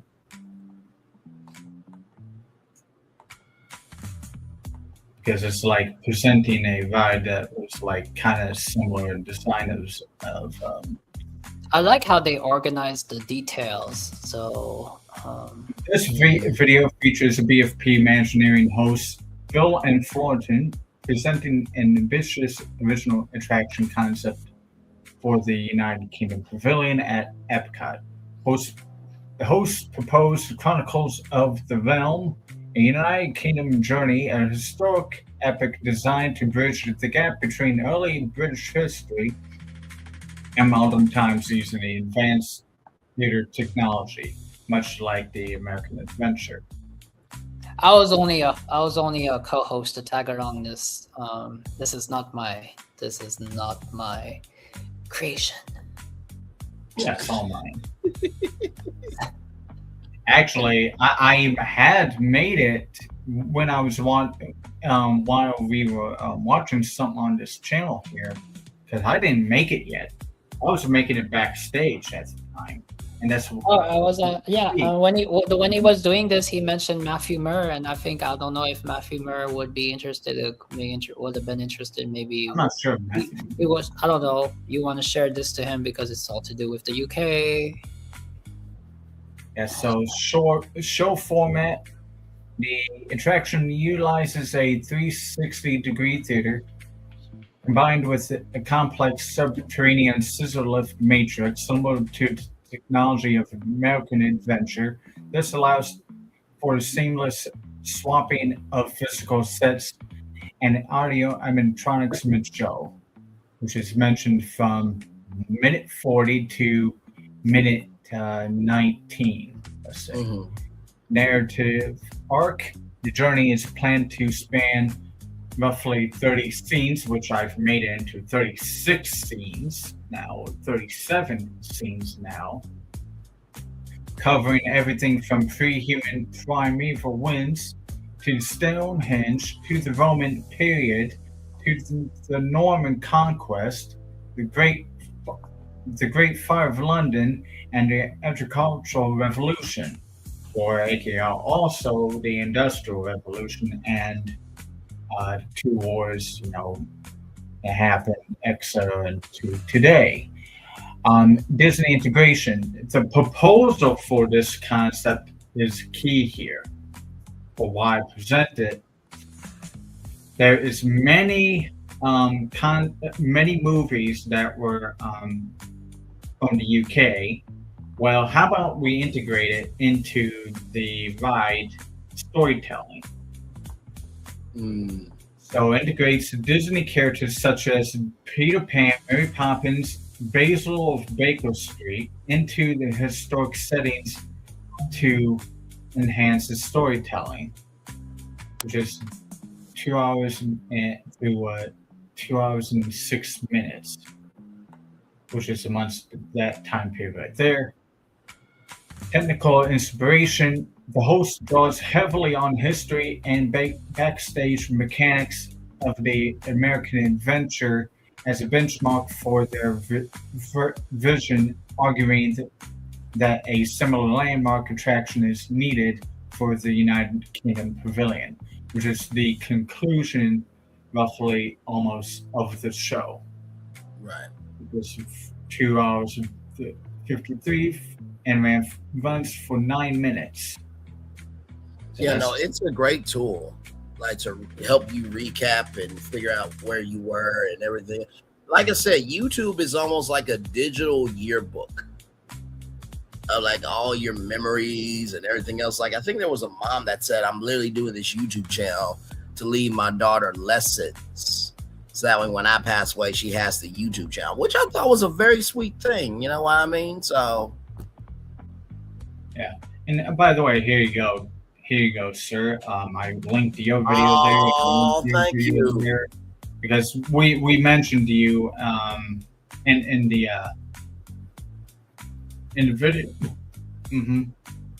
And somehow we were talking about that was going to be my question of when Thornton said that I was out of control. Was I more out of control with Pleasure Springs or more with Kraft Heights? Because you said this live, I was on one. I think you went more Kraft Heinz. Yeah. Looking forward to yeah, that show I just didn't give a fuck. I was just saying everything that should be done and just not caring if the Disney SWAT team was going to be at my door. It's like, well, You've been saying a lot of shit out your mouth anyhow, so this might be I your was last the one that chance to said, go like, out I'll right. protect you, sir. I said, I was the one that said, I'll protect you, sir. But you cannot. Showed up and knocking on your door and blowing up your house. Well, I think that I don't know. Yeah, I think the show you did today, you was on fire. I don't know which one you were more on fire, but I think what sets the two separate from the Pleasure Springs. I think the Pleasure Springs, you had so much life into it because the Pleasure Springs was so nostalgic. It was so you brought the nostalgia, something of the '90s. You made something that is not dated. You made something timeless for Walt Disney World and Disney Springs. So that energy right there cannot be compared to the two other ones. Well, thank you, sir. That's very kind of you to say that. What is this? That thing. I think there, I think the Pleasure Springs, that's one of your BFP legacy projects. Yeah, I would definitely agree. That was definitely a legacy project for sure. Like if Disney had a competition of like who wants to be an Imagineer and you had to send in like your best content, I would send that in. Like sincerely, like it was that good. Ooh, this is a really good summary right here. I'm just looking at the summary for the foundational preservation of the American Adventure that was uploaded this Sunday ago. Yes. Creator expresses deep concern regarding the removal of various Disney attractions. As example, given Splash Mountain, Rivers of America, Carousel Progress, and argues against what they perceive as a corporate trend of racing American-themed content. That's what the summarizing as. Our primary mission is to advocate for securing a corporate sponsor for their American Adventure to ensure its long-term survival, maintenance, and relevance beyond the United States 250th, as we are right now, anniversary. No, absolutely. I mean, when this came up about American Airlines, I'm like, let's not forget Delta Dream Flight was a ride for a very long time at Disney. Very long time. Still image of that is a poster of American Airlines right there too. Turned out really pretty. Yeah, it did. I like this part here. Strategic proposal and sponsorship video outlines detailed pitches and potential partners, emphasizing that these should not be passive logo placements but active stewardship partners. Suggested industries and companies include. I'm sure you clicked on the ask because I'm glad I clicked on the ask because it gives all the lists. Tech and infrastructure giants, IBM, Cisco, legacy manufacturers, Ford, Boeing, and John Deere, financial institutions, JP Morgan Chase, American Express. And the interesting thing about American Express is American Express sponsored the Pavilion in '82 to 2001. In case you didn't know that. Yes. So that could be a reunification. American Express and sponsored it up until only '98. So there could be a reunification. Sponsors for 25 years. Yeah. Mm-hmm. So more you know. Aerospace and defense, Lockheed Martin, Northrop Grumman. I said, So I went with the. Hey, one person, welcome in. My preferences went to, of course, airlines, of course, which was Delta, United, and American Airlines, or food and beverage, Coca-Cola, or Kraft Heinz. Yes. That All new partnership. the airlines and the food and beverage goes from 2 hours, 2 hours and 4 minutes, all the way to 3 hours and 48 minutes. Yeah, I was talking from 1 hour and 9 minutes all the way to 3 hours and 48 minutes. Good Lord. And let me tell you something, like right now we're at what, 4 hours, 13 minutes and 55 seconds. And all of it was just because of the show. And then everything else that was so much. That was so much for 4 hours. I mean, yeah, I know. You know what I mean? So that's the thing too. You have to let content breathe sometimes, right? I mean, like I said, 2 Toontowns, a brand new land for Magic Kingdom, then 3 resorts. So that's 3, 4, 5, 6 things pitched in one show. So the strategy of doing this will be modular kiosk, installing high-end period-appropriate mahogany cabinet kiosks in the pavilion's post-show lobby to serve as a interactive revenue-generating tools for its sponsors. So you want to book a flight for Delta after you, feel wowed by the show of the American adventure, because wow, America is a great country. I kind of feel like doing something more than just visiting Disney World now. I want to go to the Grand Canyon. I want to go to anywhere. So, or I would drink some Coca-Cola and maybe what's great is I amazed Phil because he did not know about it on that one of that model of Epcot. Of course, they had all those additional countries like Taiwan and Korea, but for the American Pavilion, originally it was a round building, kind of like the Carousel Progress, and it was in the middle. It was located not where it is right now, but in the front, kind of in the front before the beginning of the lagoon, and that kind of solved the question. Somebody did write a comment on Mouse's video asking what is the placements of the countries, what is the purpose for the placements of the countries. But I can say there it is. So you see this building here, they could have put Carousel Progress in this building if they wanted to, with or different Carousel Progress with Walt presenting Epcot. If they had this building here, this is where the American Adventure was originally going to go, and that solves why Mexico and Canada, because the United America was in the middle, and on opposite sides you have Mexico and you have Canada. So that solves why Mexico and that's why Canada and Mexico are right there in the front. There at World Showcase. Interestingly enough, they kept them there in the same place. Oh, and here it says also walk beneath America.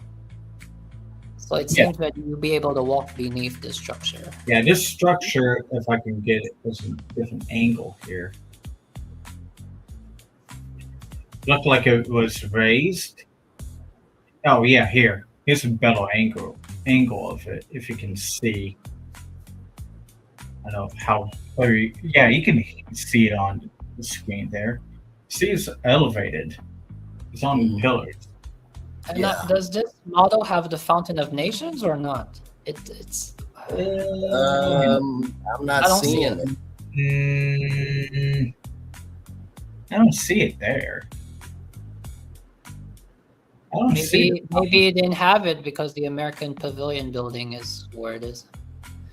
I mean, they did update this after they moved the American Adventure. The American. Yeah, because also moved it to where it's out further towards the lagoon. Actually, there they put it where the American building was. Yeah, they placed it where the American building is, and of course, Odyssey over here before they discovered sinkholes, was there. And the question was also, was Space of Earth going to be gold? As in Westcott, the space station Earth was. Yeah, I kind of found that interesting too. I think they chose the right color for that. Yeah, I agree. Yeah, I agree too, but that's just a question that I would appreciate to get an answer, because even if they said, "Oh, at that time it would have been gold," that would have been cool to know. I mean, I do have a question over here at the Imagination Pavilion, because Thornton asked me, like, what the heck is going on in the theater? I mean, maybe I can have some good questions for Joe Rody if I ever, because it seems that in October he's going to be at the Contemporary. So, just kidding. Yeah. Well, yeah, I was just about to say, he's got his new book out. Of course, I don't know if is he gonna be at the House of Mouse Expo, because I don't think I mentioned his name for that expo that I talked about. I don't think so, but I just saw a post today that WWDWNT, they do like this event, and it's going to be on October. Yes. For 2 days at the Contemporary. I don't know if he can see it as clear as I can, but I swear I see. Oh yes. Oh yeah, Brian. One of the pavilions is missing on this map. Can you guess which one it is? Yeah, can you guess? Which is quite shocking. It's quite shocking. It's kind of there in a shell of itself all these years, but it's we got Germany, we got Japan, we got Morocco, we got the United Kingdom Pavilion, Mexico Pavilion.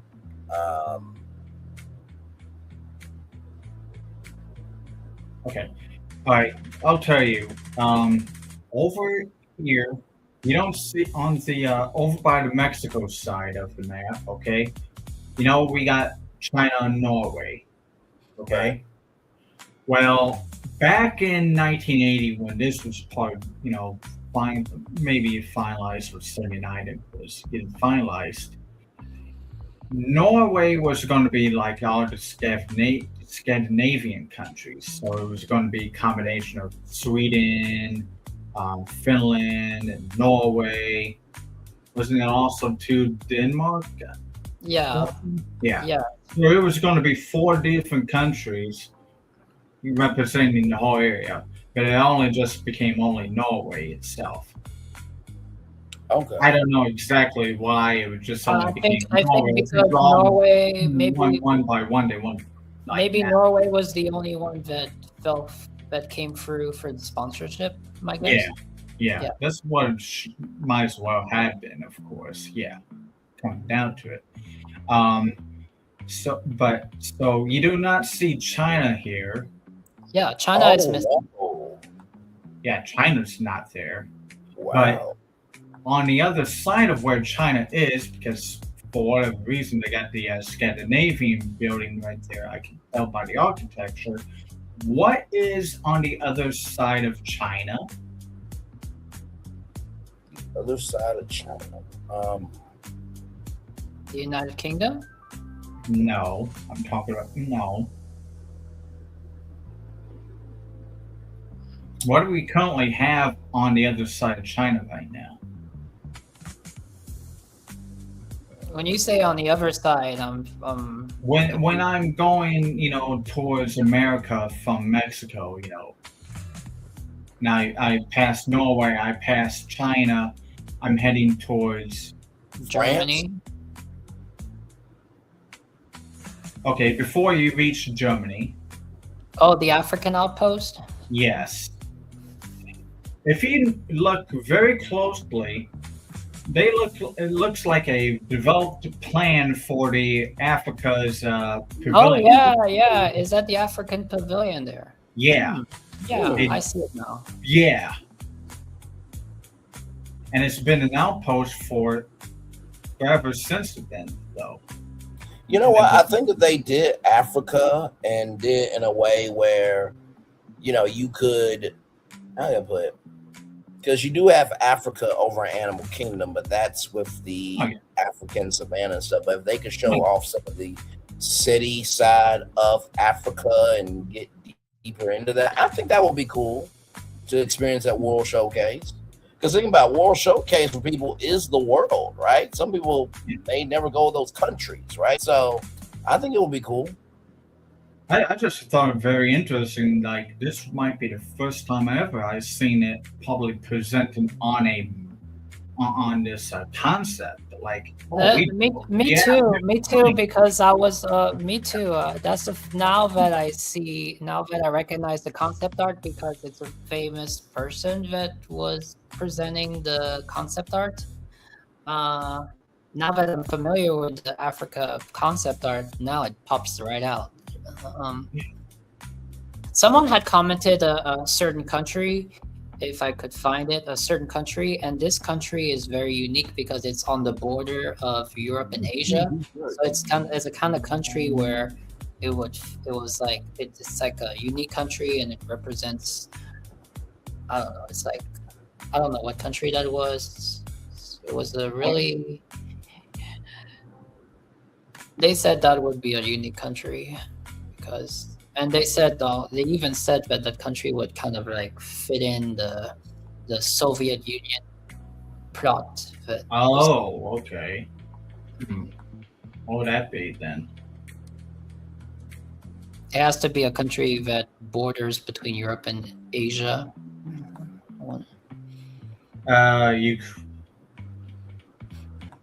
Can't be Ukraine, is it? We were trying to guess what is that spire building next to Journey into Imagination. Maybe that spire there is the Life Pavilion. Oh, has to be, because if you remember the early concepts that Tony Baxter had, you showed me pictures of it again recently. It was a weird concept, but I can see that his concept went over to the Imagination Pavilion though already at that point, because he got the pyramid glass domes there, because he was putting glass pyramids. I have something new. Okay, I have something new. Okay, I want to see if you can see it too.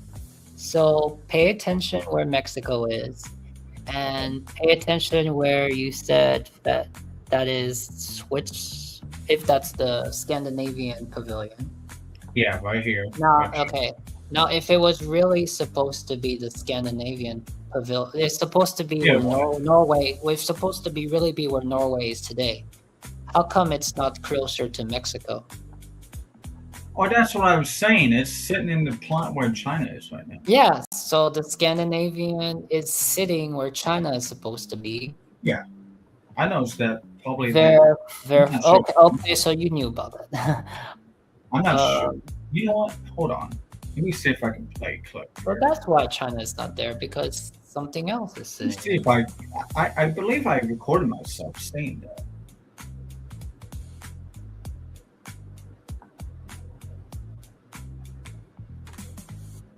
Of course, it's kind of hard. And what is the structure besides right there where your cursor is? What is that? This is the Imagination Pavilion. I guess. Oh, so does that now? We don't see China in this image. We don't see China in this image, but I swear I see Africa in this image.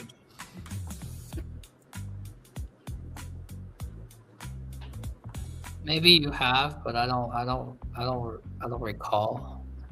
And what is the structure besides right there where your cursor is? What is that? Well, I did acknowledge that Africa was there.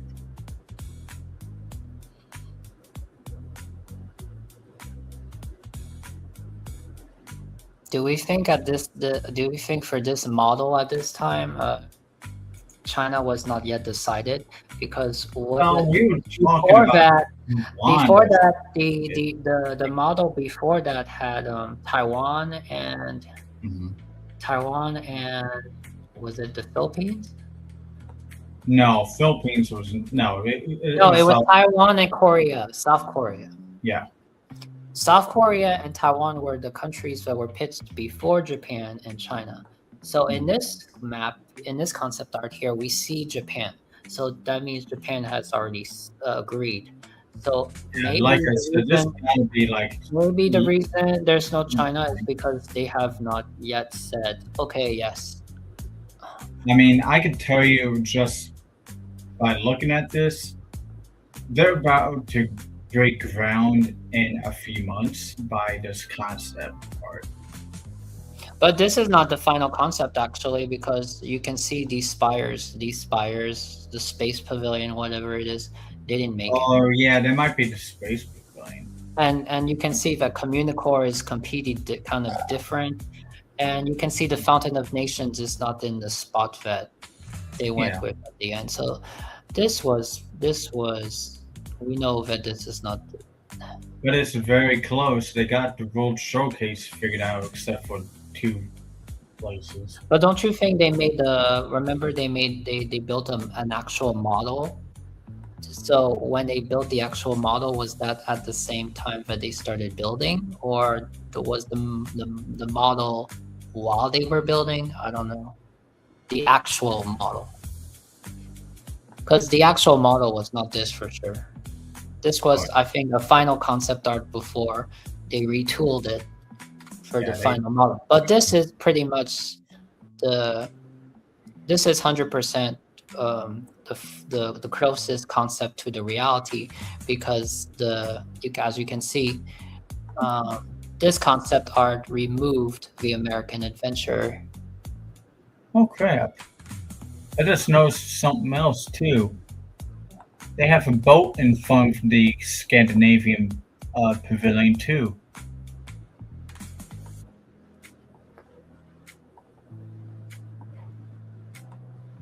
I guess this concept art was an example why maybe this concept art was made to show how the American adventure would appear since they moved it.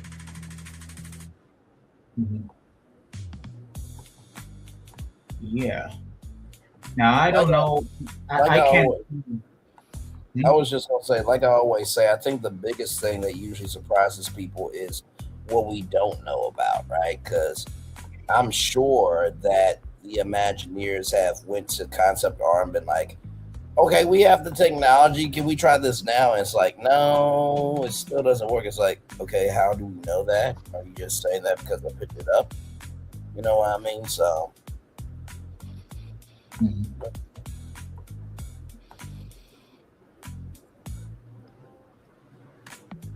Yeah, it looks like we checked everywhere else. It'd be so fun. It'd be so funny if we built a park. We built a new park, and how many times we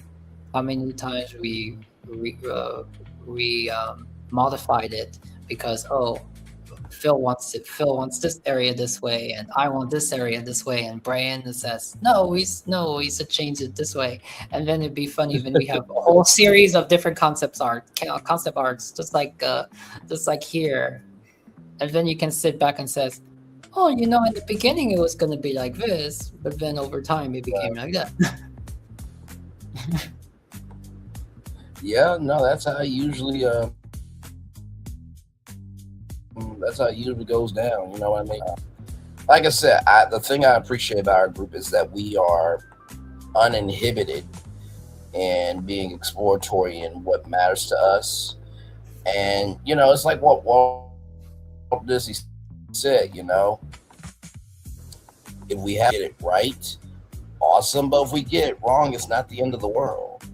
You know what I mean? So we give each other a lot of love, grace, and space in terms of just exploring ideas and thoughts. And we usually don't give up on what we believe in. Sometimes we just gotta work through it. Oh my God! How many times? Sometimes we keep. How many times? Like Phil was saying, every time you re-edit an image, then the quality goes away, and it's just like, Yeah, it's nope. Nope. It has to come off. It has to come off. I don't care how many times I do it.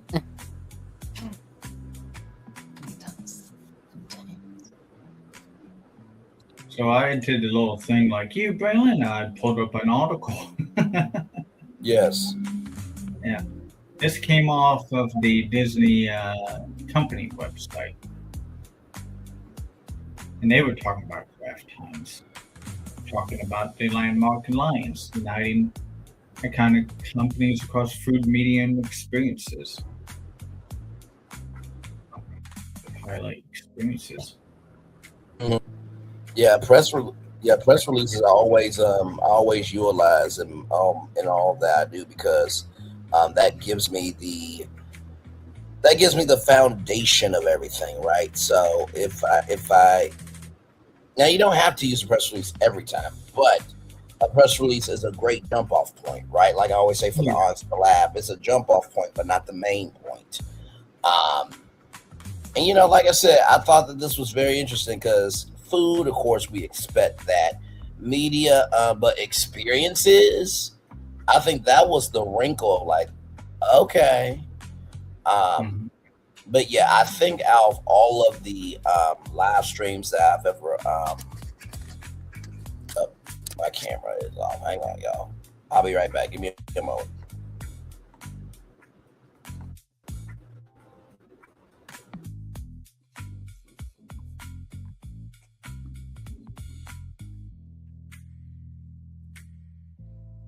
I mean, that's the thing. Even if when you do really deep dive, the other day I went for a rabbit hole. Yeah, I can say I went for a rabbit hole for this person. There is a video on YouTube that someone compiled all the dedications, all the dedication ceremonies for Epcot. And I went for rabbit hole because even if I don't find videos, I want to find images. I'm curious. Did World of Motion have the same dedication? And I discovered that I thought that on Epcot's opening October 1st, 1982, that every pavilion was dedicated on the same actual day. But turns out not. I found a website that showed a whole month. So for a whole month, they had different pavilions in different countries dedicating itself on individual days. Sometimes doing a phased approach allows you to, keep the momentum, but also to fix changes and things of that energy. Like I was saying about the Kraft Heinz thing, right? Mm-hmm. There's not too many times that you feel like, oh, you actually said the quiet part out loud. Like, I joke about that with y'all all the damn time. I mean, it's a part of our vocabulary. But when I pitched what I pitched with that fifth theme park and then saw that, it was just like, done. It was just like the show that I did last night. And believe me, if you guys missed it, don't worry about it. That's what the replay is for. But last night, I think around like midnight, because I did 4 shows in one day yesterday. Yeah, I was curious if you were gonna make it through your final show, because I know you did two shows before that, and you really wanted to do that final one, but you did it. I saw it. You did it. Yeah. It was a bit of a push because I'm not Dr. Poy, but Cheyenne Brown was a lot to deal with. But I had to get that out because I was tired of her ass while so everybody was talking about it. But no, I wanted to do that final show because I basically told everybody hey, Google could buy NBC Universal, and then in 2027 when you get YouTube Premium, you'll be able to get NBC Peacock. So y'all just want to keep playing in my face? Now, I'm not mad at Kraft Heinz like I was with NBC and Google, you know what I mean? Because this Kraft Heinz thing and Disney, we had no idea this was coming at all. There wasn't even an inkling, right? But But no, I was very proud of that. So the cool thing about us is we are ahead of the culture of a lot of shit. And it's a wonderful privilege to do that. It really is. And like I said, I don't think any of what we've done in this past year or last year is going to be announced at D23. I know that for damn sure, because we pitched some shit where it's like, yeah, most of the stuff we pitch is D23 energy. If there's one thing that is made real, whether it's Florentine's, Epcot Hotel, whether it's Phil's Haunted Mansion Hotel, or, whether it's, me with the Kraft Heinz, or there was one other thing that I talked about with Disney that was like round the nose. If one of our three things happened, I would be stunned. Completely. I mean, the closest thing that's happened in the direct that went the direction, but in a very small scale, and it's also a concept that I didn't present. I didn't make a video on it, but one day, on one episode, I did use it as my profile picture. Australia, and somehow the kangaroos and Buey made it into a small section. Right.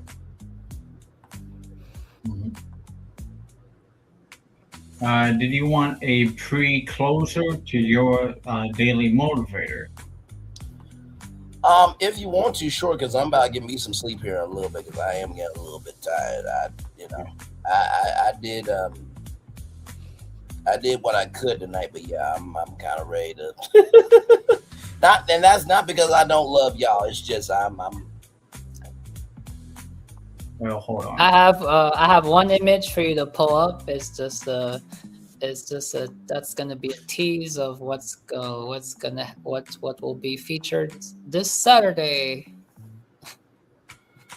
All right, let me see here. Oh, wait a minute. Before I get there. Oh, you know what? I was about to say the Kingdom Hearts thing. When I saw the Kingdom Hearts thing being celebrated at D23, I'm like, okay, there's a little something. So we've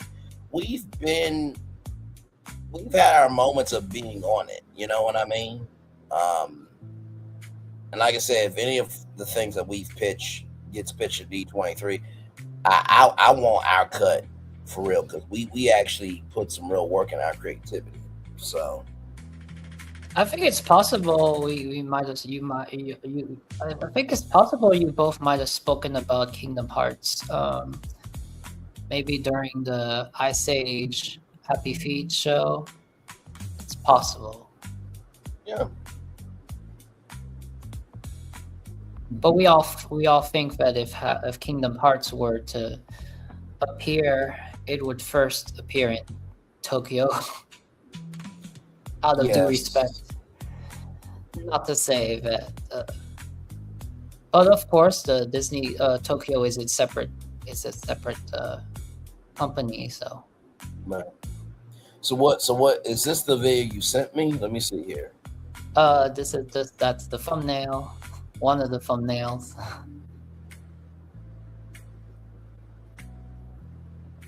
Because I see a spatula from Swedish Chef. Mm-hmm. Yeah. Hold on.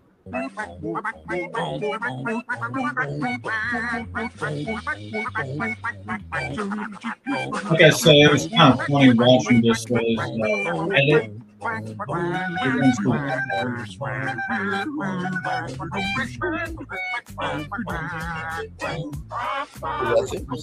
the people of the United States. Huh? I think you said it was like a craft reference in here, right? Yes, it's getting there in 30 seconds. In order to form a more perfect union, establish justice. Wait a minute, I memorized this part. Oh yes, and keep the world safe from weirdos have brought forth Never mind.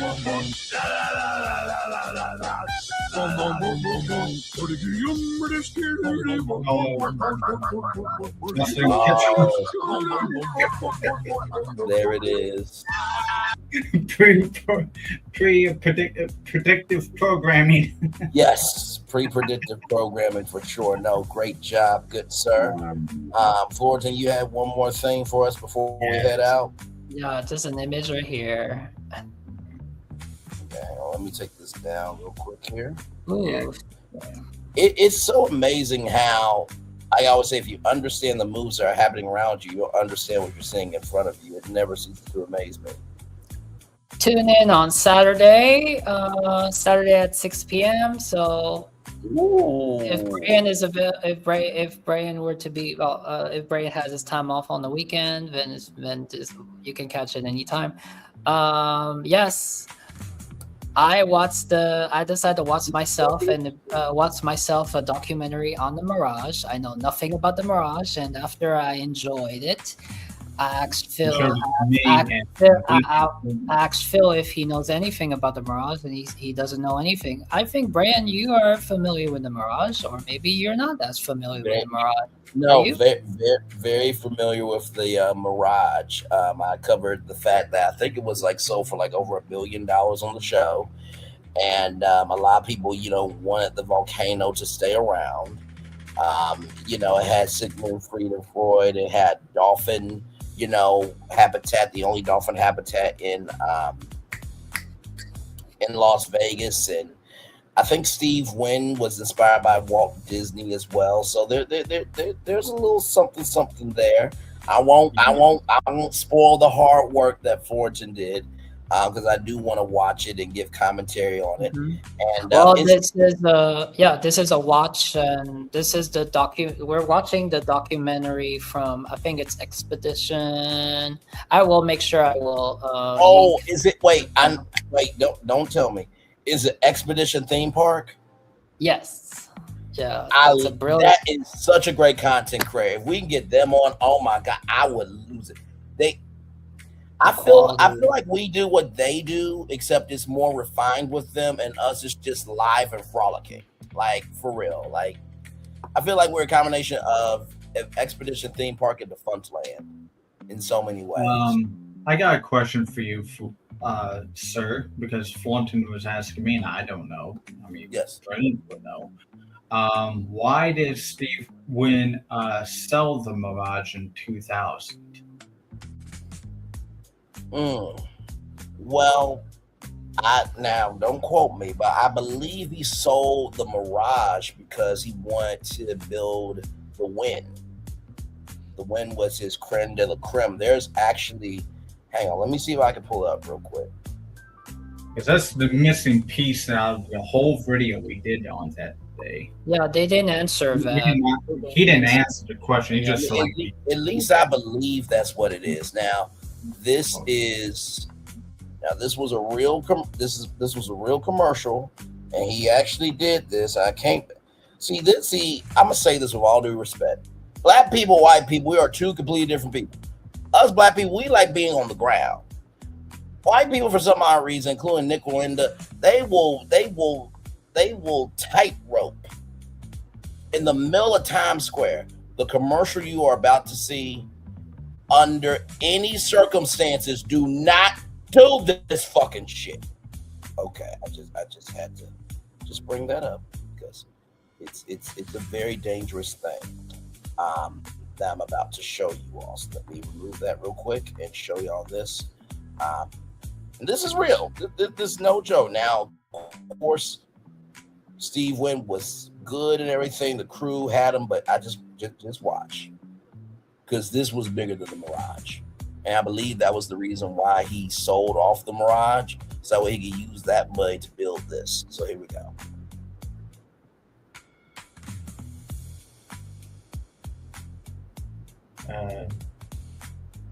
Is there a video?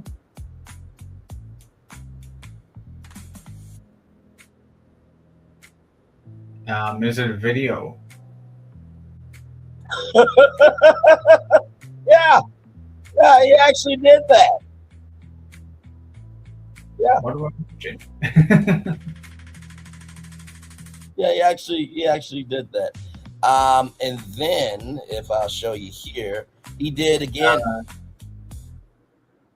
What are we watching? Wait, say that again. Were you watching a video?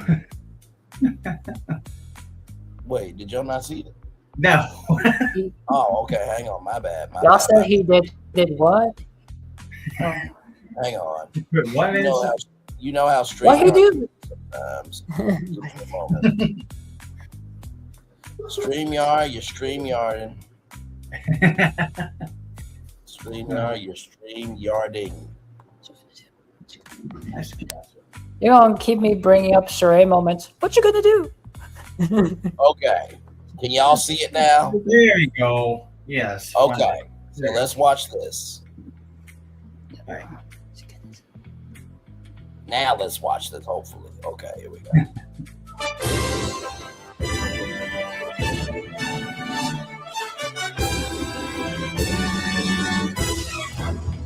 I'm Steve Wynn, and this is my new hotel.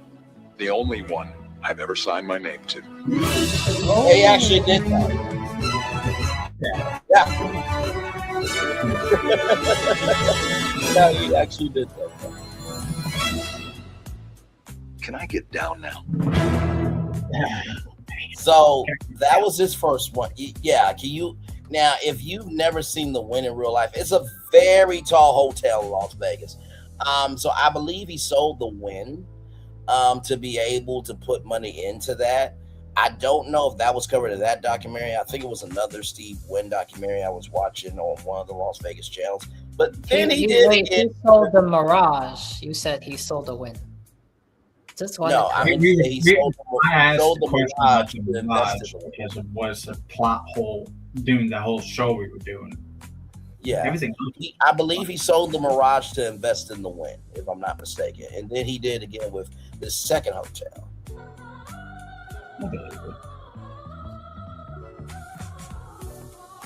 I so want to work for them and just. So we're really proud of the fact that we're LA's original. One day.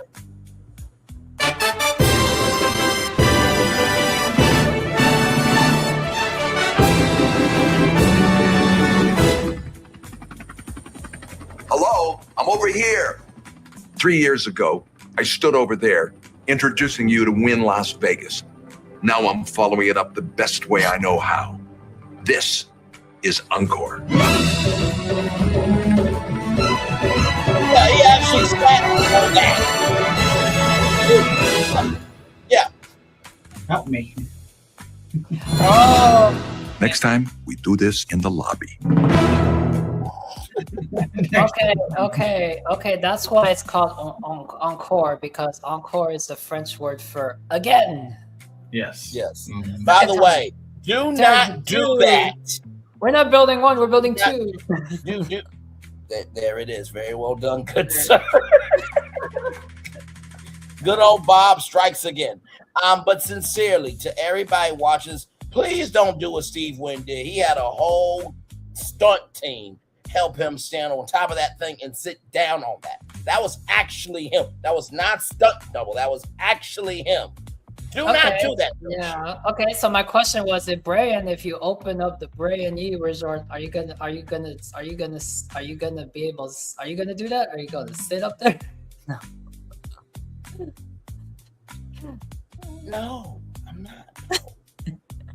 No, you got your virtual comfortable room. Yeah. It's exactly you see. AI. Oh, wait, that was real. That was not like CGI. No, that was real. That was him. He stood on top of his own hotel and sat on the Encore and said, "This is Encore." And then that was him. He not only did it once, he did it twice.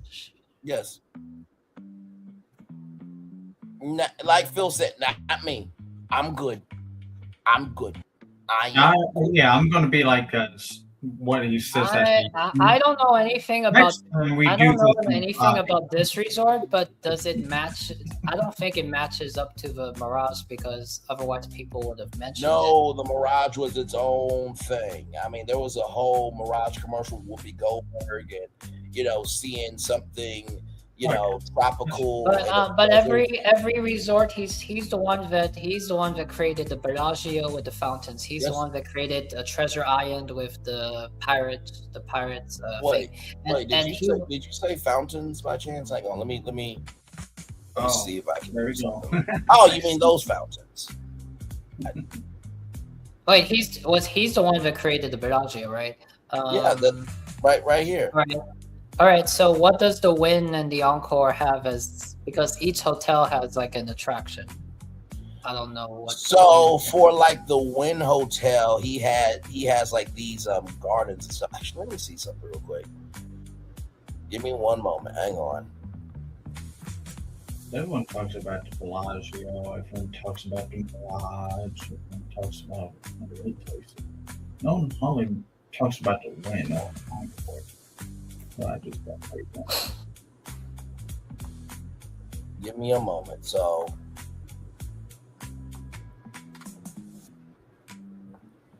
this is this here. Hang on. Give me one moment.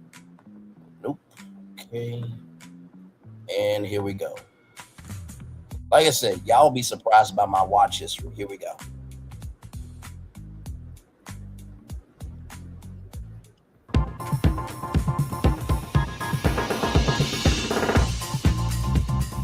Hello, I'm Steve Wynn, and I'm very glad to have this opportunity to do a little tour of the hotel, show you around so that while you visit Wynn Las Vegas, you don't miss a thing.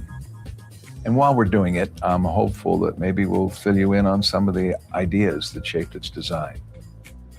So let's get started, and I hope you enjoy the tour. There's no mystery as to what people want. The whole idea, though, is to serve it up to you in a way that's unique and different and better than you've ever had it before. And Wynn Las Vegas is our attempt to do that. We're very proud of the fact that Let me go back. So that's a LED screen. Mm-hmm. And there is a show that happens here pretty much every night. There's like a secret balcony that you can watch it for free. So that's the main attraction for that. But I want to play this tour because the way Steve Wynn talks about this hotel, he talks about it in a BFP imaginary type of way, but it's more relaxed and conversational. That's because Steve Wynn's not Braylon Lee, but that's neither here nor there. But let's continue because there's a lot of good stuff in this tour here. We're very proud of the fact that here at Wynn, our tower suites were the first hotel rooms in Las Vegas history to win the Forbes 5-star designation. There's yet another level in this building, and they're called villas that have their own backyards, their own pools, massage rooms, and treatment centers. 36 of them overlook our golf course.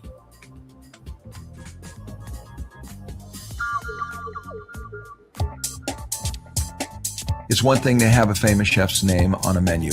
It's quite a different thing to have the famous chef cooking your dinner. We scoured America and Europe for the finest chefs, pastry and regular, Italian, Japanese, Chinese, American. Those kind of people are all here in each of our restaurants cooking.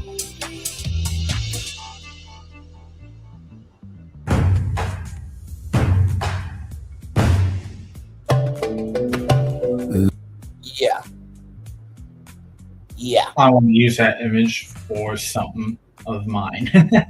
Yeah. He had a Japanese restaurant at the Mirage. So yes. Steve Wynn created that.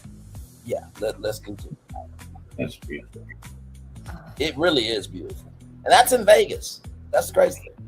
Love to talk about the restaurants in Wynn and Encore because we pay special attention to the cuisine in this hotel. You probably have noticed that by now. But in case you haven't, gotta tell you that we've redone the whole Japanese section of Lagoon over again. Yeah. Made it much more beautiful, and we call it Mizumi. That restaurant features every kind of Japanese cooking preparation, starting with sushi and all a huge selection of Japanese wines. We also have a section of the restaurant that's teppanyaki cooking. That's where they cook right at the table on a hot plate. And then finally, we have the robata yaki section, which is sort of like Japanese barbecue. All that is included in Mizumi with a 100-foot waterfall and a Japanese garden setting, I think you'd say. Check it out. 100-foot waterfall. Garden setting, I think you'd say. Now I know this Check is it out. Japanese, but that would be. I know that's Japanese, and it's funny. Rush Hour, that was many years ago. Rush Hour 2 was in Vegas, but I mean, when I see this can be that breathtaking environment, atmosphere. If they do Rush Hour 4, they can make a scene there. And yet, no, for sure. And wait till you see the encore. He also did a tour for the encore. We'll watch that too. And this is what I mean by sometimes just looking outside your purview can do a lot. So watching content like this inspires me when I'm talking about the news of the day. It inspires me when I'm doing BFP Imaginary. Sometimes I'll watch a video like this to just, in the words of Sheree, shift myself a little bit in my creativity before I do a project. You know what I mean? Or if I'm having a bad day, just seeing something like this really relax me. There's a restaurant in our hotel with an Italian flavor that has the most extraordinary choice of exotic fish from every part of the world, especially the Mediterranean. The kind of choice that is rarely available in this country, the kind of choice that you'd find if you were traveling in Europe along the coast of the Mediterranean. We have a special supply chain that allows us to have this kind of choice on the table within 36 hours of when the fish were in the water, swimming. 36. So if you like all kinds of Italian specialties in addition to the fish, with its risotto or pasta, this restaurant, Costa di Mare, has been the favorite of all of our guests since we opened in 2005. Costa di Mare, in the shopping Esplanade. There's a terrific late-night Italian restaurant called Allegro. It's very convenient to the nightclubs at the Wynn. It's on the corner of the casino, and it's cooking in there. And things are jumping until 4 and 5 in the morning when all the clubs let out. So if you're in for a late-night supper, Allegro was specifically designed for that.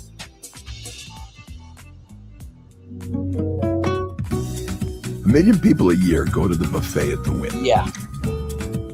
Our chefs have decided to take our buffet line and include in it choices of every conceivable kind of cuisine. It's a place where you can eat to your heart's content for a very reasonable price. I hope you'll all check out the buffet. It's quite an experience. The buffet at Wynn. Oh my god, but that seems like a top Zuza quality crackers. buffet. Yes.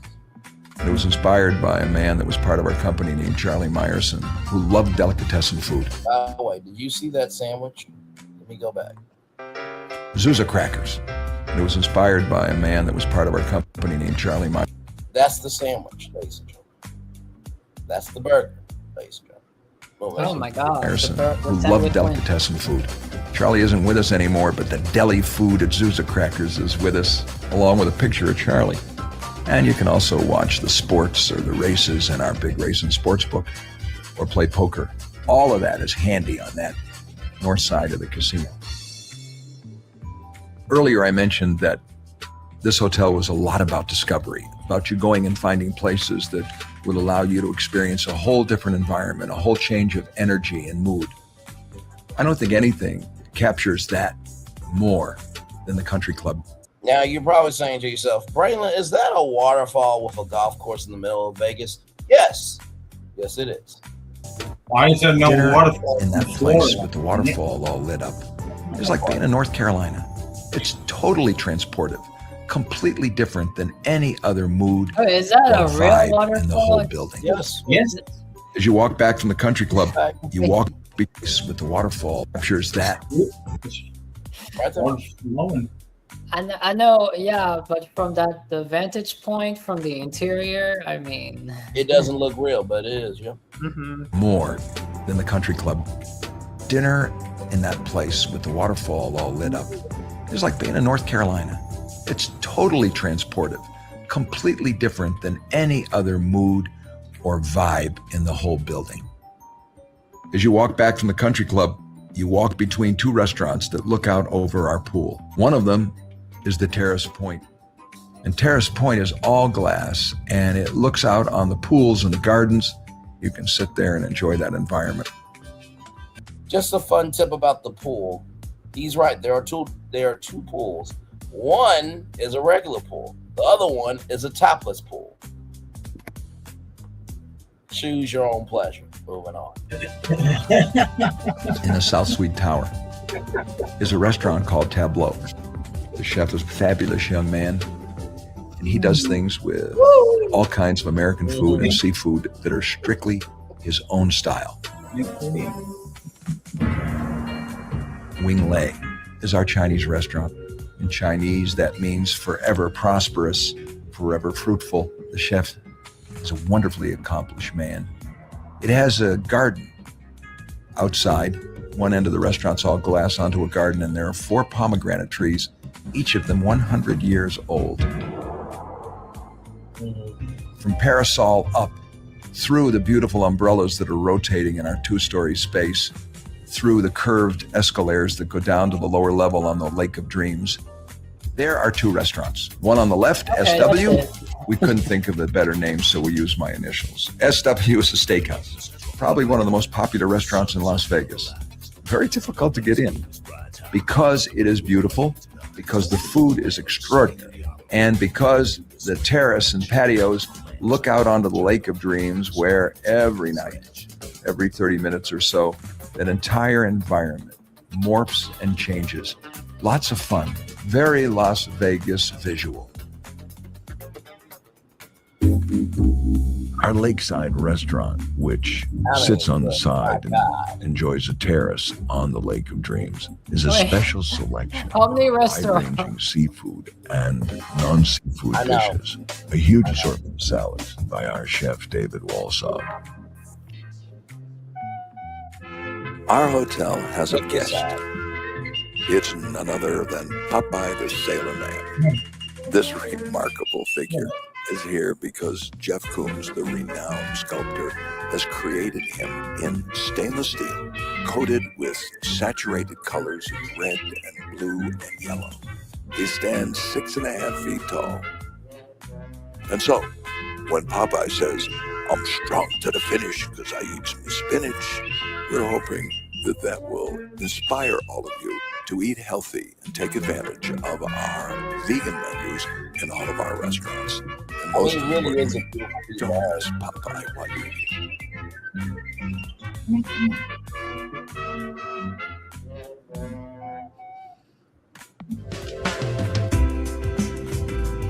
And we certainly do have elegance, and you can absolutely carry it off by checking out our retail shopping experience.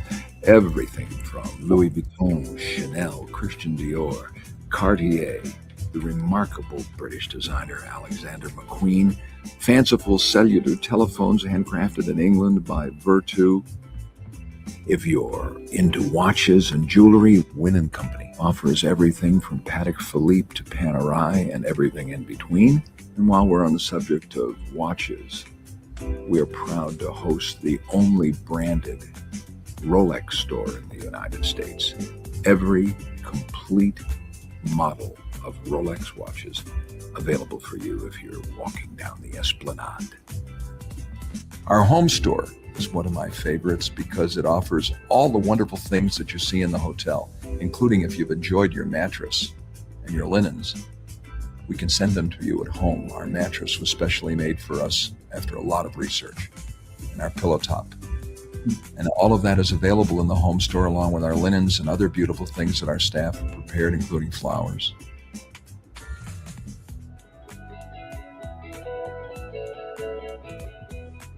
All of us here at the hotel, as you may have noticed, have a thing about flowers. In the atrium at the front of Wynn, near the lobby entrance, are 2 new floral displays that we're quite proud of. With Preston Bailey, the world-famous floral designer, we created 2 massive sculptures made of 100,000 flowers. Yeah, one of them, at 100,000. one end of the atrium in the front of Wynn, is a hot air balloon that's 20-odd feet tall. And on the other end, by Louis Vuitton and Cartier, you will see a carousel with music that's rotating with horses going up and down. And when you look at these wonderful photo opportunities, just remember that they're 100% flowers. Hope you enjoy them.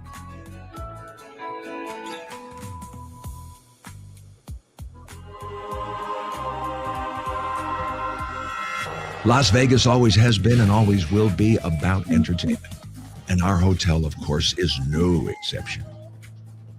Downstairs in our Rev Theater, you can thrill to the dazzling exploits of our cast in La Rev.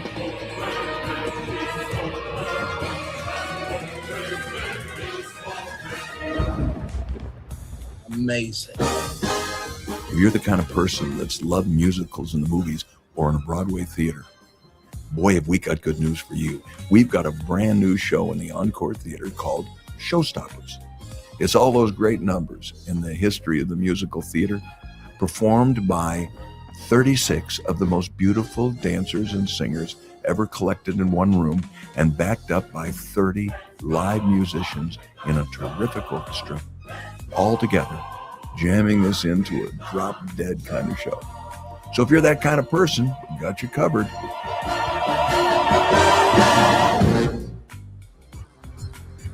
Some people with a very high tolerance of pain think that golf is entertainment.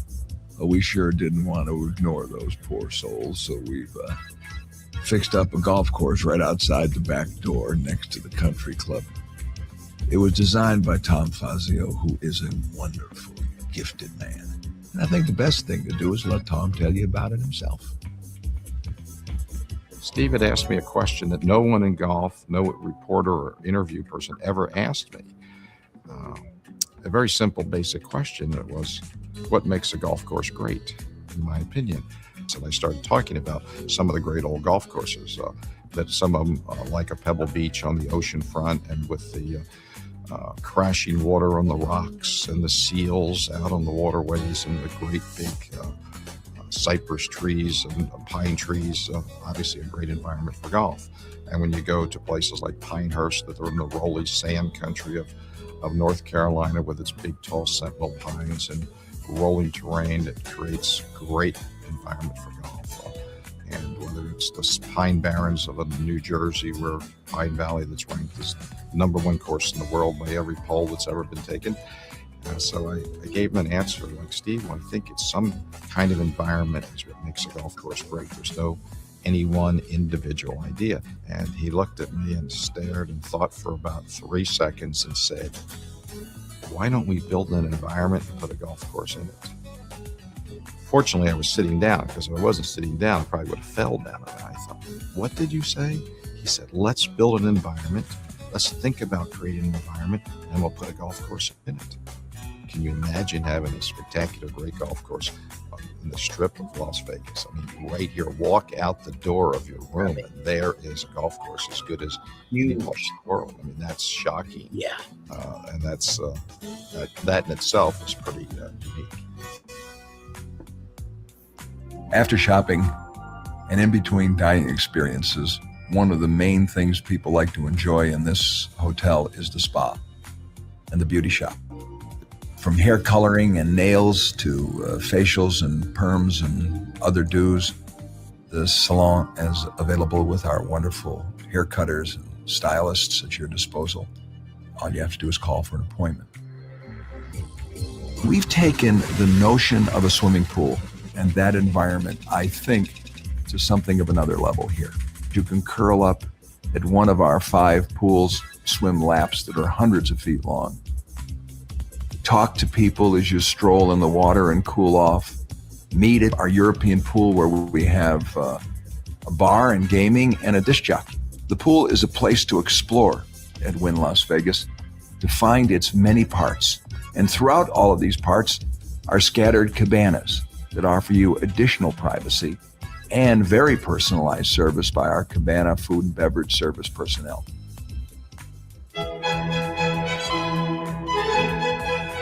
And if you're getting married in the morning, or any other time of day for that matter, we're all set for you here at the hotel One-Stop Shopping. 3 wonderful areas, chapels or a garden setting in which to perform the ceremony, Our staff is ready to help you with everything from catering to makeup to flowers to the video. Everything prearranged and easy for a personal and lovely ceremony. And with the help of our telephone operators, don't you worry, we'll get you to the church on time. Well, that's about it. It's been a lot of fun taking you on the trip. I hope that while you're in Las Vegas, that we'll get to see you again. Good luck. Yeah. That was the win. Okay. No, I never thought this ever. I want to add a waterfall to Disney's golf courses now. Oh, that's funny because I thought you were gonna say after he saw the Mirage documentary, he was like, I want to add an aquarium. Oh, okay. Don't give away the plot of your show. Well, there's something else that he wants to add somewhere else in Disney. So he is right. You should not give away the plot of your show, and that's the thing about Be it. like It's hard. That's not. Listen, really I'm good for a good tease now. Listen, my hosting stamina acumen comes in handy from the way as Braylon did to us. Like, what are they doing around this table? Look, they got pink hats on. Is it about their hats? Oh, I played y'all like a fiddle. I didn't say shit. But once you found out, you were like, okay, you know what? Well done. This one is the other hotel. So the win was the hotel where he stood on top of his own hotel, and the other one he actually sat down. This. Oh my God! After all those restaurants at the Win, I mean, how does the encore? Well, let's find out together, shall we? Here we go.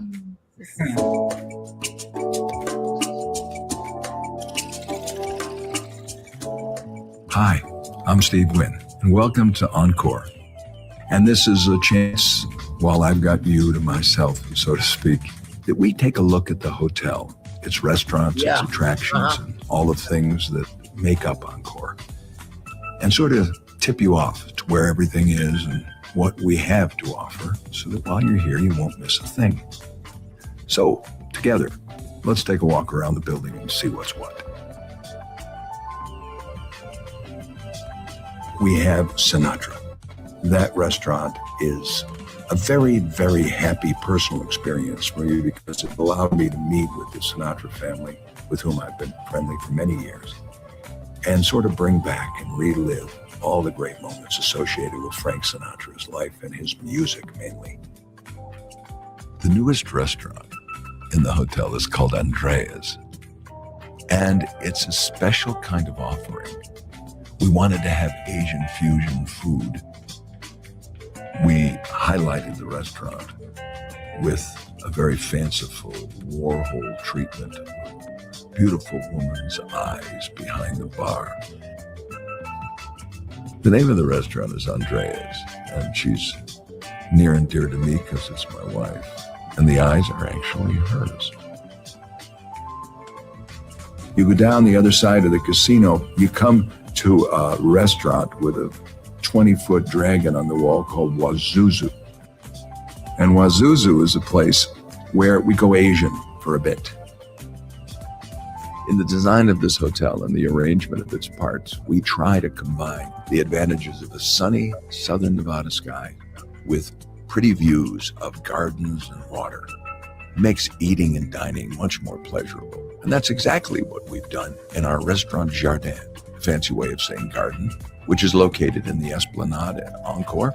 It's available for breakfast, lunch, dinner, and even late-night dining if you're out enjoying the club scene or visiting one of our showrooms. It's in the Esplanade, as I said, right across from Zanies in Encore. But of course, it's available for everybody who's staying at Wynn or Encore. Jardin, garden dining. And at Encore, we have two pools, the main one for the hotel and families, and then there's the adult pool and its cabanas, which features loud music and girls in bikinis.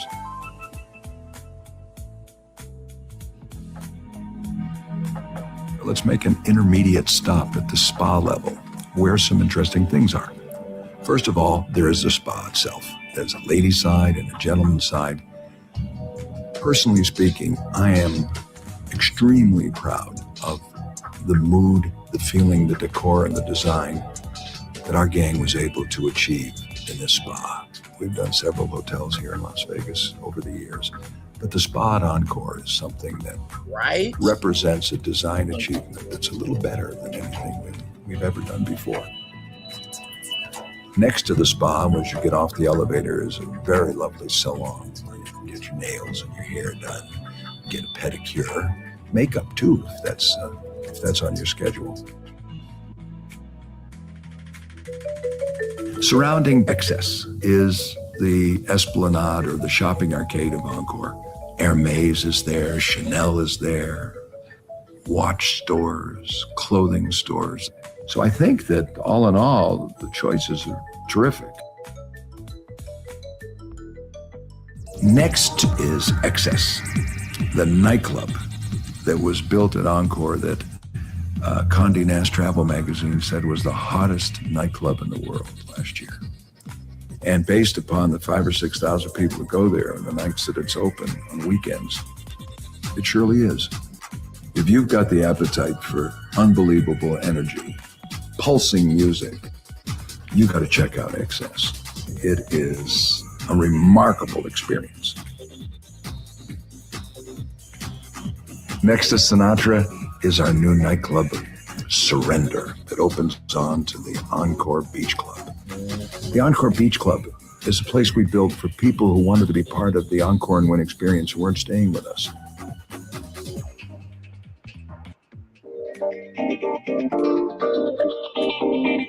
That's the story. We hope you enjoy the Encore and have a lot of fun here and come back and visit us often. Bye-bye.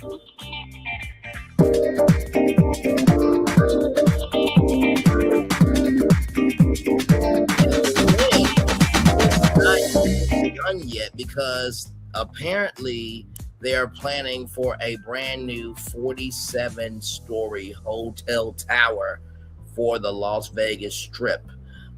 So there is the Wynn, there's the Encore, and then there's that right there with a little island in the middle, and then there's the golf course right here. So yeah, that is a little bit of Las Vegas for you. Which one was your each of you, which one was your favorite? Which one is more your style? Or you gotta visit both. You gotta make a go here. I think I would visit the Encore, but I want to stay at the Wynn. I would probably stay at the Wynn and probably explore the Wynn. I think the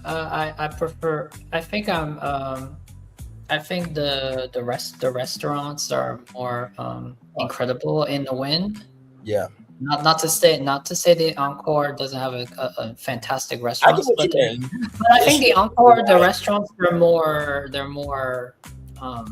subdued. Like the Wynn, they're more like for I guess vibes or if you're not they're more themed, but like the Wynn, like you want that Italian, you want that Japanese, you want the Chinese, and then the Encore, it's like it's more luxe. So you got all the Chanel, you got all the it's like it's interesting.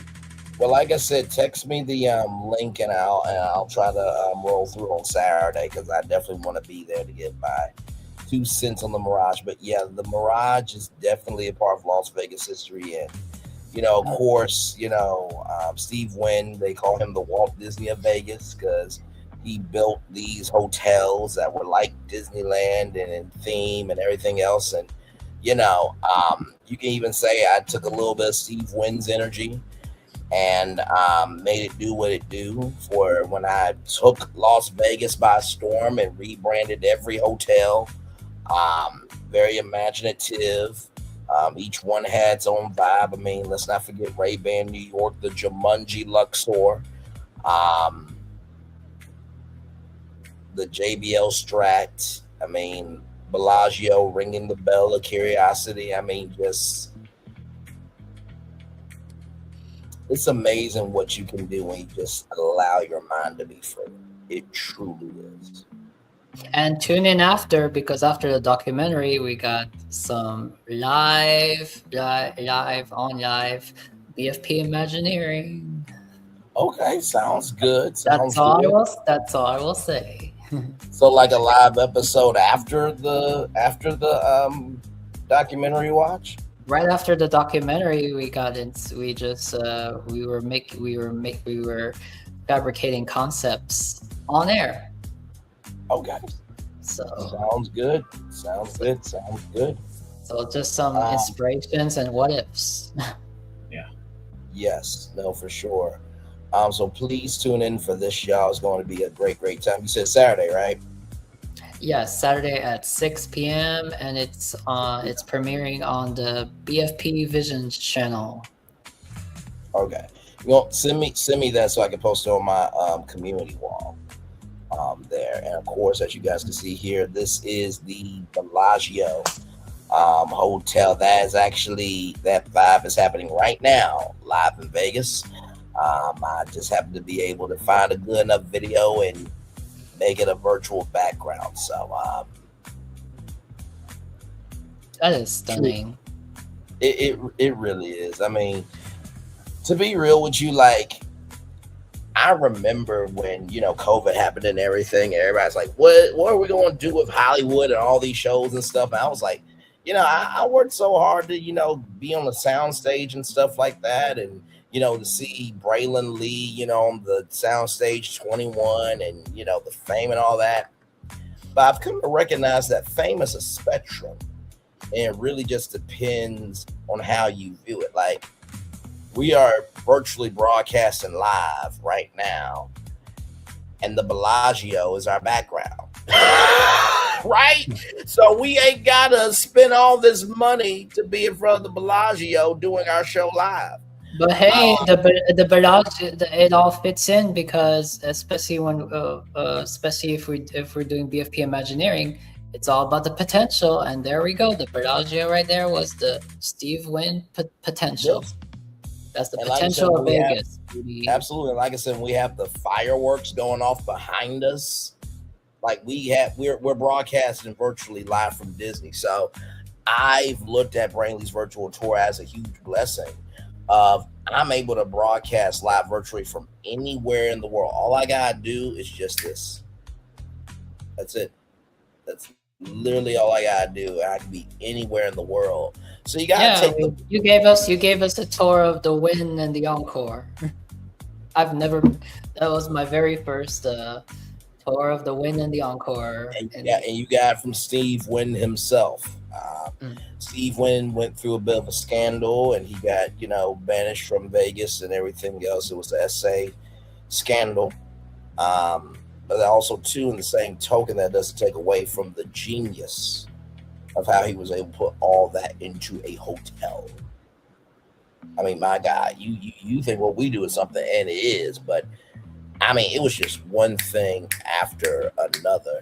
And I feel like we do what Steve Wynn does, but it's just a bit more frolicking. It's a little bit more crazy.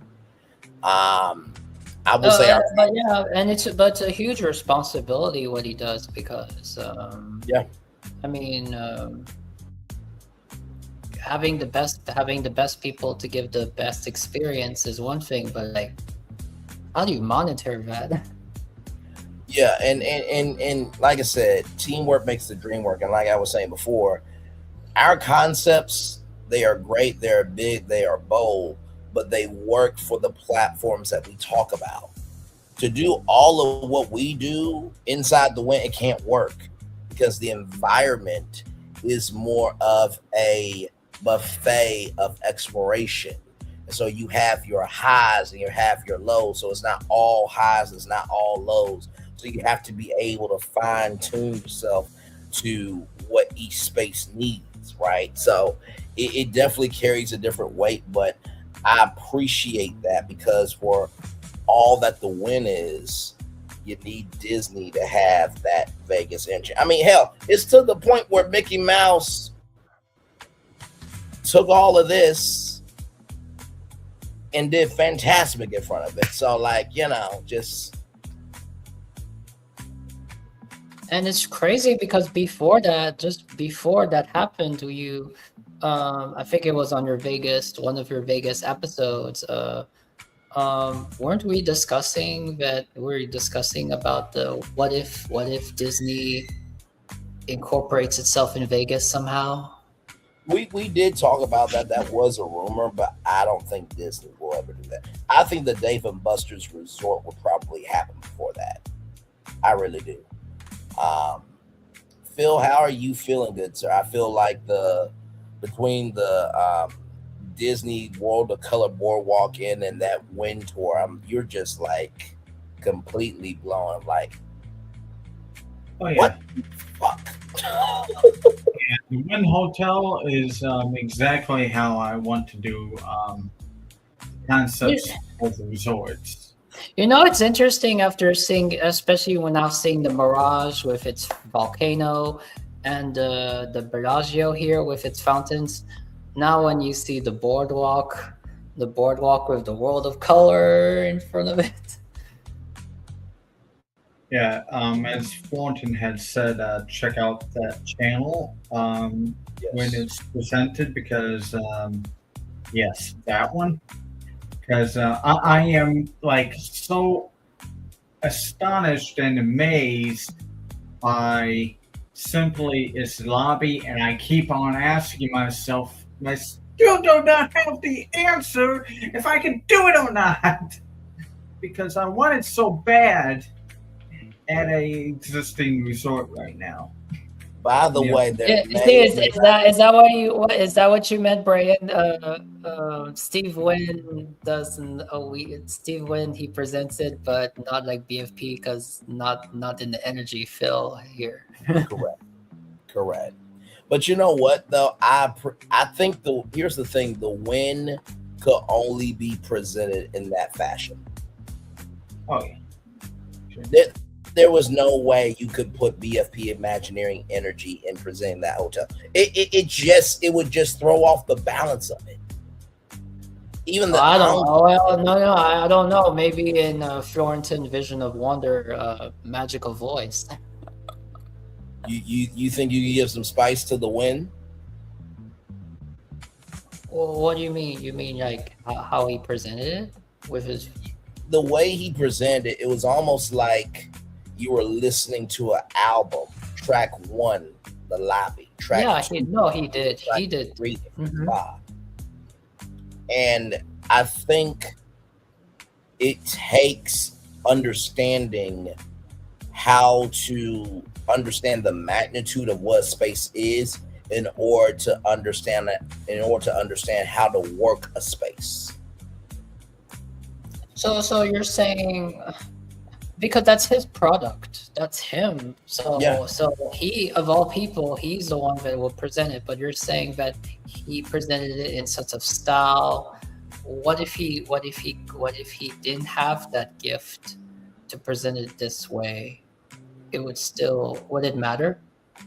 So you're saying that there's a certain style that he presented it, a certain tone. The way I went off about Kraft, Heinz, and Disney could not be done for the win. No, because you have to. The way his tone was the vibe of the whole experience. Absolutely.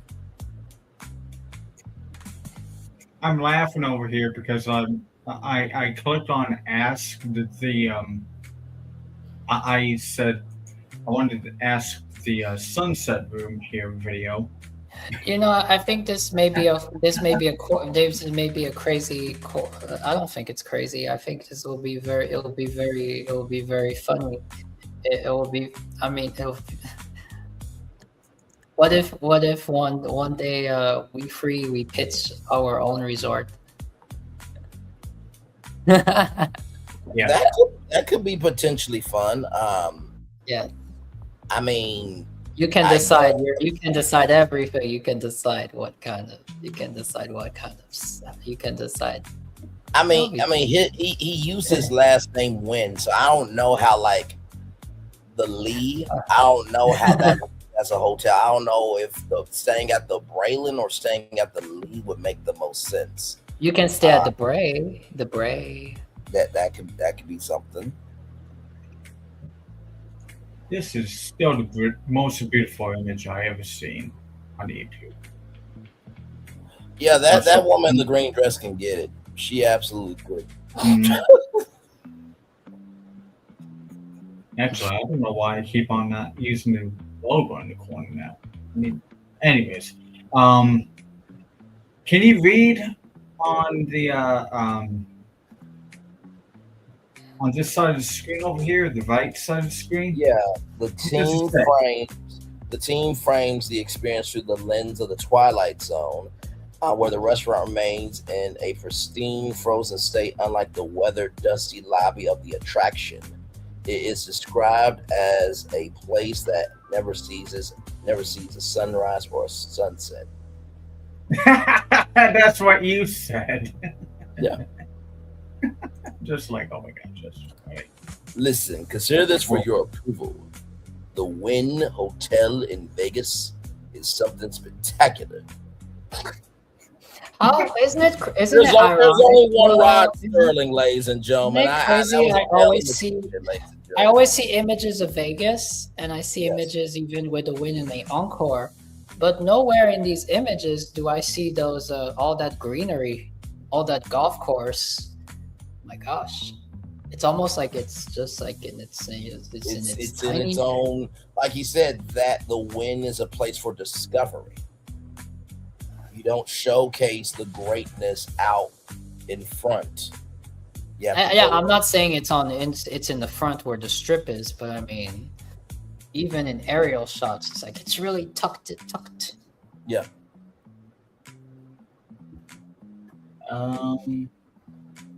That's it, guys. You want to wrap up the show? Yeah, let's do it. A great show tonight. We did a little bit of everything. We went to the West Coast with Disneyland. Went to the East Coast with Disney World. We ended it all from Vegas. I truly love what we do. I really do. Like it's nothing like being able to be in peace with your creativity and having nothing but a long stretch of highway to drive on, and like the road trips are endless. It's truly a blessing to do that. It really is.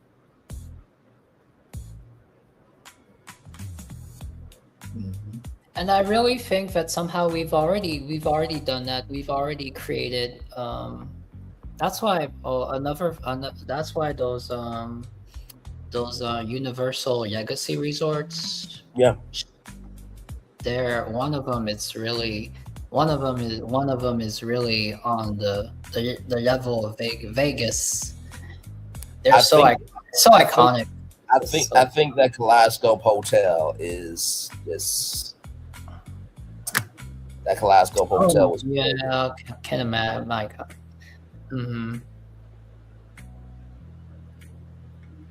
Absolutely brilliant. Well, y'all, let's do the Daily Motivator and then head on out of here. A great show. Tomorrow I will be at work, and then Thursday I got an appointment, so everything will be okay on the appointment. I'll be off. And then Friday at 6 o'clock, you know what? Yeah, I think I'll do that then. Friday at 6 o'clock, we're talking Disney Pop Century and how it could be enhanced. I got some brands for y'all. We're going to have a good time. Very good times. I cannot wait. for that conversation. Yes, indeed, there. And then, of course, right after that, of course, like I said, Florence, send me the link so that way I can post it on my community wall. The Mirage documentary watch. Please be there. I'm gonna try to be there so I can give my commentary on the Mirage and all that good stuff as well.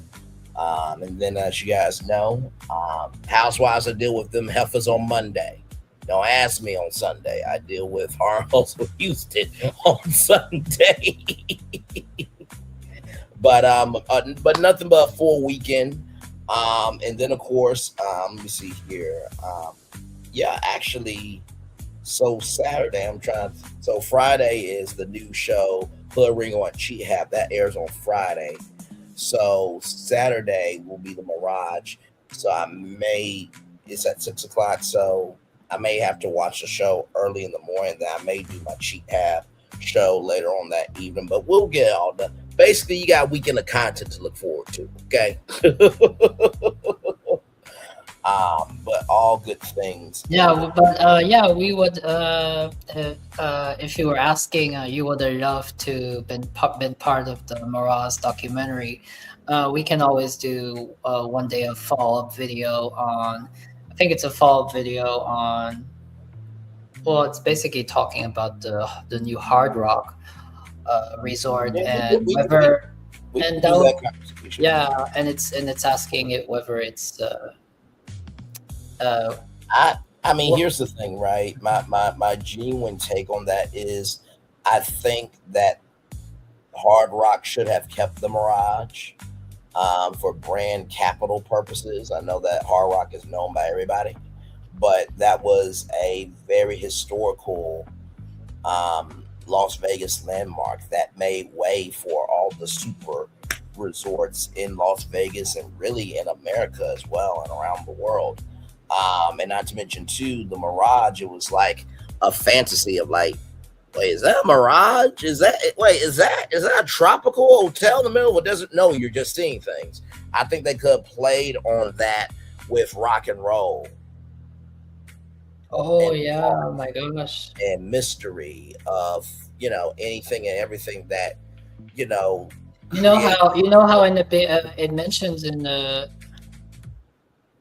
Well, I'll just say it without teasing, but it mentions a pop icon in the documentary because Steve Wynn had a good relationship with this pop icon, and there were almost going to be an experience or just a merchandise store, an experience. I know who it is, but I'm gonna leave it. Yes, but now that was for this pop icon, but now if you brought the Hard Rock and made this the Mirage. Now you could incorporate another pop icon, another king, right? Yes, the only way that the Mirage should have been shut down is if you could not do anything on the inside to it. If the inside is dated and this, that, and third, you can't really, salvage it. That's the only way that should be torn down. Otherwise, you should have just went in, played off of the power of the Mirage. Not to mention too, you could have left the volcano and did a rock and roll volcano show in the middle of Vegas. That was the whole draw, but they're the smart ones. But also if the volcano would have worked with Hard Rock, I would think too. Absolutely. And the only thing about the guitar tower, for me, it's not impressive because they already have one in Florida. Correct. If you are going to be a brand, you need to diversify. And I think that if I was the CEO of Hard Rock, I would not have done that plan. I would have said, nope, we're keeping the guitar in Florida. People will have to. Or else their dream was to have this guitar in Vegas more than in Florida, and they're like, well, yeah. But they made that Florida spot its own vacation destination, and that's the thing that people are not getting. diversifying how people experience things only increases the capital of people investing in. You know, the very first time that I saw that the very first time that I saw that the guitar where it was positioned before I knew it was part of where the volcano was, I thought Vegas was trying to find a way to cover the. Yeah, Phil, this might be political. I thought they were just trying to find a way to cover the Trump Tower from the sidelines. Right. I mean, if they just implement my hotels, they want to have had to do the guitar hotel to showcase, a vitality of life. But restlessness and discontent are the first necessities of progress. Thomas Alva Edison very well said. It's time for a day move for Tuesday, July 28th. 2026. Blind spots. Maybe you're wrong. Maybe your assumptions are outdated. It seems harsh to think that at first, but it can actually be refreshing and liberating. What if your perspective is holding you prisoner? What if there's a whole world of possibilities out there that you're stubbornly refusing to see? No, of course you're not wrong about everything. In fact, in most matters, it's likely that you're absolutely correct. It's also likely that you have some blind spots. Correcting them could have a major positive impact on certain aspects of your life. Exercise the strength and humility to consider that you could be wrong about some things. It can make you even stronger and more fully aligned with the power of truth. Ralph Morrison. Josh Tomorrow, did you hear that? Disney executives, you got some blind spots, okay? All right? No, it's talking about me too, child. So let's talk about this, right? Maybe your assumptions are outdated. I don't think there's anything wrong with assumptions being outdated, but there is something wrong if you hold on to them forever. The Mirage was the ground breaking of the foundation of what was to come. Maybe some of those ideas in the Mirage were outdated, but that doesn't mean the assumptions of how people enjoyed it does not matter. So recognize that in assumptions are tools. In assumptions are tools. In assumptions are tools. Now, if you're assuming things without facts, then you're just being a dumbass. Okay, let's just keep it a buck. That's the first thing I want to tell you there. The second thing is correcting them can have a major positive impact on certain aspects of your life. Like I said, we've been up here for almost 6 hours, right? 2 downtown Toontowns, a brand new land in Magic Kingdom, and not 1, not 2, but 3 hotels, a deluxe, moderate, and value resort at Walt Disney World. And me doing what I did in correcting what Disney does not have has had a positive impact on me to let me know, hey, guess what? Disney can do more. And if I can see that they can do more, that means that hopefully in due time, Disney will be like, you know what? There's something missing here. And Tim's story has a great story about how life can take the shout out of you. I've talked about that before. And I think in the world of creativity, sometimes when we don't know if an idea will work, we'll take the shout out of our own selves. And I'm so blessed to say that I have 2 brothers here that we don't let the shout be taken away from us. We create the shout. You know what I mean? And finally, the third thing is this. Exercising the strength and humility to consider that you could be wrong about some things, it could make you even stronger and more fully aligned with the power of truth. Being wrong is a gift. Being wrong is a gift. Being wrong is a gift because it allows you to learn something. Like we talked about with the Wynn Hotel and the Encore. Steve Wynn needed to be the person to do that because Las Vegas needed an end of the spectrum to know that, hey, if you don't want all the noise of the strip, is that side of the audience that just wants cool, calm, and collected. Can they be respected? And I think we need to recognize that every part of the spectrum needs to be appreciated, right? If we can have a whole castle, right? Let me do this here. If we can have this castle, right? For every castle, right? After all the fireworks are done and the boo, boo, boo, boo, boo, boo, boo, boo, boo, boo, if we can have active castles, for every active castle, we need some cooling fountains. Everybody deserves to be relaxed or to be active. So, with that being said, everybody, that is it for us here. BFP Imagineering, another great show. More shows to come. Like I said, Mirage Saturday, of course. Pop Century will be happening Friday at 6 o'clock. These two inspired it, and boy, did I found some brands that could definitely give Pop Century a boost, and that will help every decade in Pop Century be covered a little bit more. And yes, we still have the very infamous Muppets Destroying Frozen show. Okay, we have not forgotten. Okay, we have not.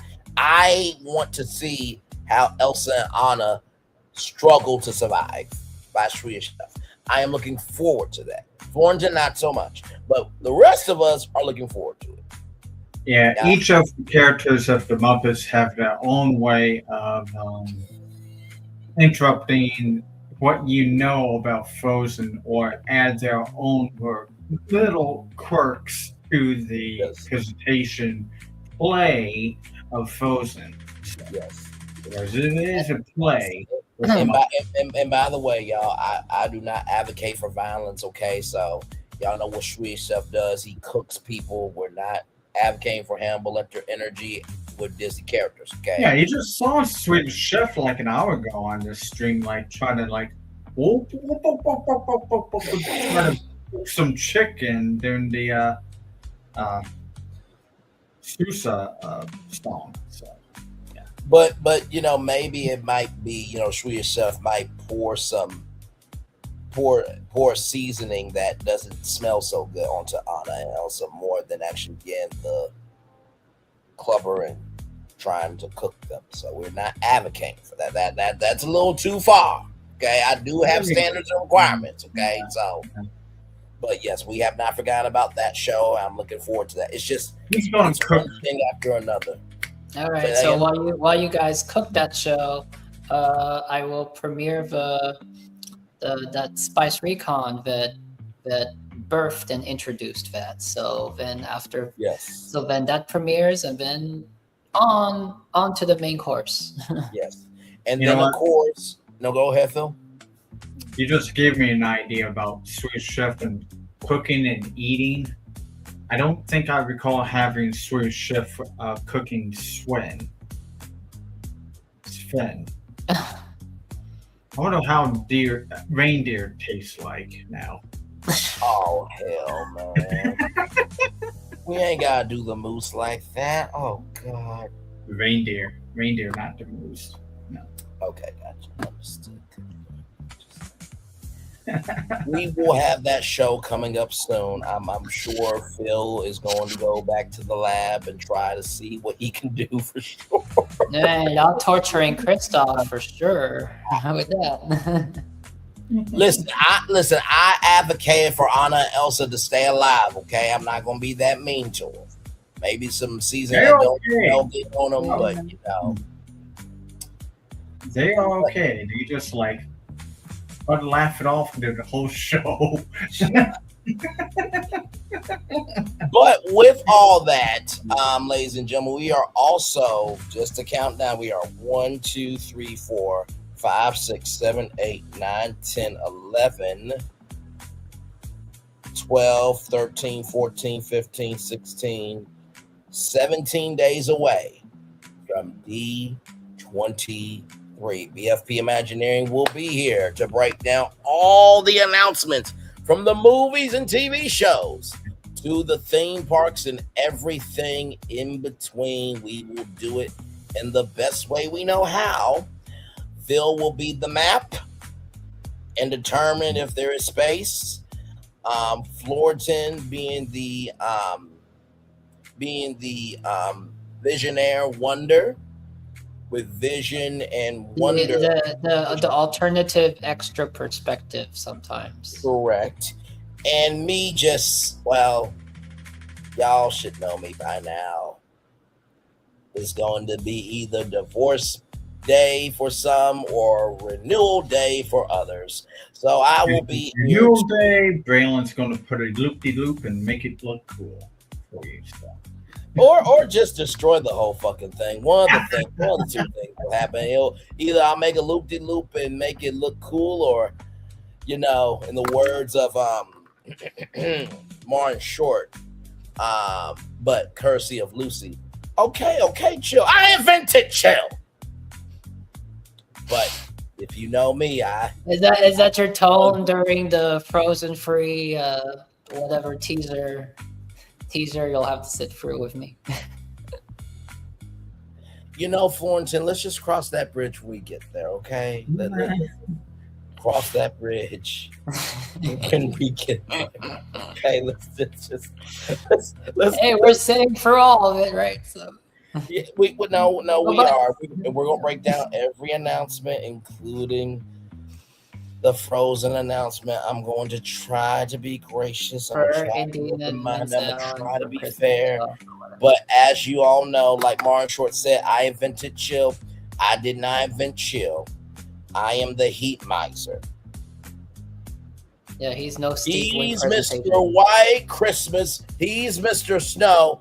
And Braylon is too much. So you got all three of us to look forward to with D23. So should be a good time for damn sure. So my favorite moment from Drew, I was gonna say my favorite moment from Drew, the Disney dude. He did a full episode on his D23 predictions. Yes, I watched it. And yeah, and he thinks that the one significant part is the majority of potential, because they did say for the Monsters Inc. Area that they can make it even that they're going to expand on it, make it even bigger. And he was saying that there might be some animatronic experiences for Monsters Inc. But then he said, you might also hear from that board off. It's going to be a really amazing animatronic. So, well, but the main focus will be Monsters Inc. Well, let me just say this to Drew the Disney Dude. I think Drew the Disney Dude is absolutely correct. We saw the greatness overseas. He is right.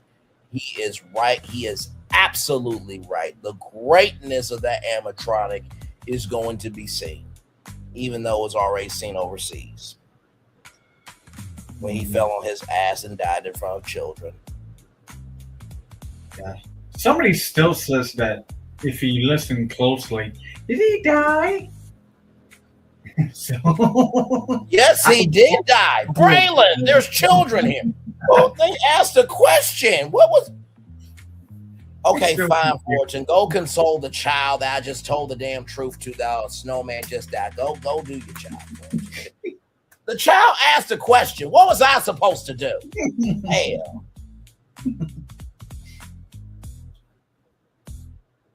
Oh, and and then also my favorite part is when he brings up Epcot World Celebration.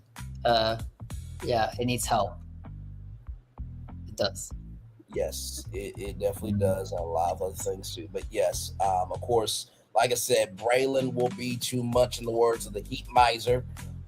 Phil will be the map to see if it makes sense, and Florentine will give that alternative perspective. And y'all just virtually just hold my hands when we get to Frozen, when that announcement comes. Just pray for me, y'all. You know, just pray. Just pray. And like I said before, for some people, it's going to be divorce papers signing. It's going to be signing divorce papers that day. And for other people, it's going to be a renewal day. We will see when we get to D23, but we will be here for that. And by the way, my birthday is August 10th on a Monday, so it's birthday week all week. So I'm looking forward to that as well. So so August 10th is your birthday, and Phil, you know the exact date. What is the exact date? Because we kind of said that the BFP, the 1 year anniversary is on August. Oh yes, 2025. I don't know. You said there's an actual date. I believe I said on the calendar. And by the way, the crazy thing is the first day of the D23 Expo, it is close to the second to last day of my birthday week. How crazy is that? Like,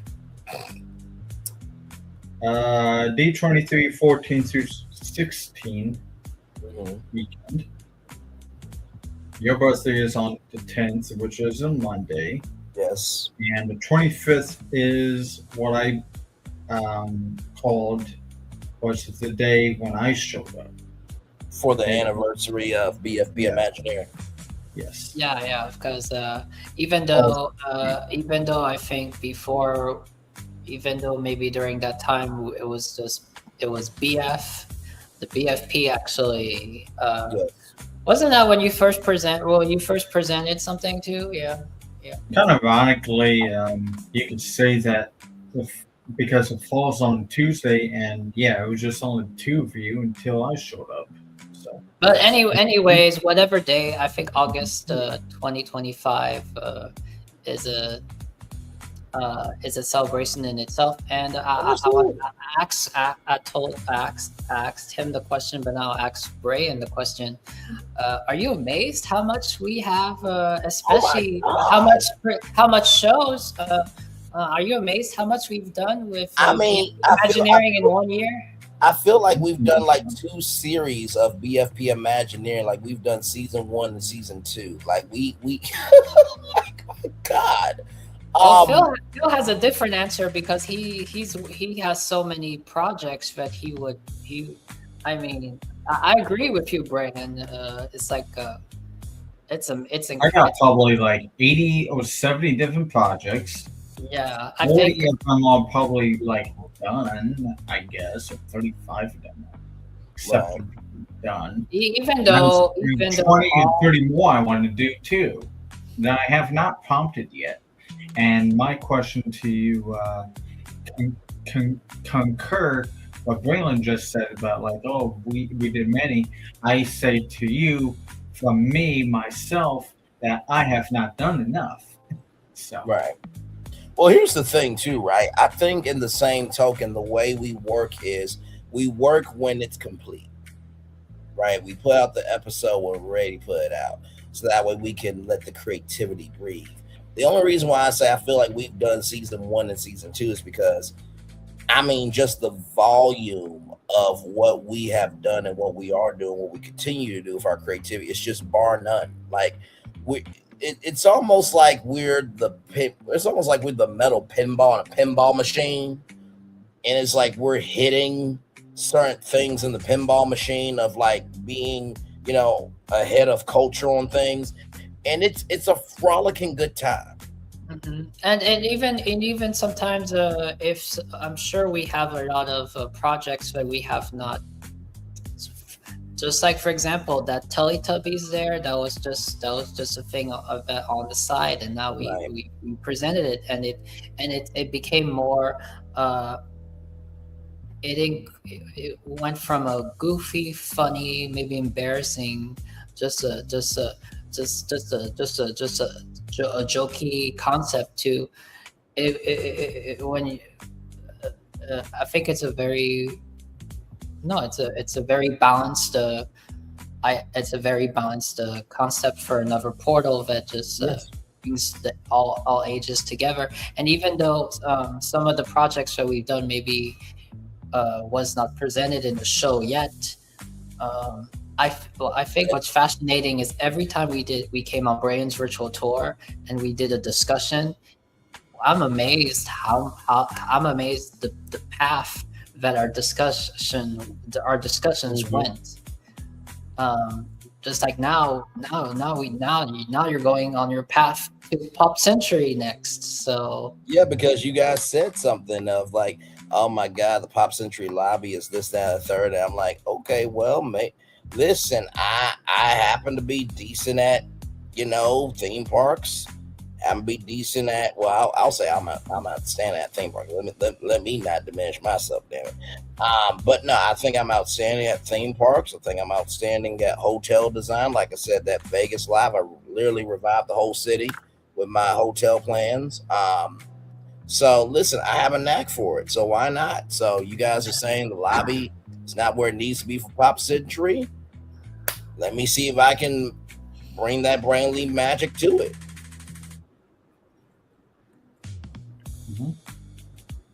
And I think we all know, based on past results, that will happen. So, I would bet on me, So. But in the words of our title here, Disney is a bunch of zanies and fools who don't care about sensible rules or sensible people, but yet we do. And with that being said, it's time for the best outro on YouTube. Know what you do and do what you know. Never say you weren't born special, because you were always born a blessing. And trust, you may not be where you want to be, but at the end of it, you'll be where you need to be. Do what you've been chosen to do. Why it's one thing to call yourself, it's nothing to be chosen. One love, much love, all love. We have some time with you. You have some time with us. And hopefully, by spending time together, we'll also be great together. And always remember, we're doing radio, television, YouTube, living your best life, or if you got this as your castle, or give me a moment. Let's see if I can do this live here real quick.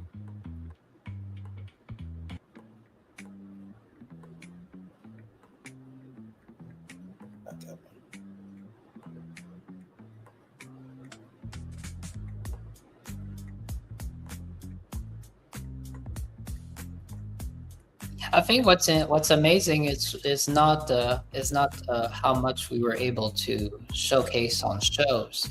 It was how many amazing things we've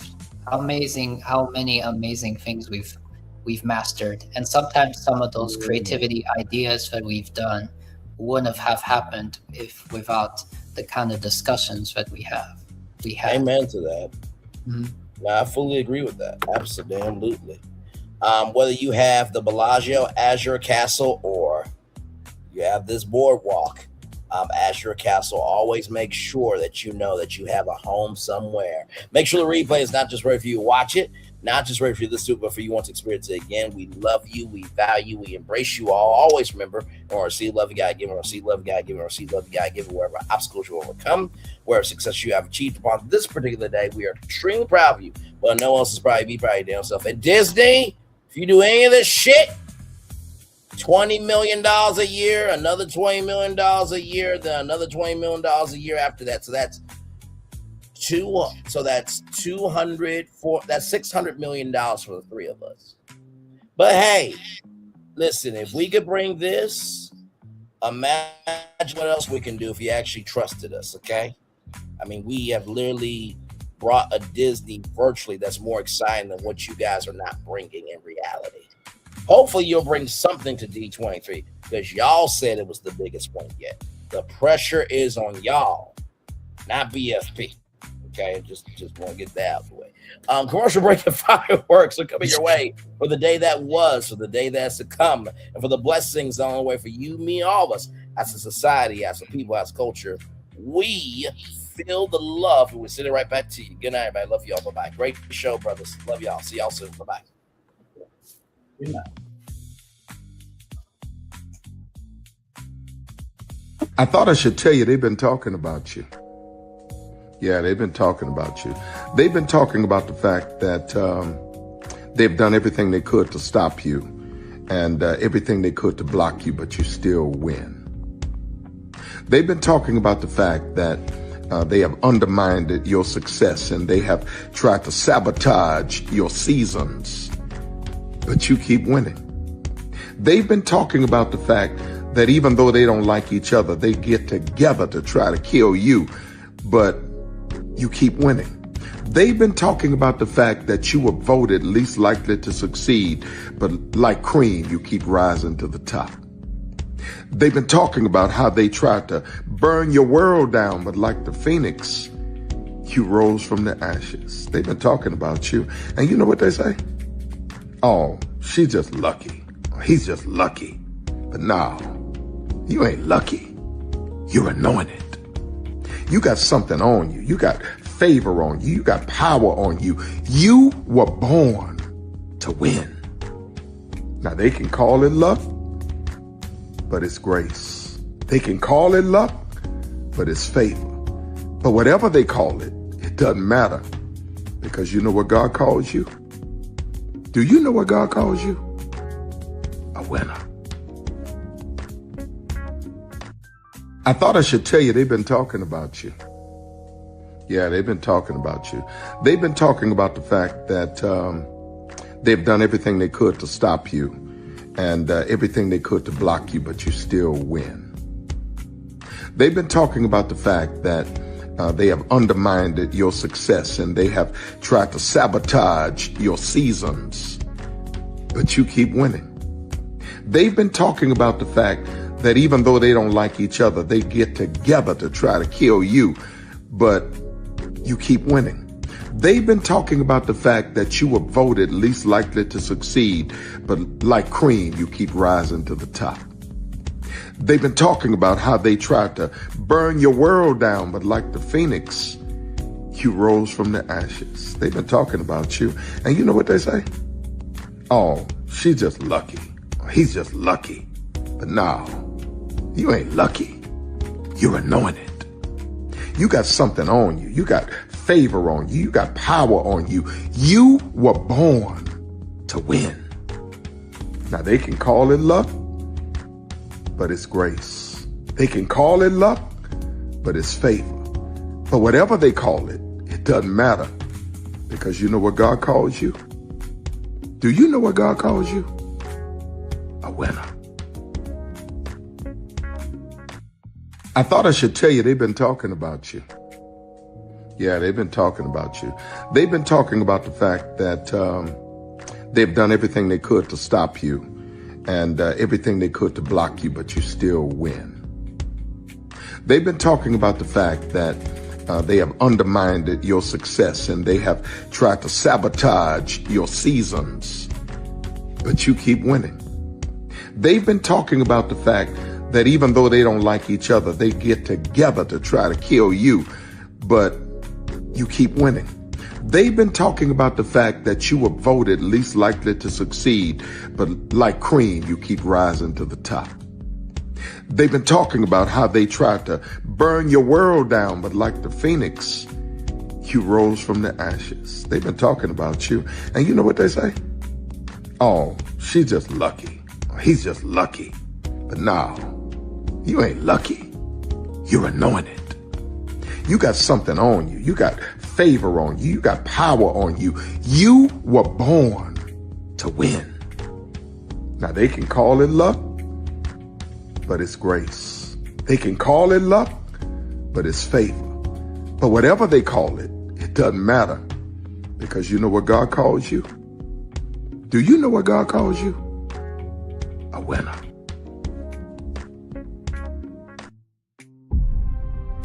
Open your eyes.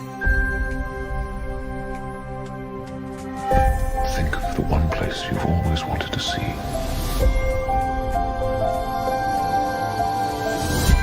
This is where our magic comes from? They say if you dream a thing more than once, Please, please, please. it's sure to come true. Everything you see exists together in the great circle of life. There are stories about what happened.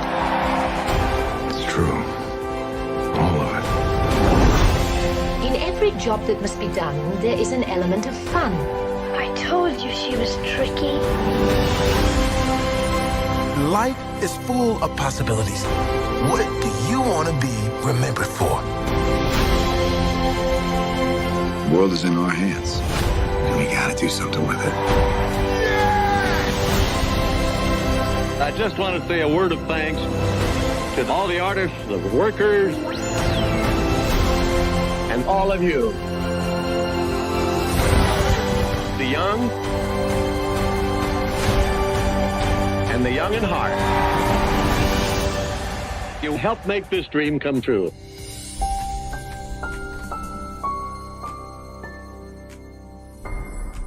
Because here's the thing, a good streamer can find other content. Because here's the thing, a good streamer can find other content. Because here's the thing, a good streamer can find other content. I've been moving on my own accord, covering Black culture. There is more to life. I heard that, friend.